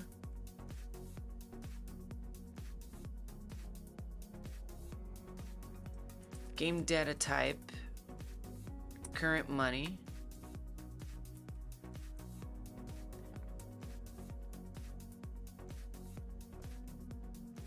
probably should get it first. That would make more sense. Current money float equals something else is I want to make sure that the money always stays to like a percent. I kind of remember how to do it, but I'm probably gonna go look at my other project because I think it's like %2 or something. I don't know. Update data, wrong. Get data, what data? Game data. Type current money. Then we'll say updated money equals how much plus current money. So this could be negative potentially. Then I want to say formatted money or something. So I'm going to look back at my cat game, which I have set up a way to do this, and I forgot what it is because I had never really done it before. But this is the beauty. This is the beauty of having all my stuff backed up. It's the best part. I can go look at my code, see what I done did. You been thinking about finally checking out that dungeon cooking anime? I know a cooking anime, but I don't know a dungeon cooking anime. I have a cat game. Yeah. So that's what I've been working on when I'm not doing the Game Like Jam. That was for the Tamagotchi Jam in November. I made a game, and I'm still working on it. I don't think I've updated it here in a minute. A little bit. 18th, yeah, so it's not gonna have everything. Probably should update that just for fun. But it's like a virtual pet game where you take care of a cat. I kind of want to have the most recent one though. Wait, I want to have the most recent one. Is that so wrong? Delicious in Dungeons?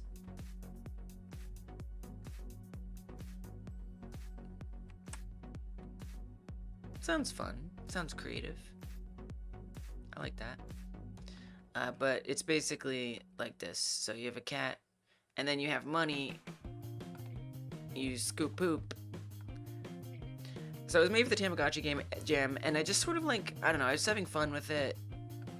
And I've just been working on it because it just makes me happy because it's cute and there's a cat and stuff like that.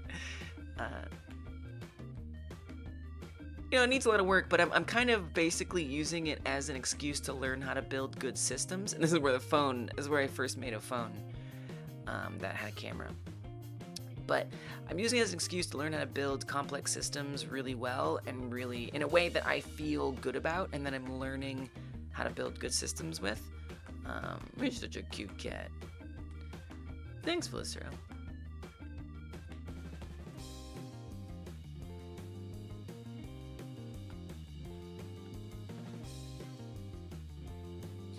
But who knows, you know? I plan to come back to it in April. That's the idea. But, you know, I don't know. I don't know. If this game turns out to be like super fun, I don't know. We'll see. I don't know. I mean, it's at the point where I have like a menu of games to work on. You liked it? It was good? Delicious in Dungeon. I guess I should write that down. I should remember it. I must not forget it. It behooves me to recall.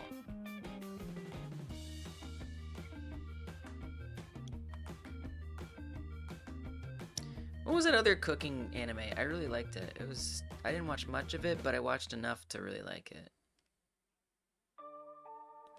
What is this? 3.7 update.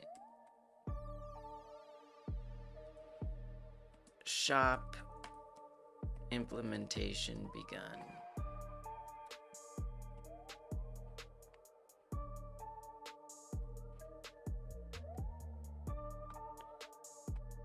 It's nice to have when someone asks, you know, be able to quickly share it and stuff.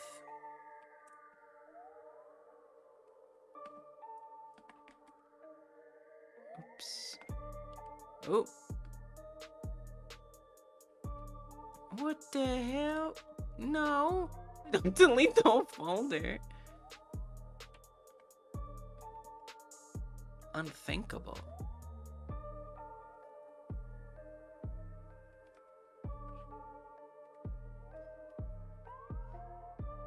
It was kind of like Iron Chef, but anime.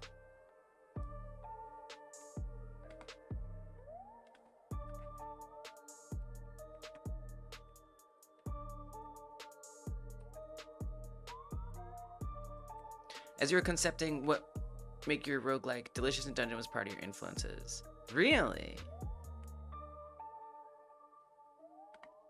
I don't even know how.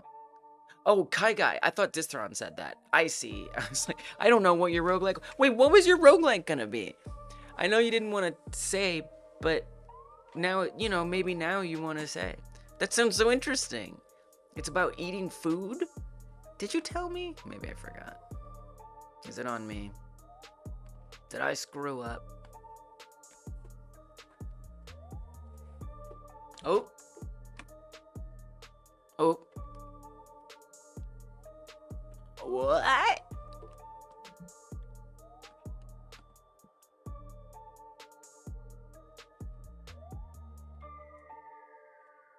That can happen?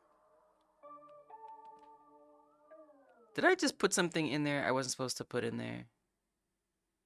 I don't even believe. What? I've never seen that before. It says zip contains file that is too large. Index.pck. Okay, I mean, something... Why is it 98,000 kilobytes versus 64? I didn't even know there was a thing.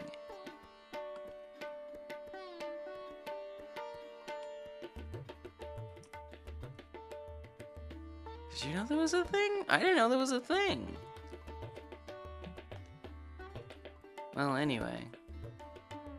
That's very interesting. I wonder how that happened. Because I don't think I really added that much. At all. Like, did something accidentally get in there that wasn't supposed to be there? But even then, it's like... This is kind of rocking my world right now. Well, anyway, I started adding a shopping app in here. So you could shop for cat food. Was the last update. And then you'd have your phone here so you can check your money. That is shocking. I wonder why. I do notice...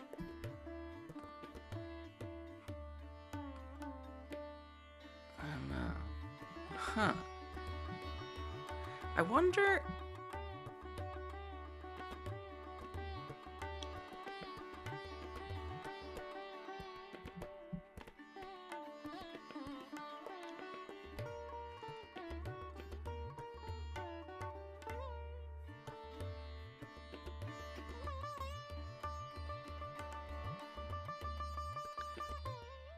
I'm gonna need to like run something on here to try to see like which, like run through all these and see which is like the biggest files.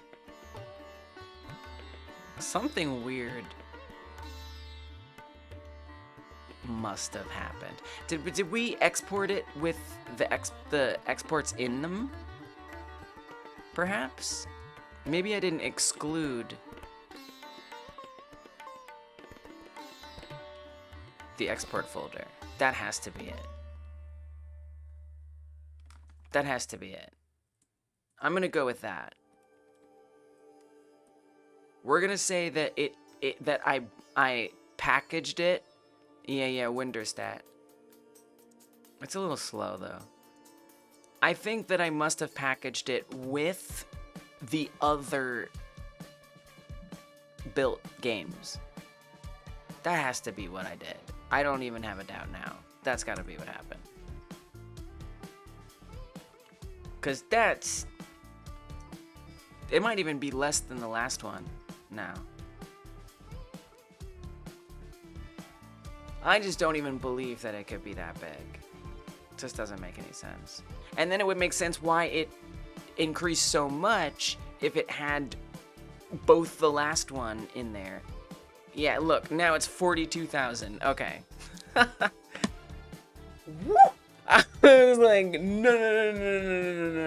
I did not make the game that big. That is not true. Alright. Oh my gosh.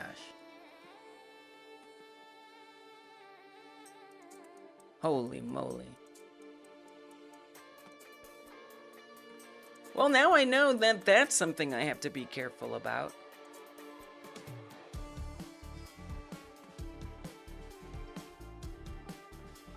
Delete. Throw it away. Yeah, no, I'm glad. I'm glad I did that. That was a welcome distraction. Still bubbling in the back of your brain. You'll add it to the pile of games you'll make one day. Alright. You forget if you shared your ideas for it.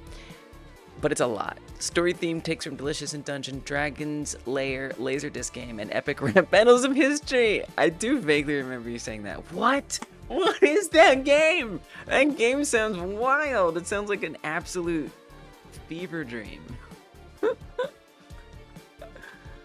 That's fascinating. But yeah, I want my games to be potato runnable. I want them to run on potato computers, on web, on mobile, on any platform. It's very important to me. So like the fact that it was not able to load was just like, what is happening? I just want to see it. I want to see it with my eyes. Then I can go back to work. It's been kind of a slow, chill Friday work-wise, but it's nice, you know, just to like get the progress and move on. This phone is not supposed to be. This is a bug. I don't know why the phone is already on the tripod. I think I just forgot to unhide it or something.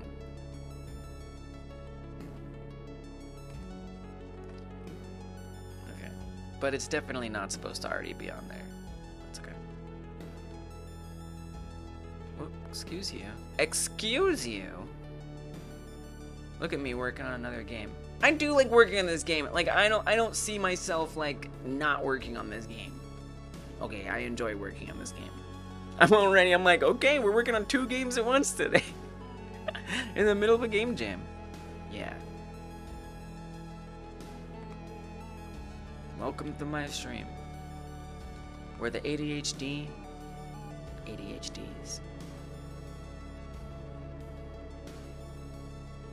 Alright, but everything's fine.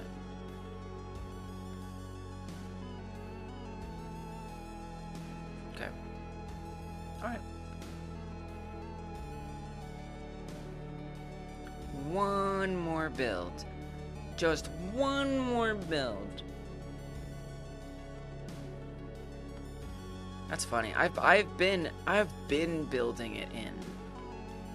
That is such an oops. What a oopsie. Compress it. Okay, so what am I doing in the other game? I'm setting up money to be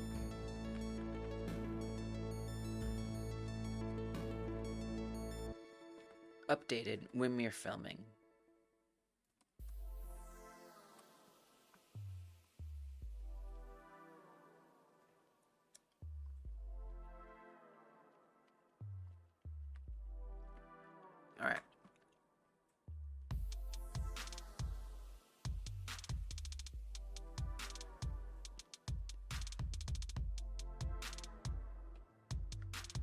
Super Pong Games. Thanks for subscribing on YouTube. Appreciate you for that. Hold on.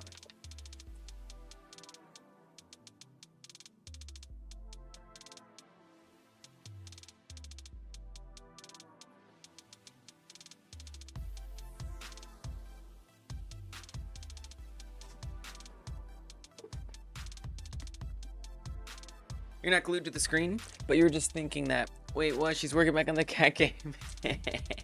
No. Oh yeah, I wanted to find the you know why? Okay, I can tell you why I got there. Because I wanted to find how I did the dollars and cents setup on the phone. And it was gone. I was gone. Oh, I also have a manage money over here. Snapped 0.1. Oh, that's how we do it. But it's returning it that way. I see. I'm just like constantly paranoidally just like always snapping it everywhere. This is good. This is definitely good spending code. Well, I assume it is. I actually haven't put it to the full test. Okay, but this is the thing that we want. Is that right there? Your attention is rapido right now, so you totally get it. Back and forth. Whoa. Yes. Yeah, my attention's all over the place a little too. So the format of money, we're going to say float equals snapped updated money. What snapped is doing is it is just making sure that whatever it's returned as is rounded, or it cuts off really at this decimal point. I think that's what it does. Returns the multiple of step that's closest to that. So if it's pi 3.14159 and we do 0.01, then snapped, okay, then snapped will return 3.14. So just those last two. So that's what we're doing, just to make sure we only get 2 cents at the end. So the updated data will include the current money and the formatted, or the data current money with the formatted money added in. So then the data will be updated and we'll be good. Now, this doesn't show any of it. I could check to see if there's anything broken, but that would be boring. So what I'm going to do... Wait, are you calling that function? Wait a minute, girl. Hold on. Go back to the person. Set person type. This says start earning money. Oh, no, we got to do one more thing. Start earning money. Manage money. .ref. Update money. By how much? So every time, so do I want this like on a timer? Is it just like a one-time thing? It's not a one-time thing. It's a timer. So I don't know, something simple. $1 every 20 seconds, something. 10 seconds, 5 seconds. It doesn't really matter right now. Just to be something.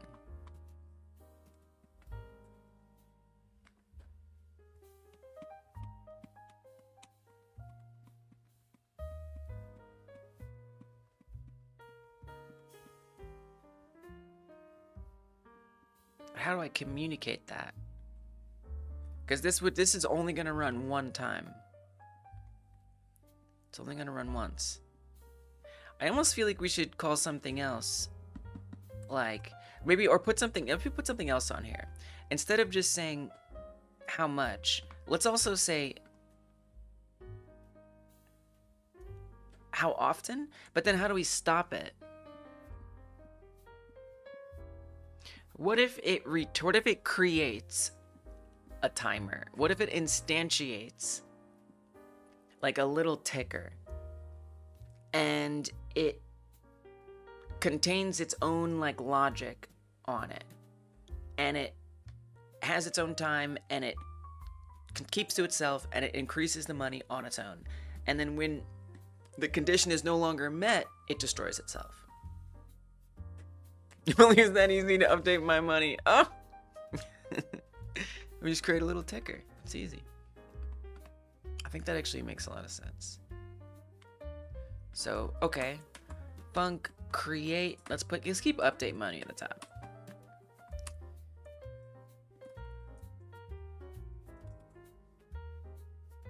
Create money ticker, and that is going to ask for how much, how often.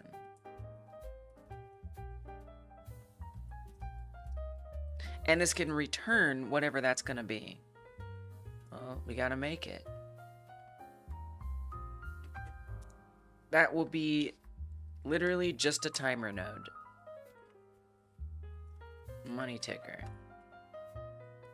That's it. Give it a script. Save it as a scene.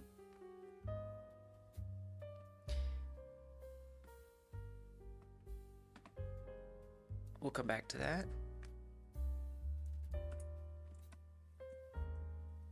Back to manage money. We're creating the money ticker. This is going to return. Oh, we got to make a class. Sorry, forgot about that. Class name money ticker extends timer. Back to manage money. It's going to return a money ticker.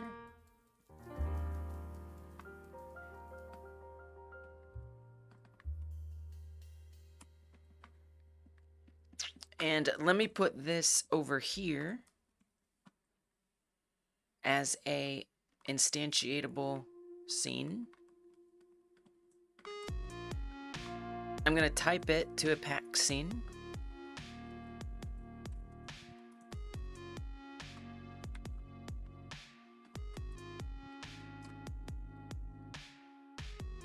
So we'll also need to know where we're instantiating it. Do they just all go into the manage money? I think that makes sense.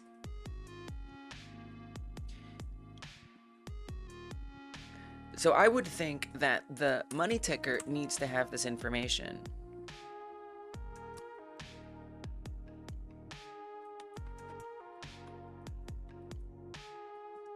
How much?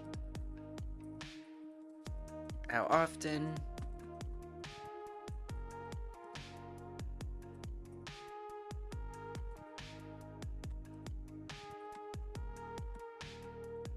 Let me go find the scene again.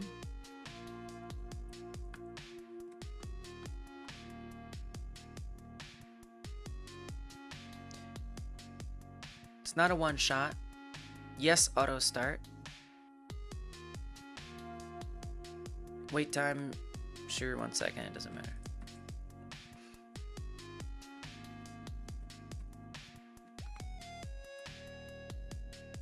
So I guess I don't need anything when it's created.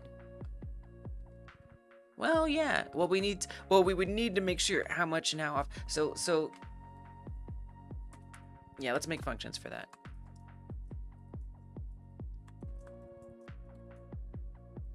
Set how much to tick or tick amount.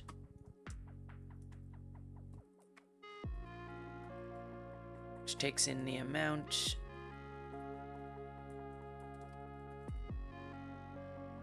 So this has to go somewhere, obviously.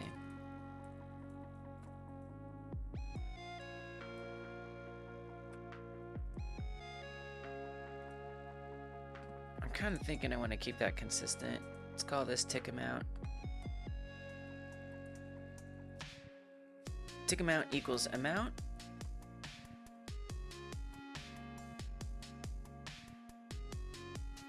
And then how often, frequency, set, let's say set tick amount and set frequency. Set frequency.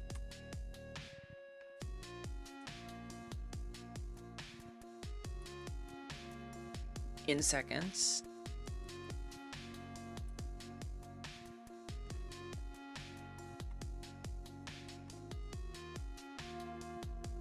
frequency equals seconds.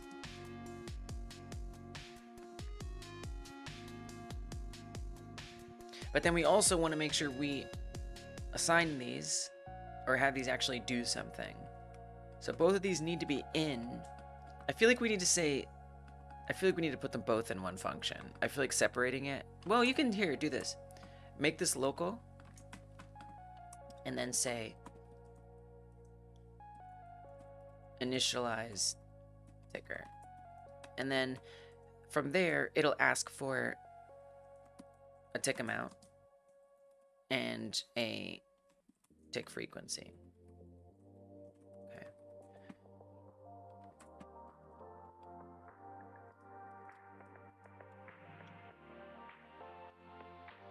Okay. This can return itself also. So we know, right? No, doesn't need to return anything. And then this can just run set tick amount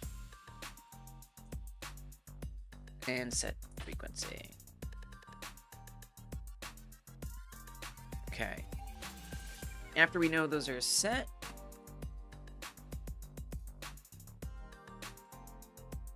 I guess don't auto start. Actually, it's a bad idea. Because then we can say, once we know it's ready,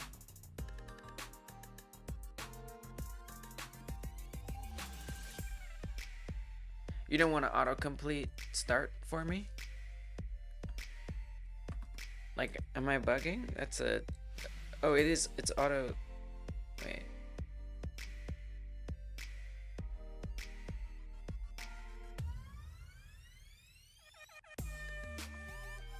Okay, I guess we just say wait time. I guess it's different than a timer you create in the scene tree. Those are different timers. Okay. Alright.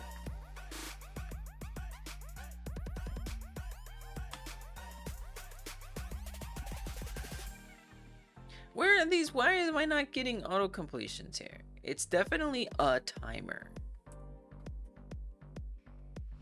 Wait time. Wait time. Okay. Wait time. Alright, we just don't get... Oh, unindent. Wait. What?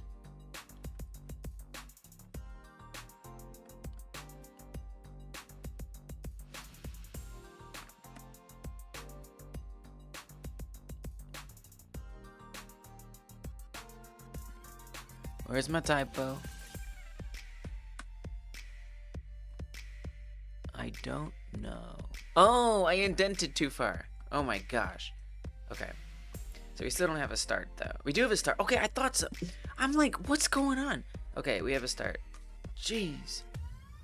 It's so confusing when there's an error and it just like obliterates my autocomplete. Which yes, I'm dependent on it, but I'm dependent on it because I like to know if it helps me know I'm not wrong.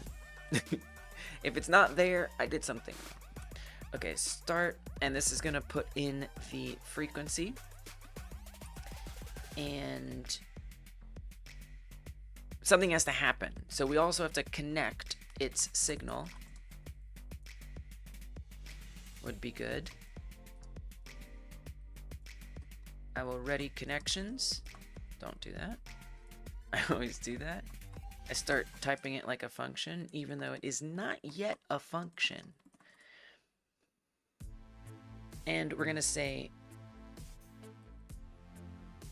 timeout, connect on timeout,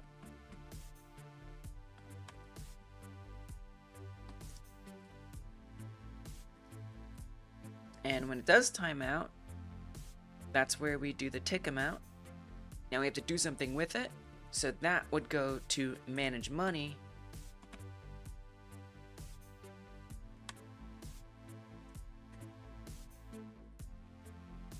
I've lost my autocomplete privileges again. Manage money. What?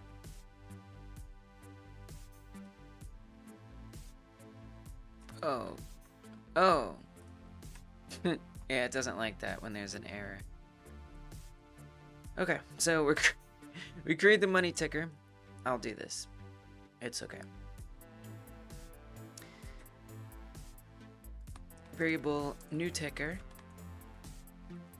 money ticker equals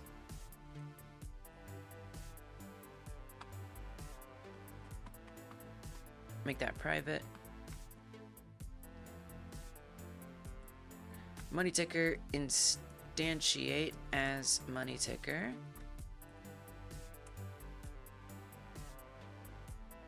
But we need to pass in some stuff, so we have to say new ticker dot initialize ticker. Then we pass in how much and how often, and then finally return that new ticker. Okay, now I can come back here, get my autocomplete, and we're gonna say update the money, how much, tick amount. Okay, so every time that times out, it'll update the money. I will say, I just heard some lightning and some thunder. Seems like Kai Guy's storm has come my way. It seems it has come my way. It makes sense, because you're further to the west, and I feel like the storms always go from west to east. Typically. But actually... Oh yeah, it is ramping up. Wow, it's coming, it's coming.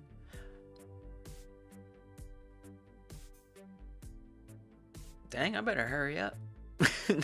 I better hurry on up. Thank you, thank you. Thank you for the storm. We'll see. We shall see. I hope it's died down a bit. Would always be a good thing.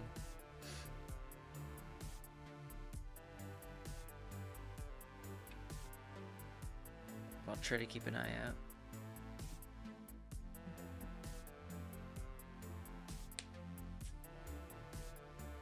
Rapidly moving east. Okay, Ryan Hall isn't even streaming anymore. If Ryan Hall isn't streaming, it's probably fine. With that said,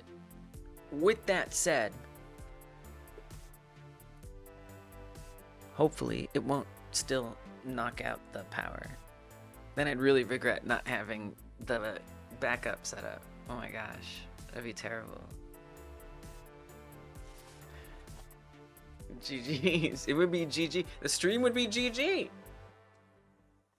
I mean, look, what better way to motivate an ADD person than to have consequences? Extrinsic motivation, you know? Oh no, I'm not leaving yet. No. I'm just saying I better hurry up. No, I'm not leaving yet. But hopefully the stream won't crash. But also, hey, GG's. You know what? GG's. Everybody's already gone. Tick amount. Okay, this is great. This looks good. This looks wonderful. So... is everything technically set up? Well, no. I think we still have to create the money ticker, and that's going to be from the point, face detection point. So for manage money, we say create money ticker. Fanny! Welcome.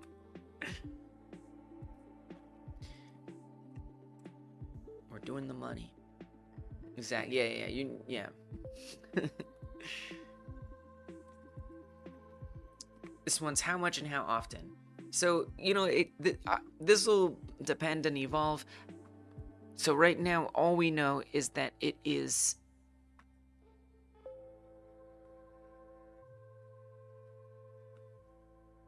returning if it's not an agent. So all we know is that indeed an agent is being looked at. I feel like I would want to keep a record of all the values. You know, that would probably be a really good idea. Do I want to put that on manage money? It kind of makes sense if I'm thinking about it.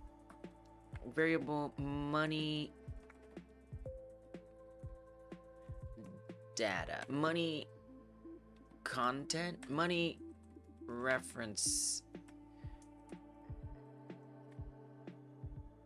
Earnable amounts.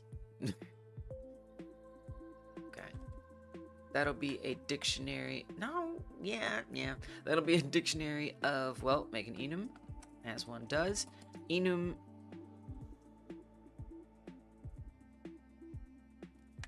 earn type.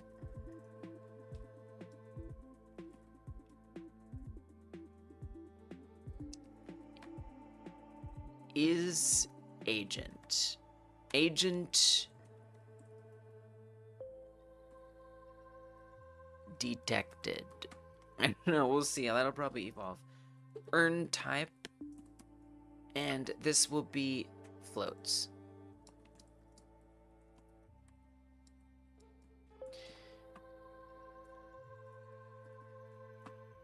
So we're going to say earn type.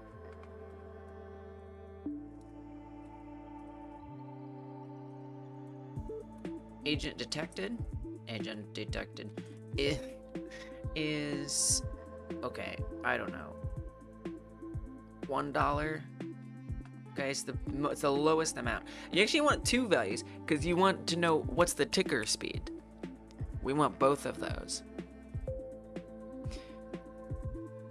And part of the reason why I'm not making this a constant, you know, what if at some point that could be updated? So maybe you get some kind of upgrade that makes it more valuable or something. I'm not sure how I want to handle it, but I don't actually want this to be a float, unfortunately. It's unfortunately going to be another dictionary. So enum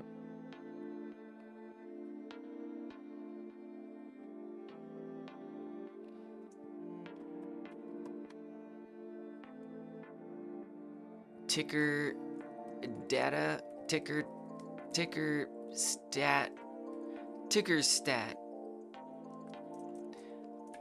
amount versus frequency. So then in here we put another dictionary, and in that dictionary we would say ticker stat dot amount. That would be our float. So that's where we'd put $1. Ticker stat frequency every second. Let's see what that's like. We'll just start with that, and we can go from there. Okay. Now we need to be able to fetch this data. Get earnable data.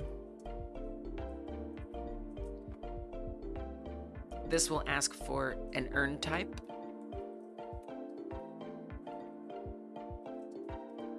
And it is going to return, I guess, the dictionary.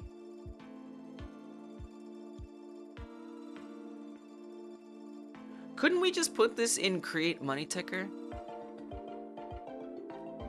I feel like that'd make more sense.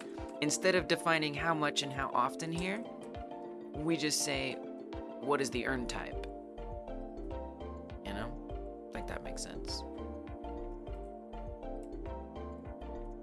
So type, earn type. I like how that worked out.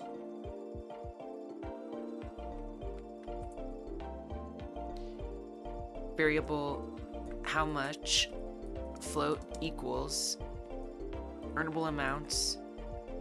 I still want a getter. I want that very much.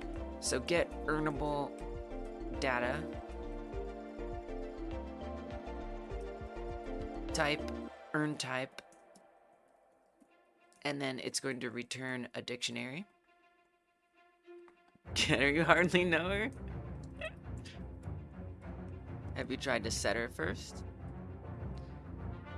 Get earnable data. And then we would simply say data dictionary, which is going to be a dictionary of no particular type, because I can't clarify what it is up here, because we can only, I can't keep nesting types in here. Can't say like dictionary, you know, string, float, or whatever. I can't do that.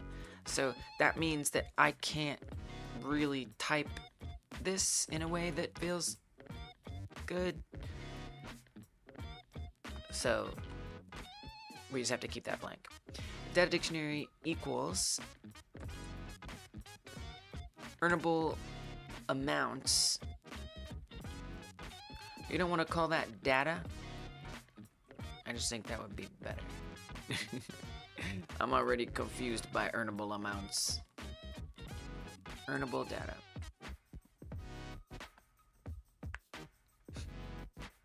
So I'm going to get the type from there, which should give us a dictionary. And then we need to parse that dictionary. No, we don't. We just return it. Just kidding. Dictionary. You could, here, no. Well, no, do it here. Do type, do earn type. No. Do earn type and ticker stat. Or okay, do type and stat. Excuse me. I stuttered there. Type and stat. And this would be ticker stat. So now we can actually say data to get, which will be a float either way at the moment. And that's going to equal data dictionary stat. Okay. Then we return data to get. So this won't be a dictionary, this will be a float that it returns. Okay.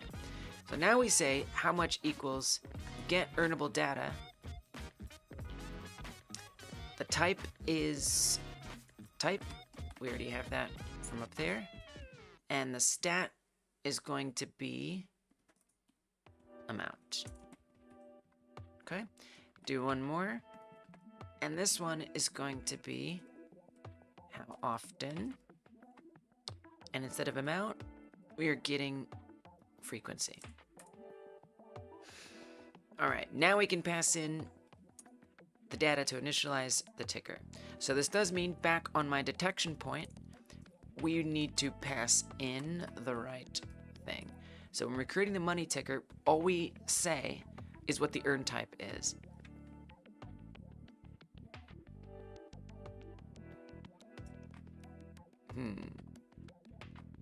Wait a minute.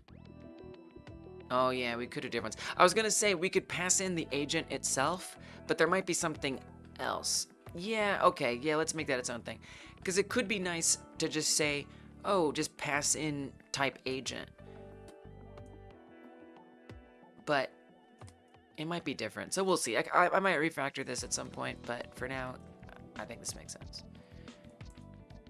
Earn type, agent detected. All right.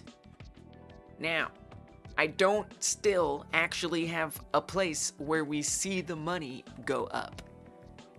That doesn't exist. I need to make that.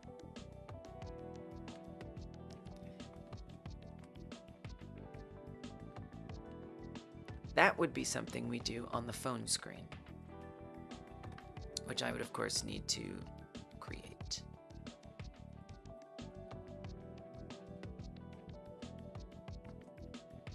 Where is thine own phone? Up there. Okay, so we can see it's got the battery, it's got the camera, and this little thing.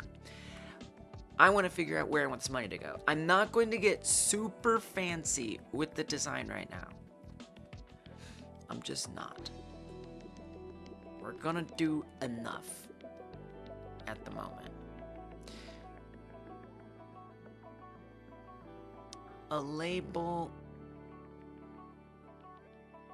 canvas layer, a control, a container. Let's keep it simple. Let's do a container or a label for now. More just proof of concept everything is working.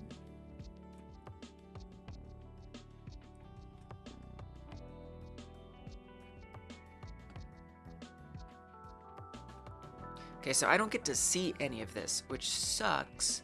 So we are indeed going to make a... Do you want to do a canvas layer? Canvas layer is fine, right? Let me just try something, because I'm not sure. If I make a canvas layer, and I put the texture rect in there, does anything break? Is everything fine? Everything's fine. Okay, alright.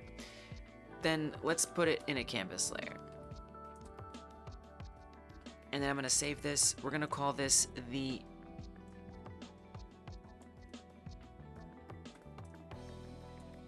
Eyes Open. That's the name of the app. UI canvas layer. I'm gonna save that as a scene. It's a long scene name. And now we're gonna modify it. So now I can actually see what I'm doing, which is optimal. My preference. Seeing things. Let's put, can be a control for now.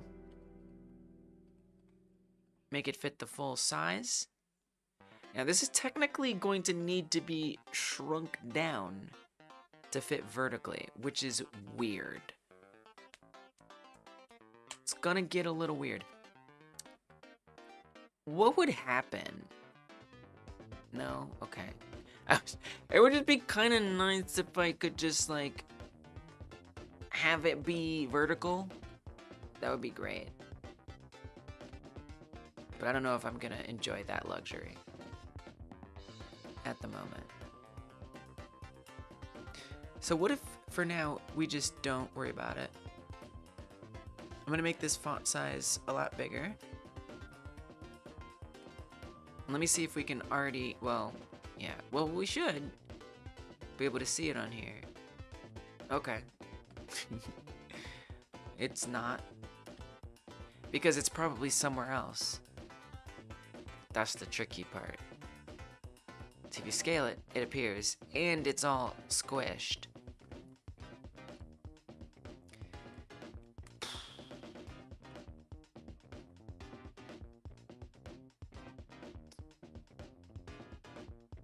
Okay, let's try this.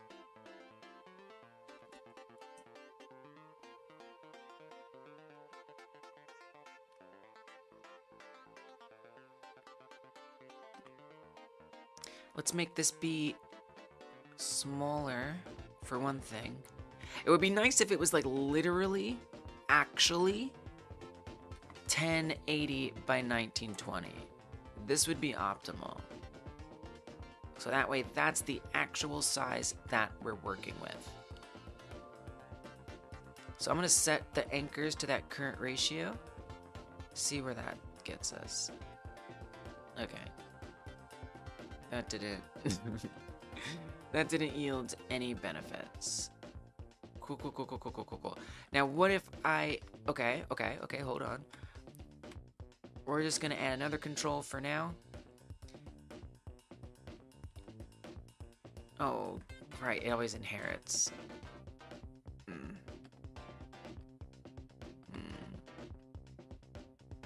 Okay. Okay, alright. Okay. Heard. I might need to take a look at the ways that I did this in the other project. What's half of 1080? Let me look at the other project. To remind myself how I did this.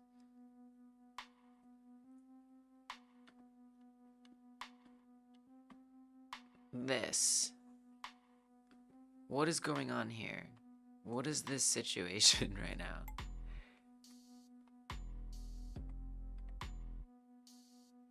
Anchor center. Oh yeah, we are literally dividing it in half. Is how that's working. We're making it. Wow. Okay. 540 by 920.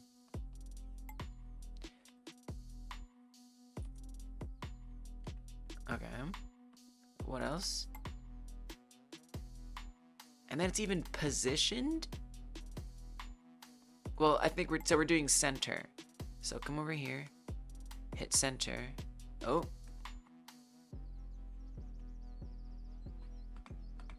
Then make it 540 by 920. That ain't right. How does this even work? I don't even know how this is happening. Can I try just like copying the properties? Maybe I just don't have to like think about it too hard. My poor little brain. You know what I mean?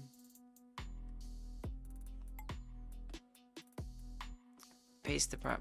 Okay, that didn't do anything. Oh, you can't do that between... I just tried to copy and paste between Godots.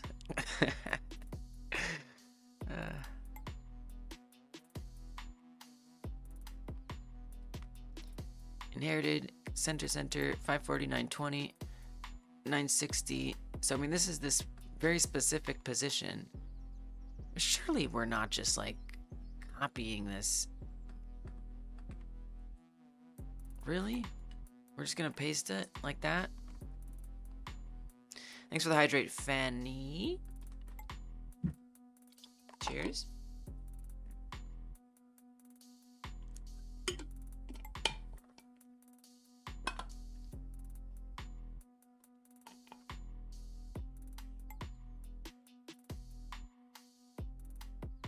Wow, that's a lot of messages all at once. These Wolfenstein pixel artists must have been cracked out. Wait, why? Why do you say that? I don't necessarily disagree. Goblin says, here to remind you to eat and drink while you work towards your goals. Now I go. Bye. See you later, Goblin. Thanks for being here. Cheers. Here's a bite of eat. A bite of eat. A bite of eat. It's so much work to animate the characters. It's a bite of eat.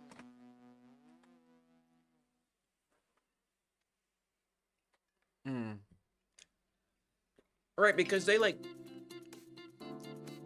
have like the different angles. Welcome, Alexis. But like maybe even like when you're like rotating around them, you know, and you see them from behind and the side and stuff like that. And then wouldn't you need like a separate walk cycle for each angle? I assume they just have the same front-facing damage animation.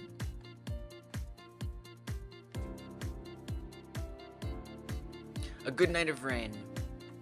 Yeah, I think we're just getting a good night of rain. 64 by 64. 8 times 8? If there's 8 angles?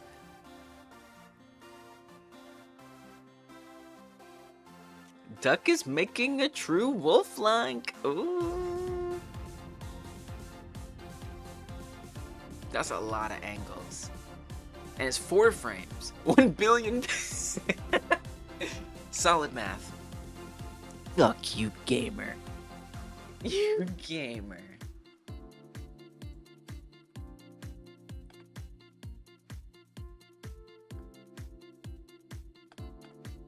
Okay. It's at least... Okay, go back. It's at least near the phone screen. So I think this is it. I think I just have to, like, fudge it until it gets in there. Don't even. I think I have to adjust it until it's in a good place. Which makes me think I should make this local for now, because it's just going to make my life a little bit easier.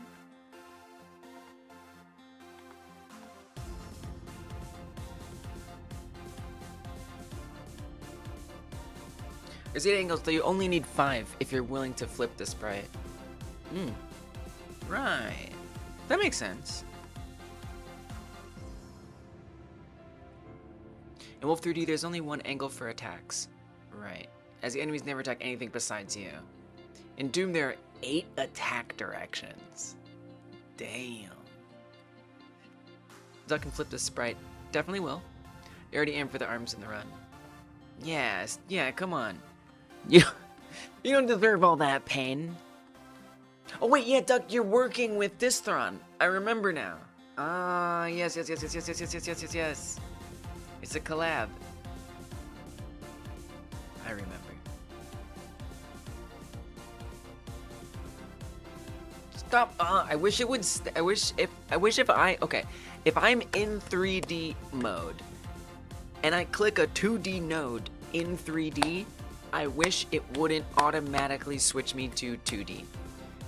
So like if I click on this, it's gonna jump me to the 2D view. But I don't want to be in the 2D view. I just want to click on that node and stay in 3D. It's okay. You know what? It's okay. I'm gonna make this local for now, just while I set it up. And then I'll transpose the values. Can't wait to put the first enemy in. Collaboration. Euphoria. Collaboration. Euphoria. It's like 20 sprites. 12 for walking, since enemies can only look 4 directions relative to the player. 2 for shooting, and a few for the death animation. Alexis, you got some. You've been studying. Sounds like you're working on something good. Or you just know. You're like, no. I know about Wolfenstein. Respect, whichever way. So I see also why the scale is different. So that way I can stretch it, which is just like, you know, just have to come in here and like guesstimate. It's a bit messy. Oh well. Is what I have to say to that. Too bad. Don't care.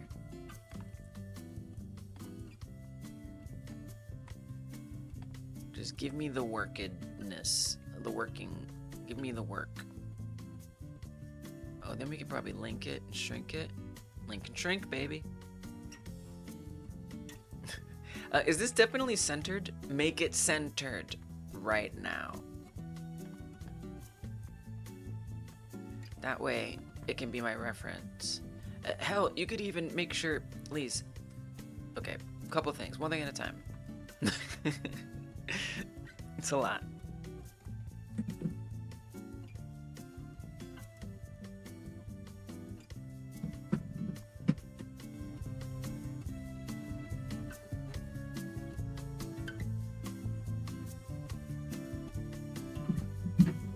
Alexis has been playing id Software games since they were 3. Nice.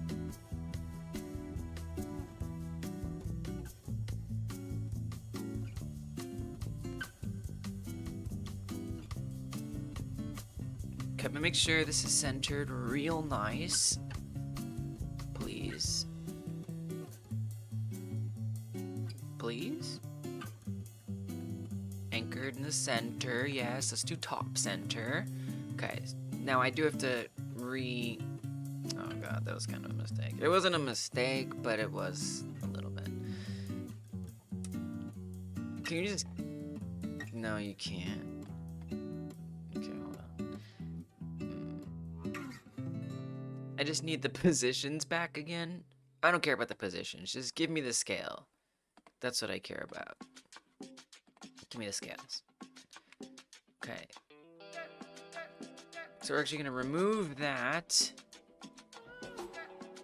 Drop it in again. Make it local again.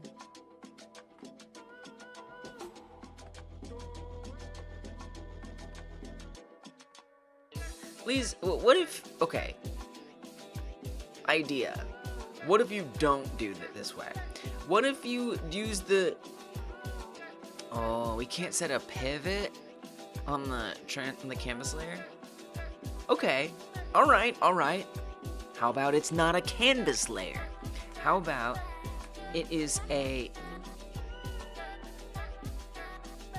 Well, I guess you'd want to put the... Oh, then there's no point. It's kind of hard. I remember running into this problem before. What did I do over here? Canvas layer, yeah. And then we do, okay, yeah. Okay, alright. Alright. No, it's fine. It's the way it is. It's the way it should be. So you only have to do this one time. Technically.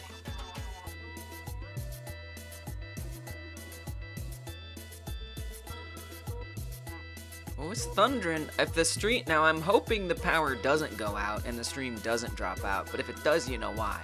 I'll come back. But you'll know why if it does happen. I don't plan on it happening.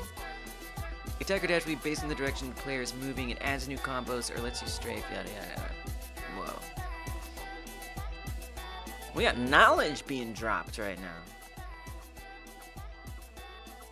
Love that. Seems like a healthy discussion.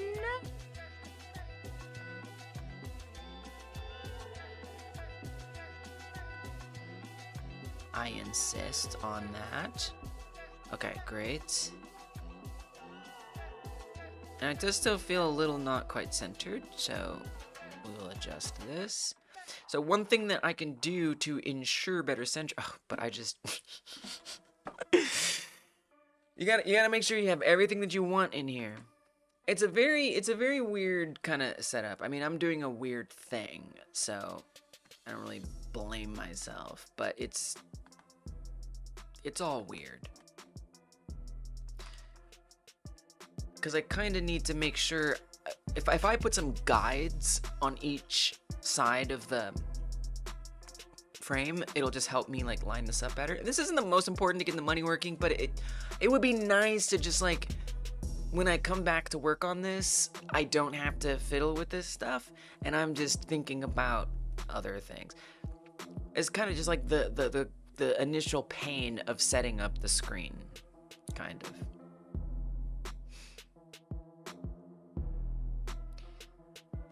Give it a border, that'll help just be able to determine what's going on.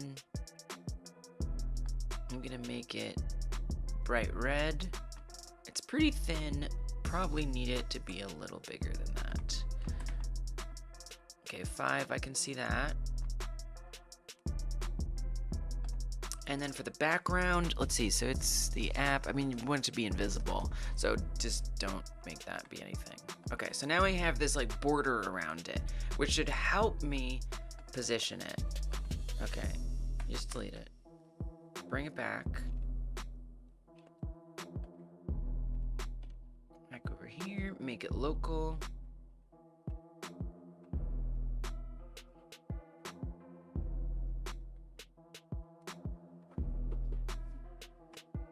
But now you don't have him in one control. Oh no.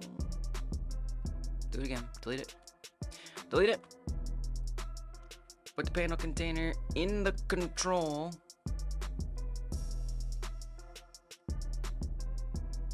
Hopefully it... There we go. Yes. Oh yeah, you can even see how the money is too big. Love that. The money too big. The money is too big.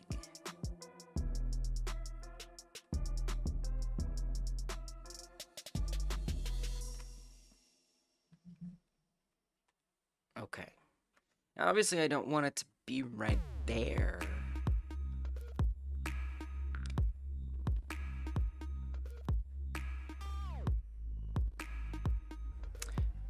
I guess I should put a margin container. I guess we're doing a bunch of little stuff here. Doing a bunch of little stuff. Because it just would be nice to have a little control over where it is placed. And stuff.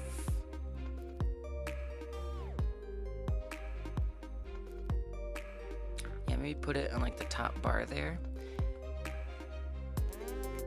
Probably makes more sense to make sure the label is on the right. Can always put a space there or something.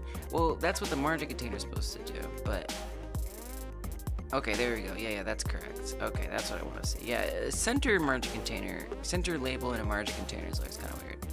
Because I don't want it to extend outside of the boundaries. That would be undesirable.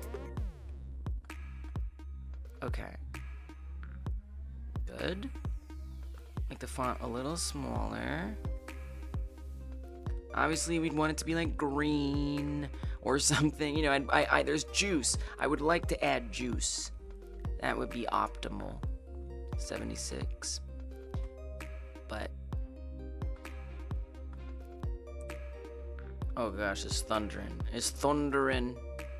I gotta hurry. Okay, I'll do a little juice. I gotta do a little juice. Come on. Gotta do a little juice. Not much. Just the beginning of what juice is.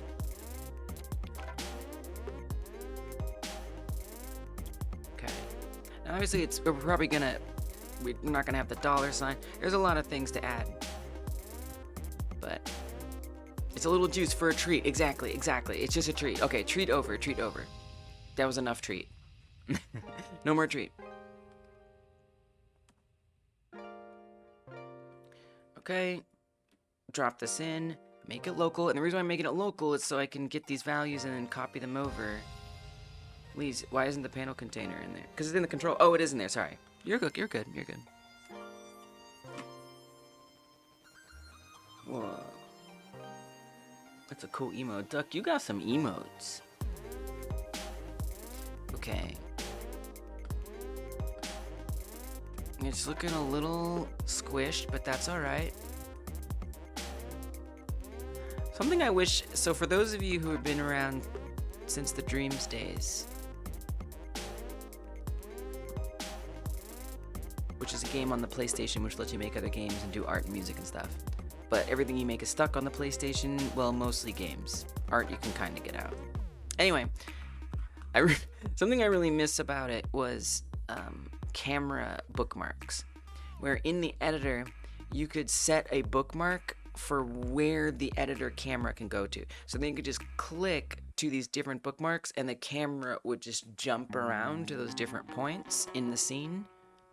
It was very handy, and I frequently wish I had that here in Godot. I'm sure it's something that could be suggested and someone might make it. But then I gotta do that.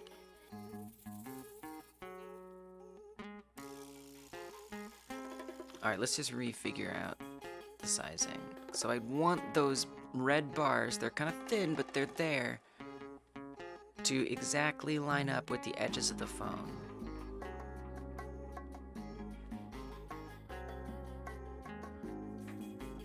On both the top and the bottom. And then we know we'll have the right screen size.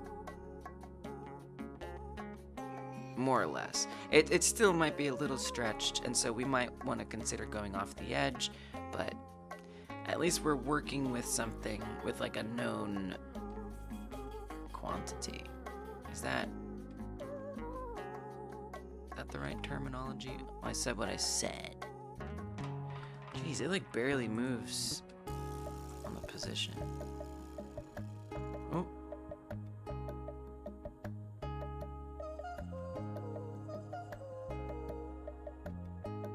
Can we go orthogonal view?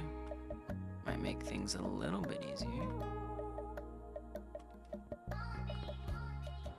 That is some thunder. Oh, that can't be a plane.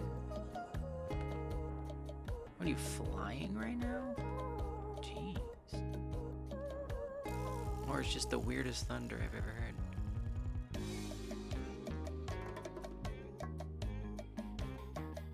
Probably just the weirdest thunder I've ever heard, right? I'm fine.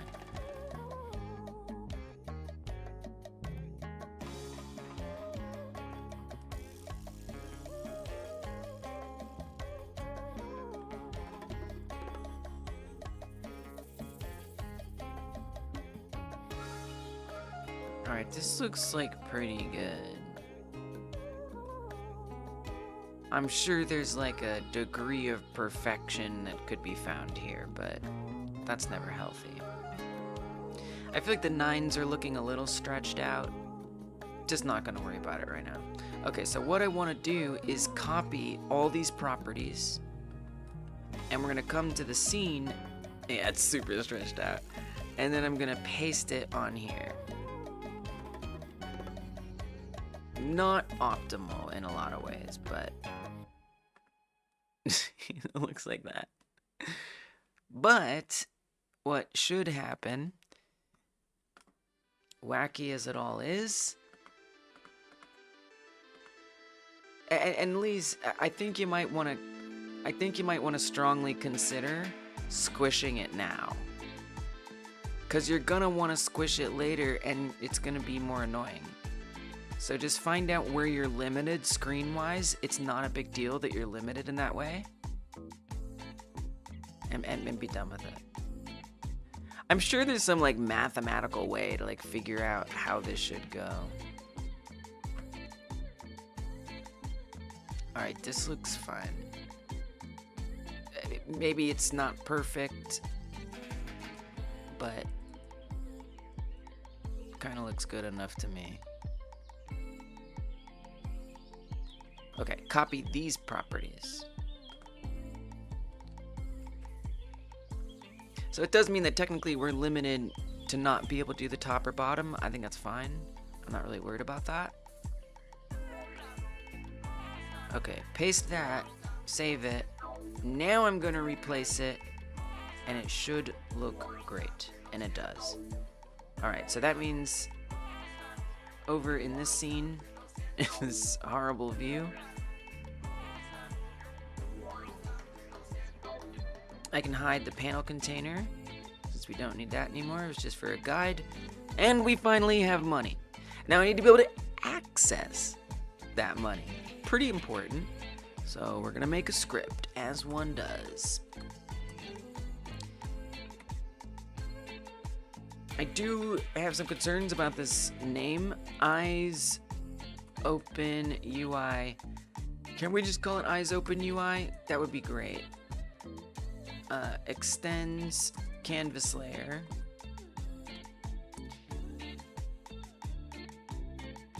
We're gonna do all the things that I do that I don't bother typing anymore. I just copy and paste it, because laziness is delicious.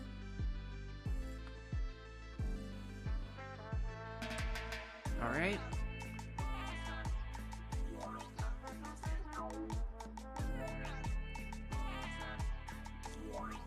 I do kind of feel like you should say UI eyes open. I'm really big on like prefixes.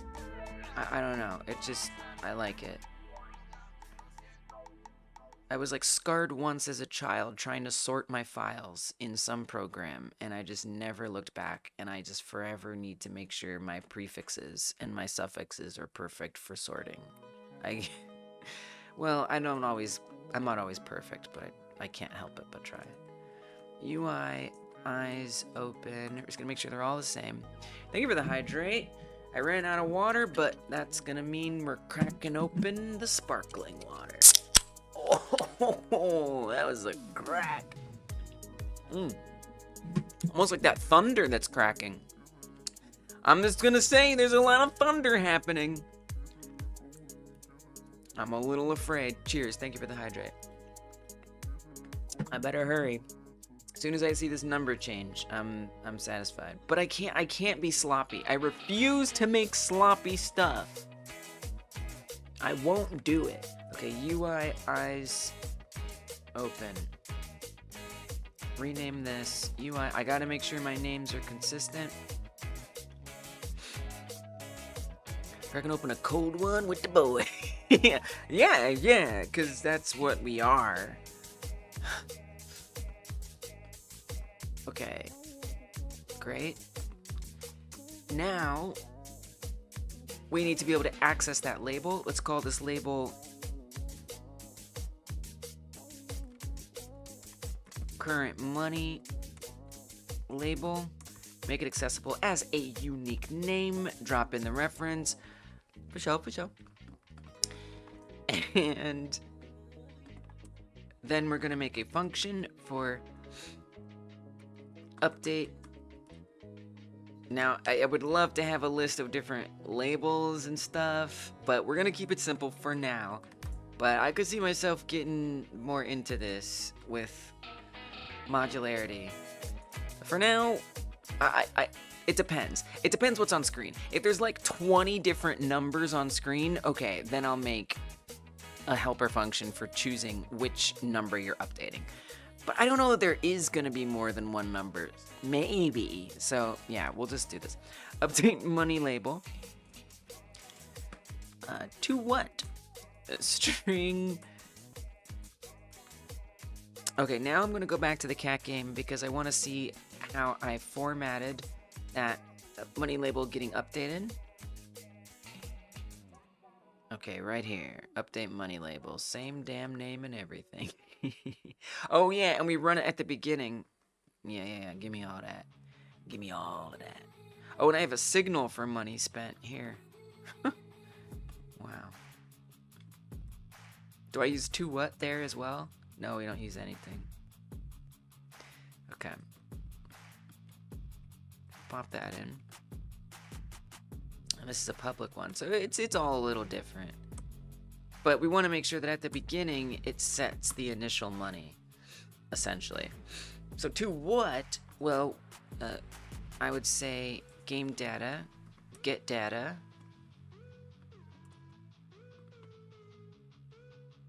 Say ready money label.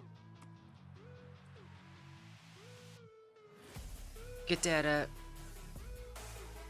game data type, current money. See how nice making those enums is? Set that up like it was so easy. Because it was.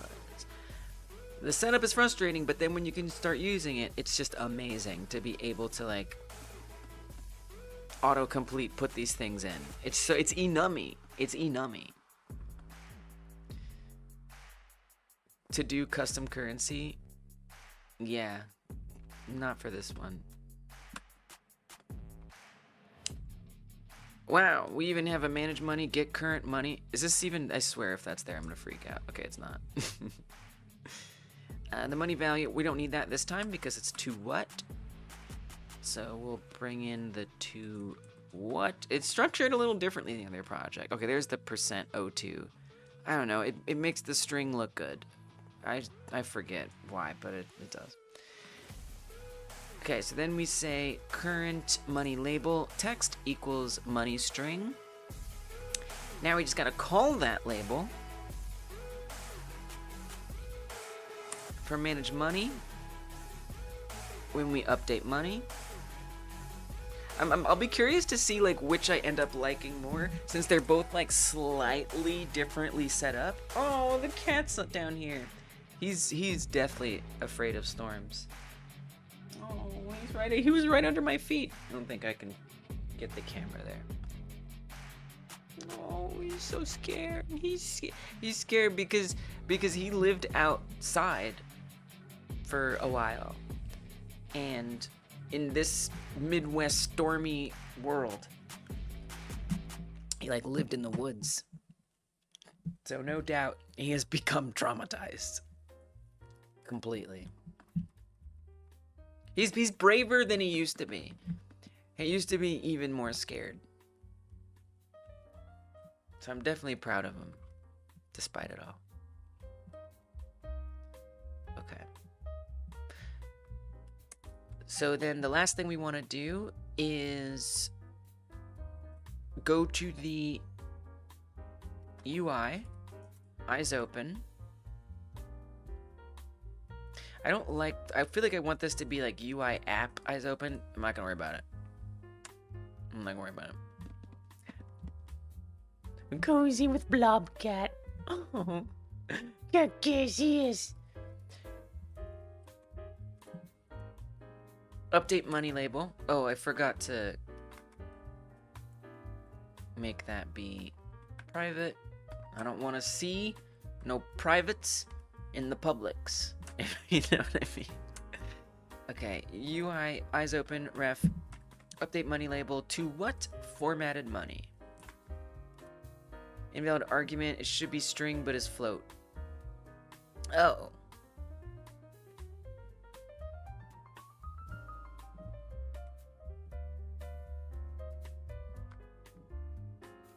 Yeah, sorry, it's supposed to be a float. My bad. Alright. Well, let's see if anything works. We got money on the screen. Okay. We got errors every... Okay, I thought it was going to be happening every second. It's not. Unable to start the timer because it's not inside the scene tree. Either add it or set auto start. Did I forget to do add child?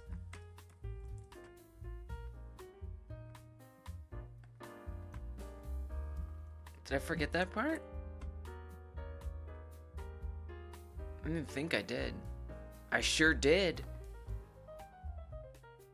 I sure did forget that. Completely. That's not so bad. That ain't nothing. Oh, money? Is Blasco picking up Blaskowitz? BJ? Picking up gold gonna make him rich instead of just adding points. So my Wolfenstein-like is definitely taking some liberties. Instead of shooting guns, you're shooting photos or shooting video. And instead of the fascists from the 1940s, there are modern day fascists. ISE agents, as we're calling them in the game. IZE, or ISE. I actually made a little logo for it. Eventually I'll put them on the, on their chests. But for now, we got that. I spent some time trying to find the right font. I found that the C is close to the Georgia font. For whatever it's worth. It's very close to the Georgia font, except, you know, a little different. And then on the end, they're very close to the Merriweather font. But I made some changes just to make it a little more the same. I was like, I want to evoke it correctly. We're making the reference specifically. But also differently. So the idea is that there's some mysterious billionaire who is okay, we still got errors. Who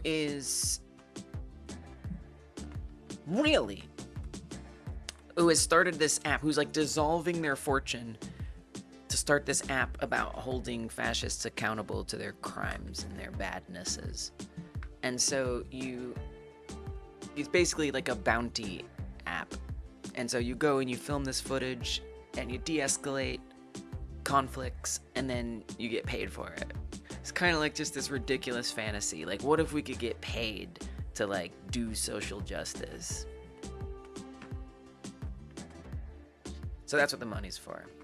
And then as the longer you're filming, and then eventually I want it to be like the higher quality the film is. If you pull down the mask of the agent, that'll get you more money.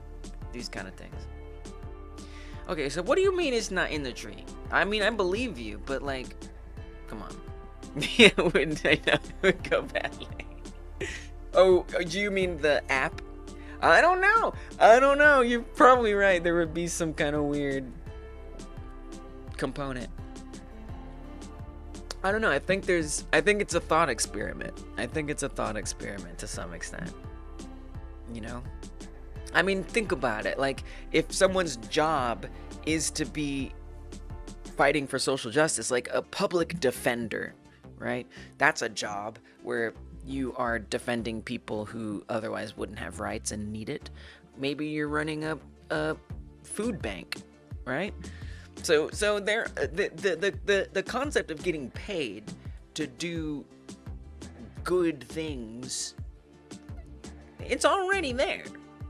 But yes, there is definitely a dystopian chaos to the concept of just like this billionaire releasing an app. It's just like bounties. So there is that to it. Deals with the Dodge app. TOS. Maybe. How can you say it's not in the scene tree? How dare you? Yeah, they're right there. That's not the scene tree. You telling me that's not the scene tree? That looked like a scene tree to me. Thank you, Lexi. Welcome. I appreciate that. Yeah, because, you know, it's just like... these fascists from Wolfenstein, like, there are modern variations of them. I don't want to harp on the past. We got these problems right now. It's kind of fun to make a game that feels like so, like, relevant. It's nice. So I honestly don't know why it's telling lies on me, though. Or set auto start to true.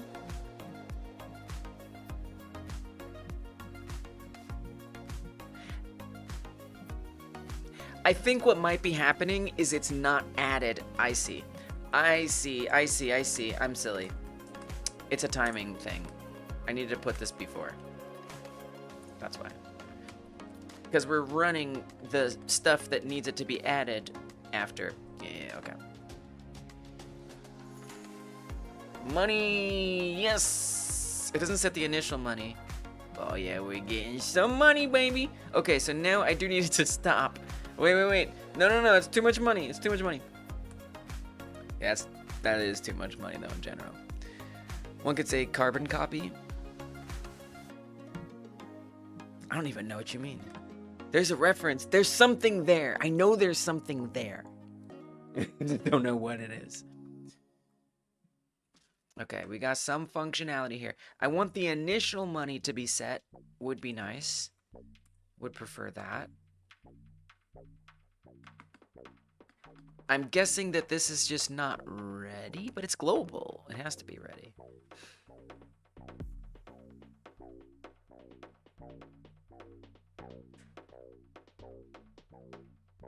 So I'm a little unsure why it's not setting the initial money data, but I would like it to.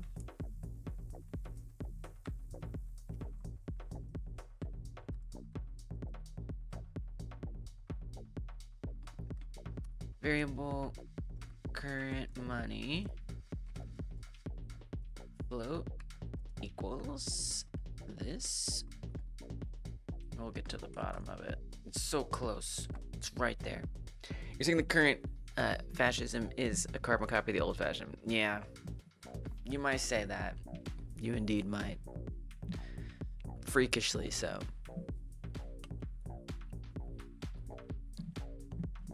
Brown shirts vibes. Did you know those fascists thought the world was a bowl?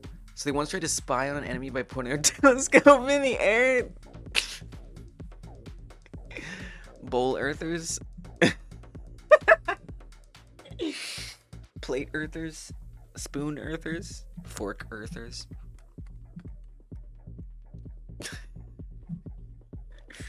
Pizza earthers. Didn't think about that. Sending money to current money. I did not know that. I genuinely had no idea.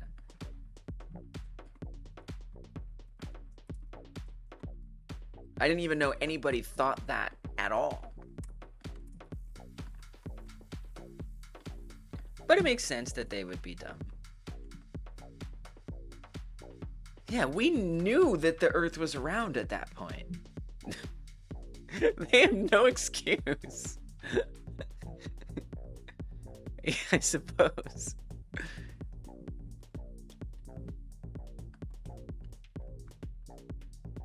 Might even want like a little breakpoint here. Oh, that's not even. Did I forget to call the ready? Girl, I forgot to call it. I love that. That's my favorite when it's just so easy. What an easy fix. I love it. Okay, so now we'll have the initial money, or $50. Good. Now we just need to make sure that it ends when we move away. So from the face detection point, we have set up start earning money from on face area entered. We're handling the face box spawn. Starts earning money. But what about the end? So if it's false, we're gonna stop earning money. Can we just make like an update money and then a boolean? Would be great. I think I'd prefer that. Update money true. It's not, I don't think it's always good to bundle things like this, but I can always separate them. It can get messy, it can.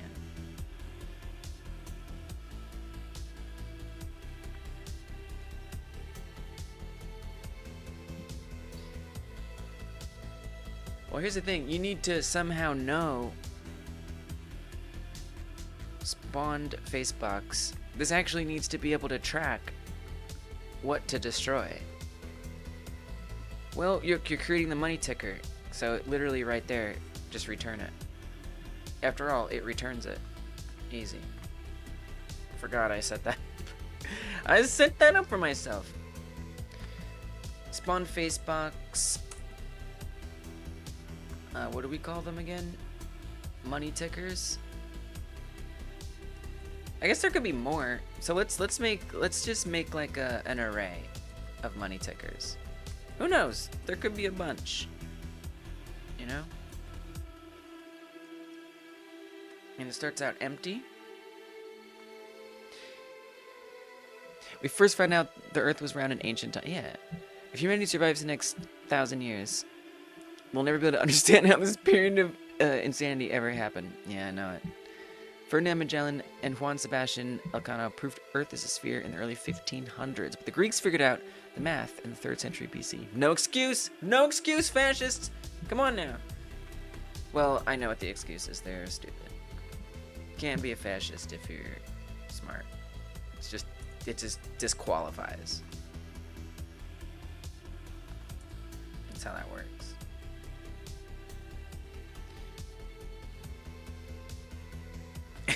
Intentionally nothing.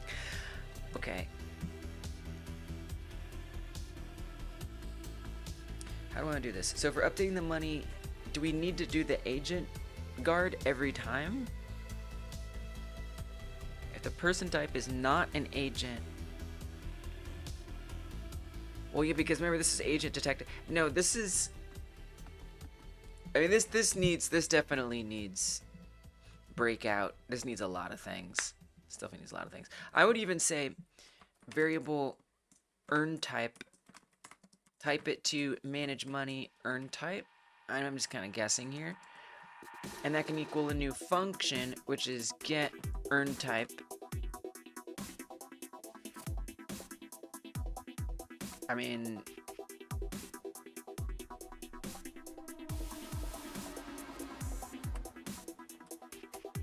I guess we could put that on manage money. Yeah, but it depends, right? It depends. Is it really just agent detected? I would say keep that local for right now. Keep that local. This is gonna take some. I'm making a lot of guesses that I might change my mind about. So we'll see.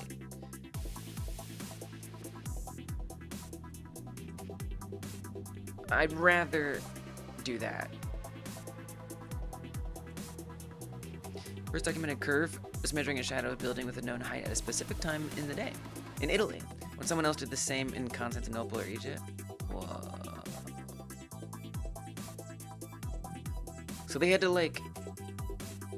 reunite and share their findings. That's pretty cool, actually. It's actually very cool. No, this would be the person type. And then we return the earn type. Again, I'm somewhat dubious that this is the way I'm gonna keep it, but we'll see.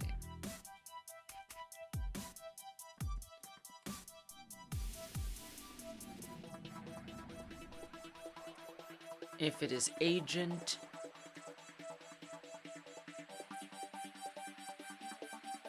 can you do a return here? Manage money earn type. Agent detected. Person type. Regular.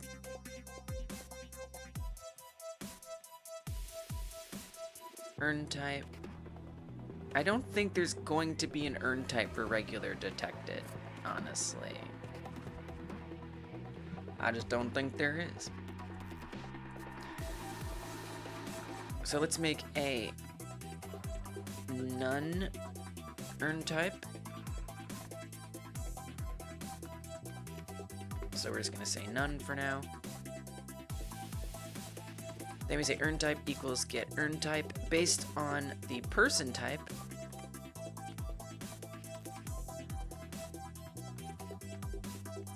If it's not an agent, return. Yeah, I would even say it might make more sense. Maybe.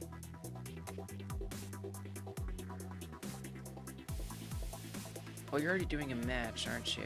Kind of seems pointless, doesn't it? You know what I mean? Like, why do this?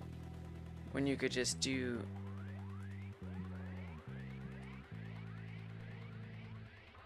No, it's fine.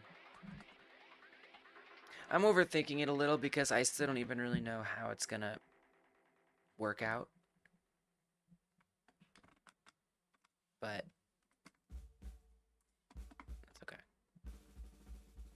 That'll go past return value.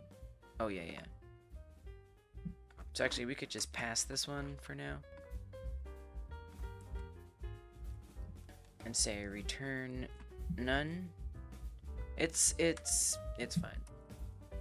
You know what? It's fine. Oh, we're not using that. Right. If we're updating them. Oh, yeah. Right. That's why I started doing all that. Got it.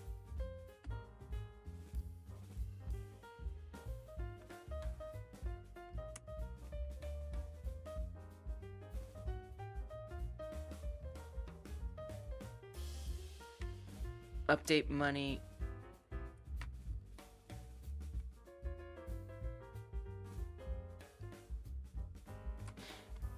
I don't feel good about this. I think this was a mistake. A little bit. Just a little bit. Not a big mistake, just a little mistake. I think we should say start earning money. I think we should go back to that. I think that makes more sense. Sometimes I just gotta try it and realize what I don't like. And then here we say stop earning money. Okay, and what this will do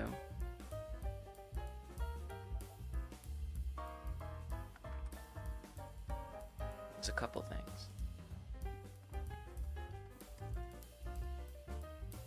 First of all, we need to make sure that we're even earning money in the first place.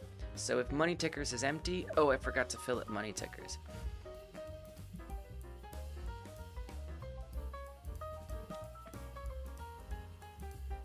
Money tickers, append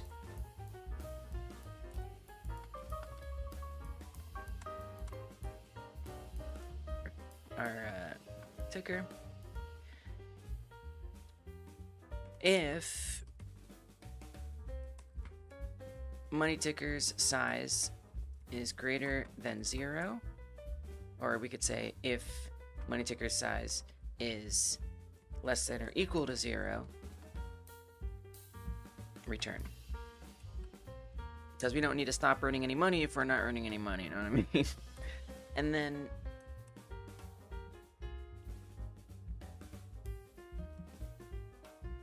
for ticker, money ticker in money tickers,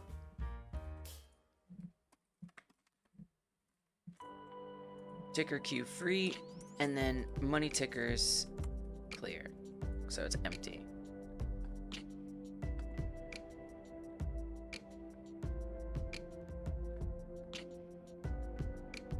Okay. What is that like? Money go up, money go away. Nice. Hell yeah. This is kind of wild. This makes me feel something. This feels weird. Like, I feel like I'm doing something wrong. I feel like I'm being really bad right now. like filming somebody and making money. It doesn't feel right. It feels really wrong. Like just someone on the street in public, just pointing a camera at them and then just like money going up. It feels so wrong. It's kind of fun though. It's like I imagine myself like going and like hiding and crouching behind here and then like getting a little bit. Wow. Oh, it changes the way the game feels so much just to have that. Oh, it makes me scared. Oh, I like it. I like it. I like the way this makes me feel. It's super inspiring. Wow. Oh my gosh. So I'd love even if, you know, it was like the squares were more clearly identifying the regular person versus the agents. Like, you know, it says what they are. Maybe it pulls up a profile of how bad they are. Like maybe some agents are more notorious than others. You know, and so if you can get the mask down, you can like even, okay, this is just scope creep, but like you can contribute to them becoming known. So I don't know. It's just, yeah. It's really cool to think about. It's so weird how just adding a mechanic in like that, just, I don't know. It feels so different. Oh, don't film them. You're gonna get in trouble. Yeah, I want them to like come after me. You know, maybe not Metal Gear Solid ! Style, but something, you know? Me too, Fanny! I'm slightly afraid that I'm going to put the virtual pet game on hold for this because it might be super fun. Yes. Well, that's been my ambition, Distron. You know, with the roguelike jam, my goal was to make friggin' algorithms by myself. That was like that proc gen. I was just like, I want to come up with proc gen on my own. That was a choice, and I learned a lot. I'm glad I did it. But my goal wasn't so much, I need to hurry up and finish this game. That is my goal here. My goal here is to rapidly prototype and get it done. That's what I want. And then, you know, build on it and do stuff. I guess I feel ready. Because, so I finished games for the first 4 game-like jams. Although, you know, their quality varies. You know, they're not like the best games. Although I do think some are better than others. First 4 game-like jams. We're on game-like jam 8. So there are 3 game-like jams that I didn't finish. There's the granny-like jam, where I began to like become very precious about not leaving a slop mess of code like all of these have. But I barely finished that game. Then there was the rogue-like jam. No. Ski Free. No. Yeah, wait. Tamagotchi! Oh my god. Okay, after the granny-like jam, there was the Tamagotchi-like jam. For that one, it was kind of the same thing. I got precious with the systems. I really wanted to think about balancing and making these carefully crafted systems that worked really well together. I got to the roguelike. I was kind of doing the same thing, but I took on this really specific challenge. Now that I've gone through those 3 games where I stopped just like slapping a mess of code down like all these have, now I feel ready to try and rapidly use precious structured code.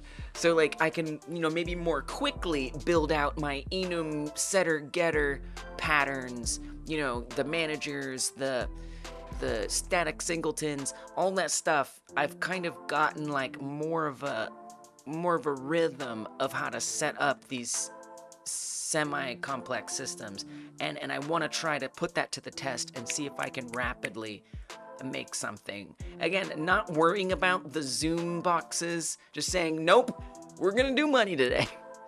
Those kind of decisions, I think, are also something I stopped practicing in the last 3 Game Like Jams. So anyway, yeah, I agree. It's going a lot faster, and good. I certainly hope so. And I like to keep it that way. Well, I did the thing. I got the money go up. It could be juicier, but we're not worried about that. I'll probably work on it a little bit on the weekend. I don't know how. It's very exciting. I'm just gonna play it. I'm just gonna boot it up and play it. Let me do one thing. Let me just export it. It'd be kind of nice if I could just pull it up on any computer real quick. That's always fun, you know? So here's what I'm gonna do. I'm gonna export it. We're gonna exclude the export folder.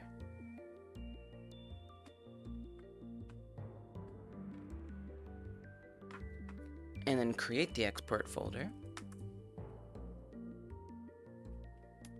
Drop it in. Oh, all the assets. There's a lot of assets in here. So, okay, that's gonna be bad. All of the asset packs that I downloaded, I just have in the project. My plan is to pick from them, because there's a bunch of buildings that I got, not just the ones you see. My plan is to pick from them and use some, but not all. Well, I've got a crap ton now in there, and I forgot to exclude them. So it might be too big. Yeah, can we just cancel it? Cancel. It's like, no, we're not canceling. Yeah, okay, alright. You know, alright, it's fine. You know what, I'll check up on chat. You're good. Thanks. Just, sorry.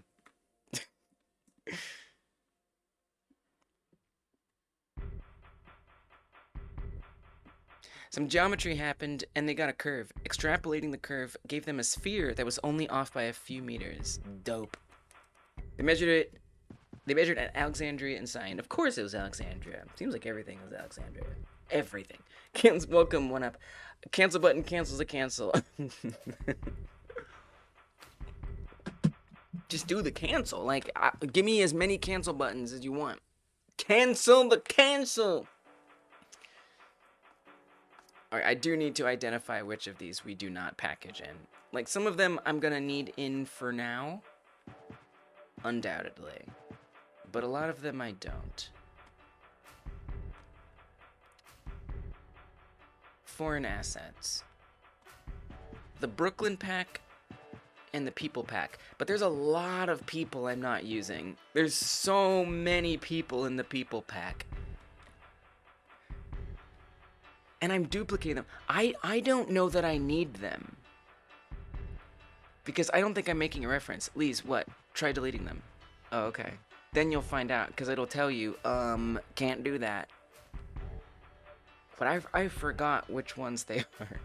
Click them. Open them. Okay. Here. Open this. No.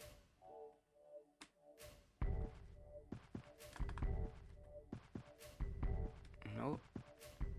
Nope. Nope. Nope.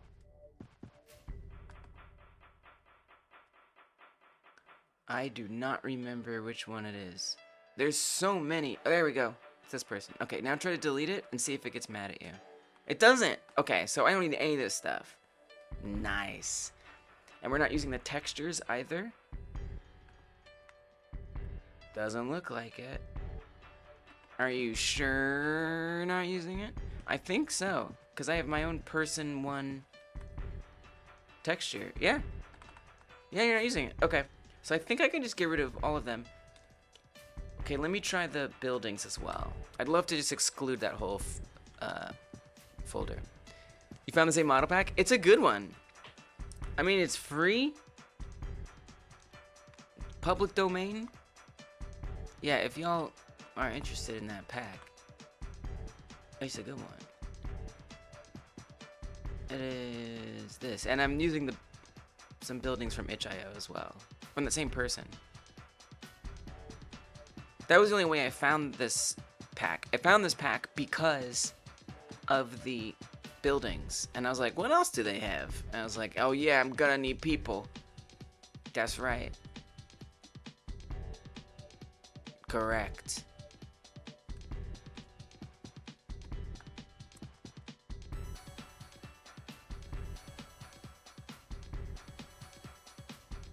I feel like we just, oh, that's the blend file. Yeah, we're doing blend files. I don't need any of that stuff. But did you get the textures? I think you did. I think you did get the textures. Okay, we're loading. I think you did get the textures. Textures. Building. Yeah, they're all in there. I would say don't worry about it. Burn them down. Get them out of there. And if it's bad, we'll find out. Okay. So what I'm going to also add in here is foreign.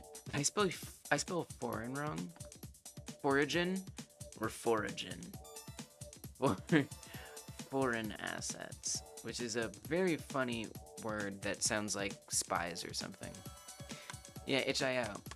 Well, I'm using Fab. I will say, Fab is nice. There's some nice stuff on Fab.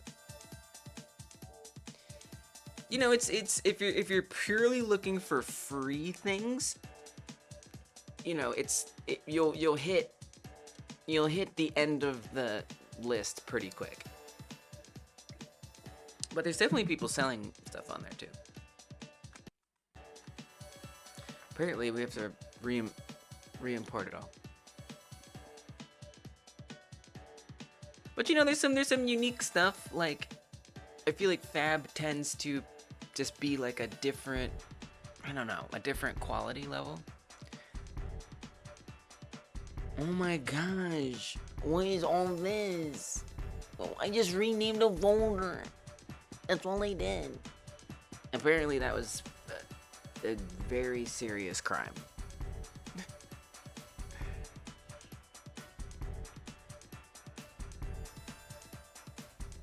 %. No, stop! Why do you keep... Oh my gosh. That is too many. I gotta tell it, like, don't even do that. GD, ignore.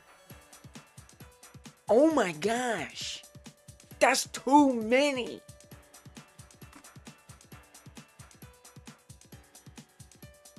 Like, why do I even need the only, like, I don't. If I want them, I can un-GD ignore. This is too much. I haven't worked with asset packs very often, so I'm learning. I'm learning about mistakes. I mean, think about all these. Why even keep them in the folder? Just put them somewhere else. Drop them in when you need them. Pull them out when you're done. This is the way. Oh my god. There's too many things. Welcome, Sean. Upload your whole hard drive. Oh, I'm saying. All right. Despite all of that having been a whole lot, we're going to make a choice. And I'm going to remove it all. But I'm going to commit before I do that. 300. Oh, Jesus Christ. Come on. I just renamed one folder. Money go up real good, yay. Re-import, blah. Okay, 204. I can't even do that. What are you?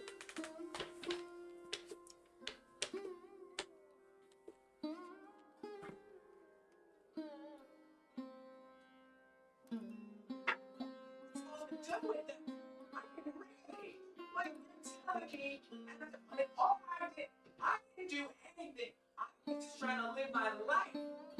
And you're coming over here, you're telling me 100,000 million files? How many megabytes?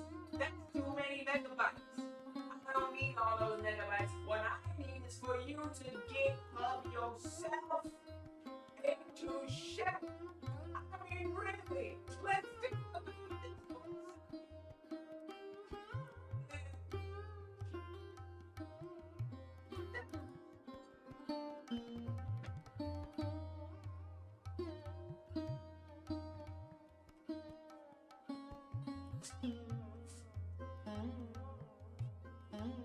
Oh, it's okay, sweet boy. It's okay. I'm so sorry.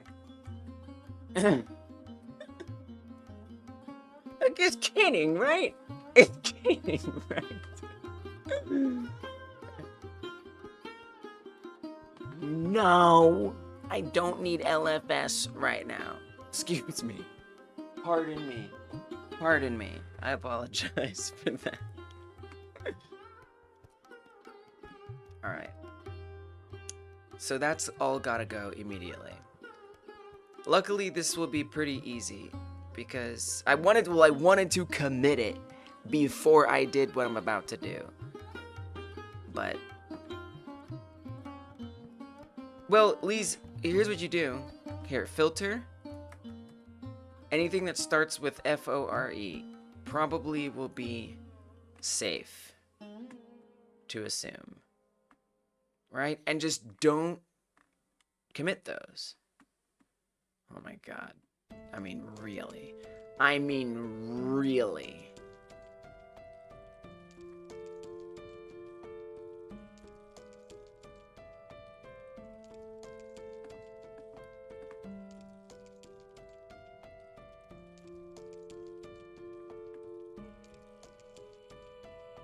Truly silly. Okay, so I'm gonna uncheck all of these. Don't commit them. Please. No. No, I unchecked them. Dang it.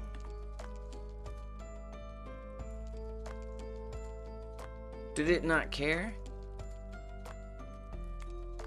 Is it disregarding get ignore? No, it's not. I don't want to get ignore the assets. Here's the thing, it's weird because they were never... This is weird. I'm just gonna say it. This is very weird. Let me tell you what's gonna happen right now. It's gonna be forage and assets. That's what's gonna happen. Forage and assets is forever. But it's...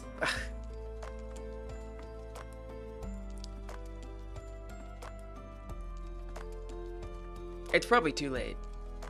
And we have to wait for everything to come back in again because of the Godot folder. Oh my gosh.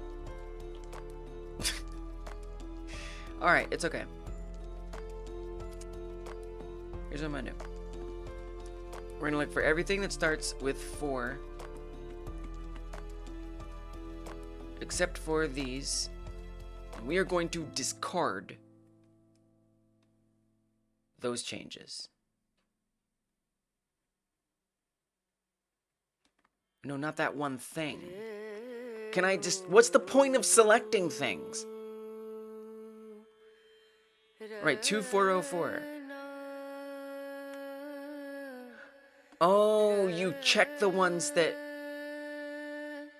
Wait. Now I'm confused again. Wait, why isn't this working? If I filter by just 4, we uncheck all of those. There's only 39 files. There's not something that's 100 megabytes. Don't lie. You have a filter applied. Yes. There are hidden changes that will be committed. No. What do you mean? Don't do... You see what's going on? Literally...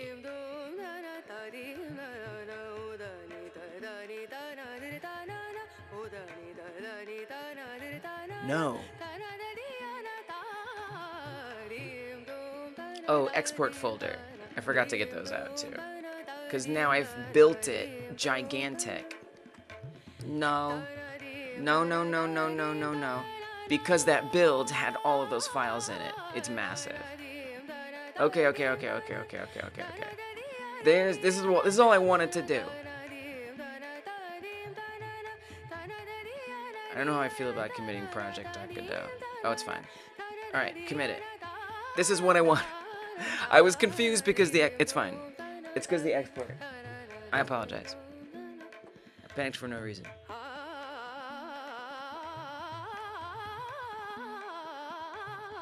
Okay, now that I've committed the things that I actually want to keep, so I know that that's preserved, we lay waste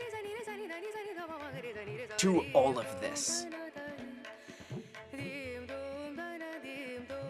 Goodbye. You're out of here.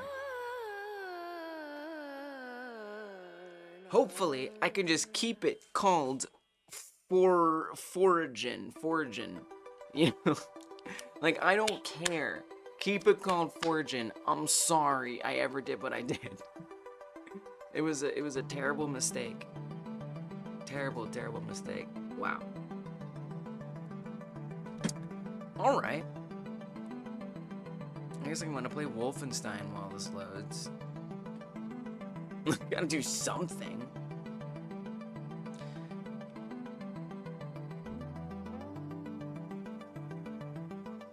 It would have been fine? What's it? I surely must assume that it means something. I would be really surprised if it doesn't mean anything in this context.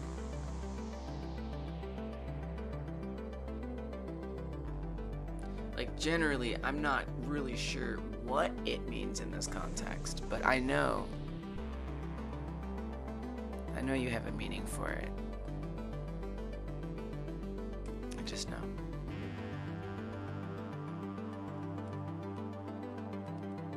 Still going? It's still going.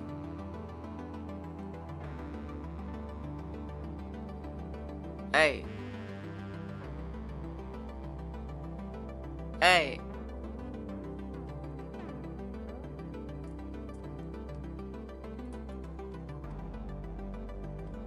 Hey. There we go. We sit. It's still going. It's still going. Give me those sounds while we're here. Give me the sounds. Like, hey. Like, come on. Like, seriously? Oh, it's done. Alright, we don't have to play Wolfenstein anymore. When you're reading things without warning git, at first it identifies it as a delete plus create. But once you commit, it usually resolves them into a rename action. I don't know what that means. Well, these need to go too. Just throw it all away. I'm definitely afraid I have no idea what you're talking about. That's okay.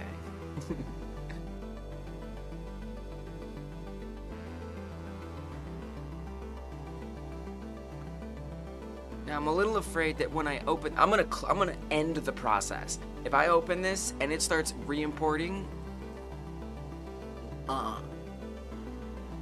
nope. You can scan. You can do scan. I'll allow it.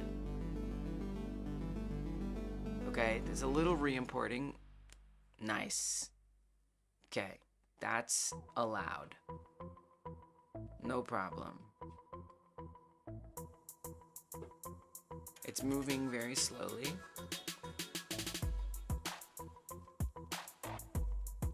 I think I want to GD ignore them. So that way they don't even show up in here in the first place. And then again, if I need them, I'll un-GD ignore them. Because the thing is I want to be able to work on this project on my other computer. And I want all those asset files to exist, to be available to me. So I don't want them to be gone. But I also don't want to risk all this mess. Lise, I say don't worry about it. Just export it. Just do the export again. And this time, make sure you exclude export and foragin assets. I'm not proud that it's spelled foragin assets. But it just has to be okay. Alright, export it. For real this time.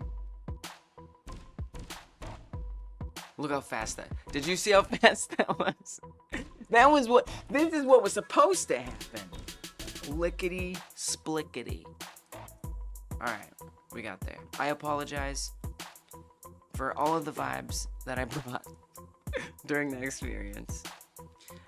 Okay, now I'm going to make a new upload. Because it would just be nice to have it uploaded, built, so I can play it. We're just gonna call it that for now. HTML in development. Upload.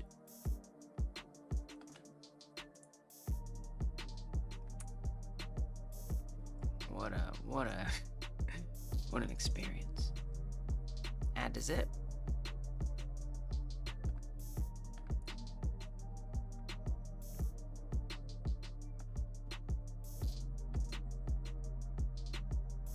Full screen. Yes, please. Play it in the browser. Indeed.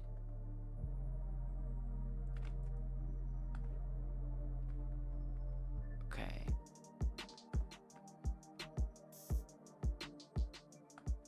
Save it. While it's loading, come over here, set it to restricted.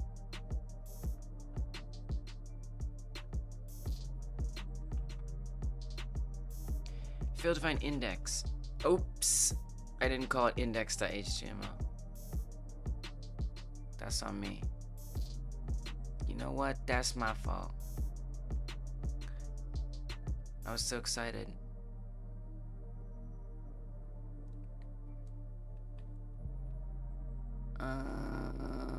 I don't know if I can just rename it. Probably not. Alright, let me re-export it. It's gonna take 2 seconds.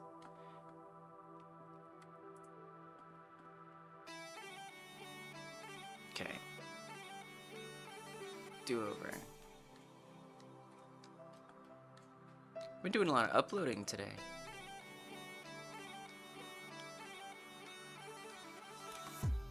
It's good.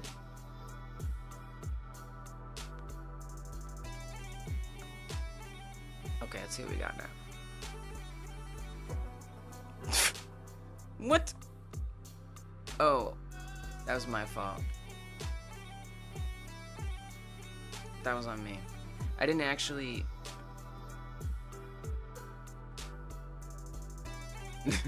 It seems like a lot of files. Oh, because all the old ones are still there.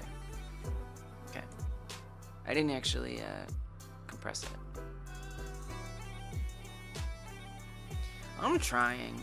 I'm trying. I'm tired. I'm tired.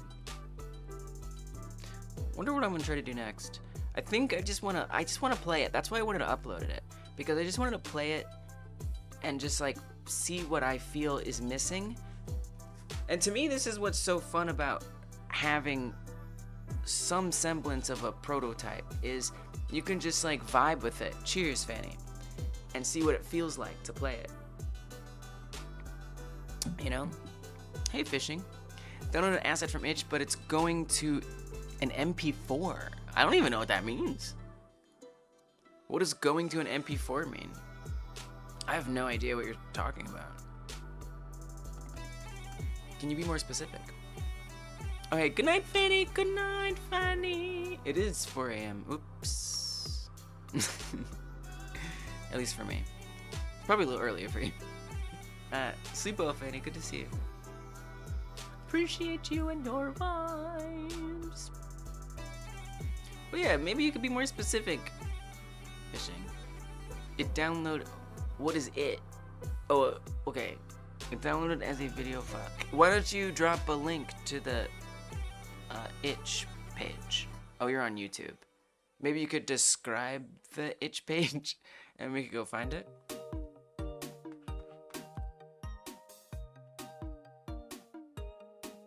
Oh, I want to just get the page style. Oh, it's the one that I got. Whoa. Okay. I actually have no idea then.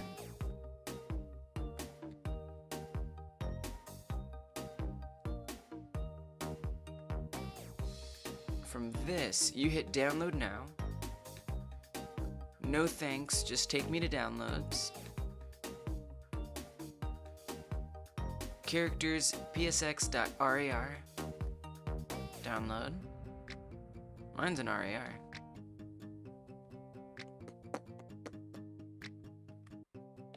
Are you on Windows?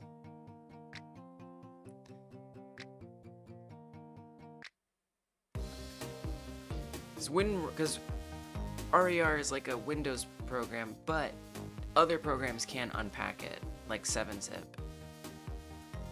But oh, you're not on Windows. Yeah, so a RAR file is like a Windows thing. So maybe, I don't know if you know or use 7-zip, but I feel like 7-zip probably handles it. There might be others. There's probably great other ones out there, but this is sort of like a tried and true one. 7-zip only on Windows? Nuh-uh. No, it's not. Okay. I was like, nah. Nuh-uh.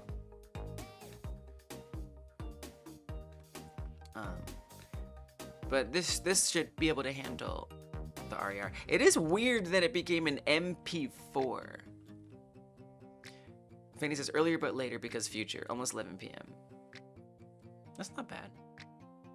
It's Chameleon version for Linux, but no GUI. Oh. Console version. Damn. Okay. Sorry about that. Well, I can't remember what the good Linux one is. Oh, yeah, but they can do it. Yeah. Sorry, I can't help more. That is strange. That is very strange. Hope you can get it, because it's a nice pack. It's a nice pack. Oh yeah, I was gonna get the colors here, because I don't want to sit there looking at this light mode looking page.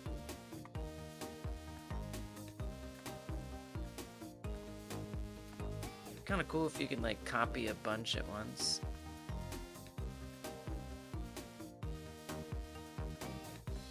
But it's not a big deal. Okay.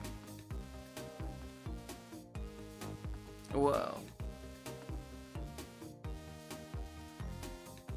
Oh, to be fair, I didn't ever try to run it after. Oh no, it works. That doesn't work. This is the first time I've ever had a problem like this. Usually I don't. Failed loading scene main.tscn. Oh. Scenes. City blocks. There it is missing a dependency. The cars. It looks like the cars. I think it's the cars. The cars, those are the ones I didn't check. Yeah, just an accident. Try renaming. Oh yeah, try renaming it. That's a good idea, Ivan. Of course. That's such a good idea. Yeah, I think the cars I just like quickly dropped in without like any effort. Yeah, they're not even saved anywhere, I don't think. Okay, I do have the scenes. actually. Just kidding.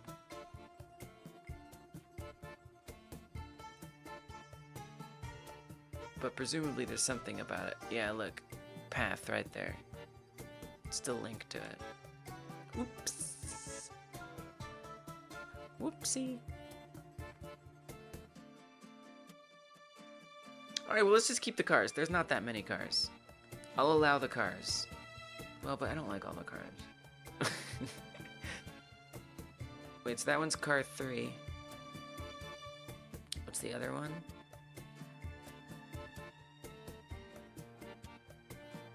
The truck, which is car 8.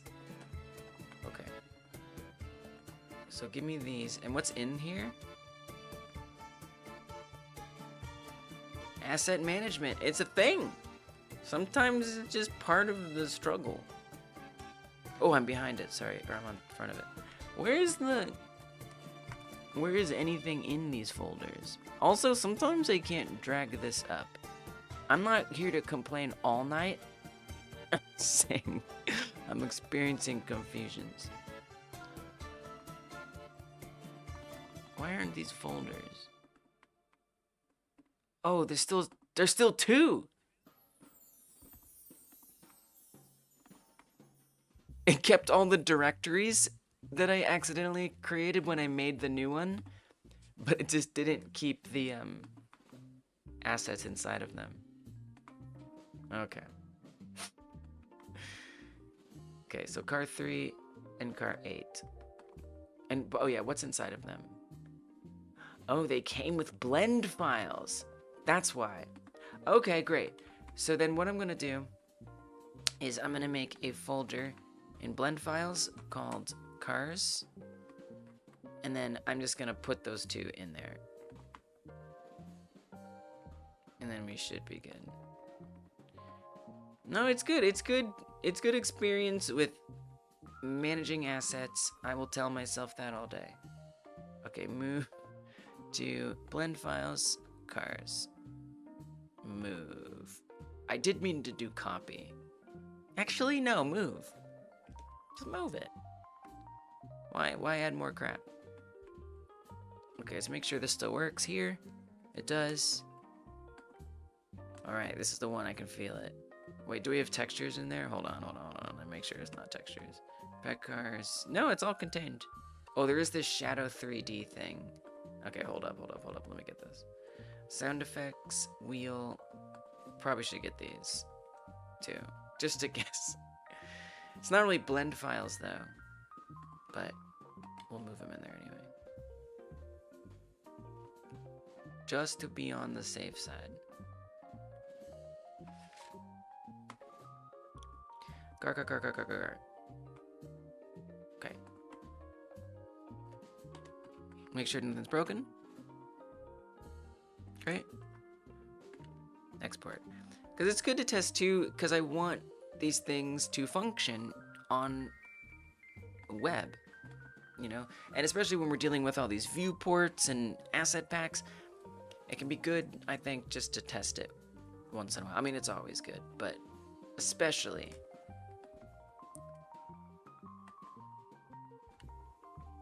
in this situation. Okay, compile. And then get back in here. 3rd time's the charm. This is the one. This is probably the one. Okay, add to export.zip.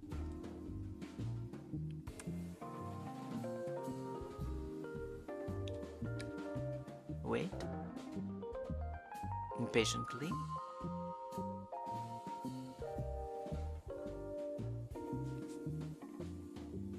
Take your time.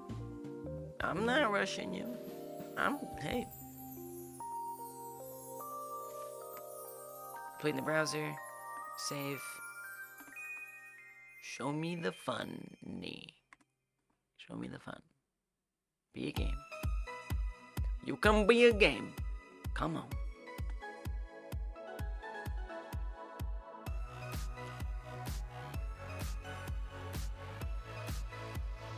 We got game, baby. Let's go. game in browser. Hell yeah.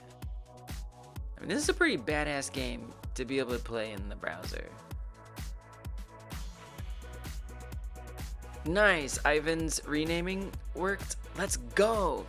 Thanks, Ivan. Ivan, you're so helpful. Like, it's like 3D, it runs well.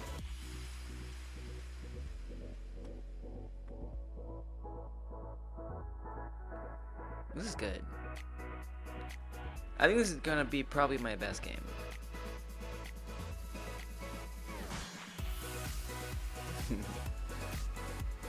Alright. Bam. Lego. Lego. Thanks, Ivan. I'm really proud of it, and I'm really excited. Can't wait to keep working on it. I love that feeling.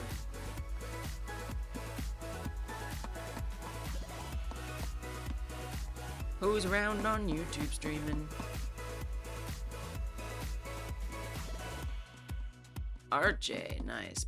But RJ might be near the end, or the beginning, or the middle. 2 hours. He's probably gonna be around a little bit longer. Oh, his asset looking good. RJ is working on a Age of Empires-like game, so making like units and things, it seems. Doing lots of tests. And it's pretty incredible because it's not actually a 3D game, but he's making these 3D assets and turning them into 2D sprites, and then making this just like amazing 1.5D project. Look at those skills. He's got such Blender skills. Alright, I'm gonna send you over there. If you're watching on YouTube and you haven't hit the like button, and you meant to, this is your reminder. Hyper smash the like, appreciate it. We'll obviously do a raid on Twitch and YouTube, both. Real quick, I'm just gonna show you, as I like to do at the end of the stream, because I just feel like nobody raids on YouTube, and they should. So if you want to know how to raid on YouTube, you're gonna go to YouTube, click create, hit go live. That is gonna bring you to the live console, I like to call it. And this page, thank you, Ivan. This page will list your current live streams. So you click on your current live stream, takes you to the live console, and in there, you're gonna find the stream settings at the bottom. Usually it'll just open that up right away. So stream settings, come down here to the edit, click it, customization, redirect. Find who you want to redirect to. I'm choosing RJ. Save it. Now, whenever this stream ends, it is going to just take us right over there. It's quite nice. Y'all know how to do it on Twitch already.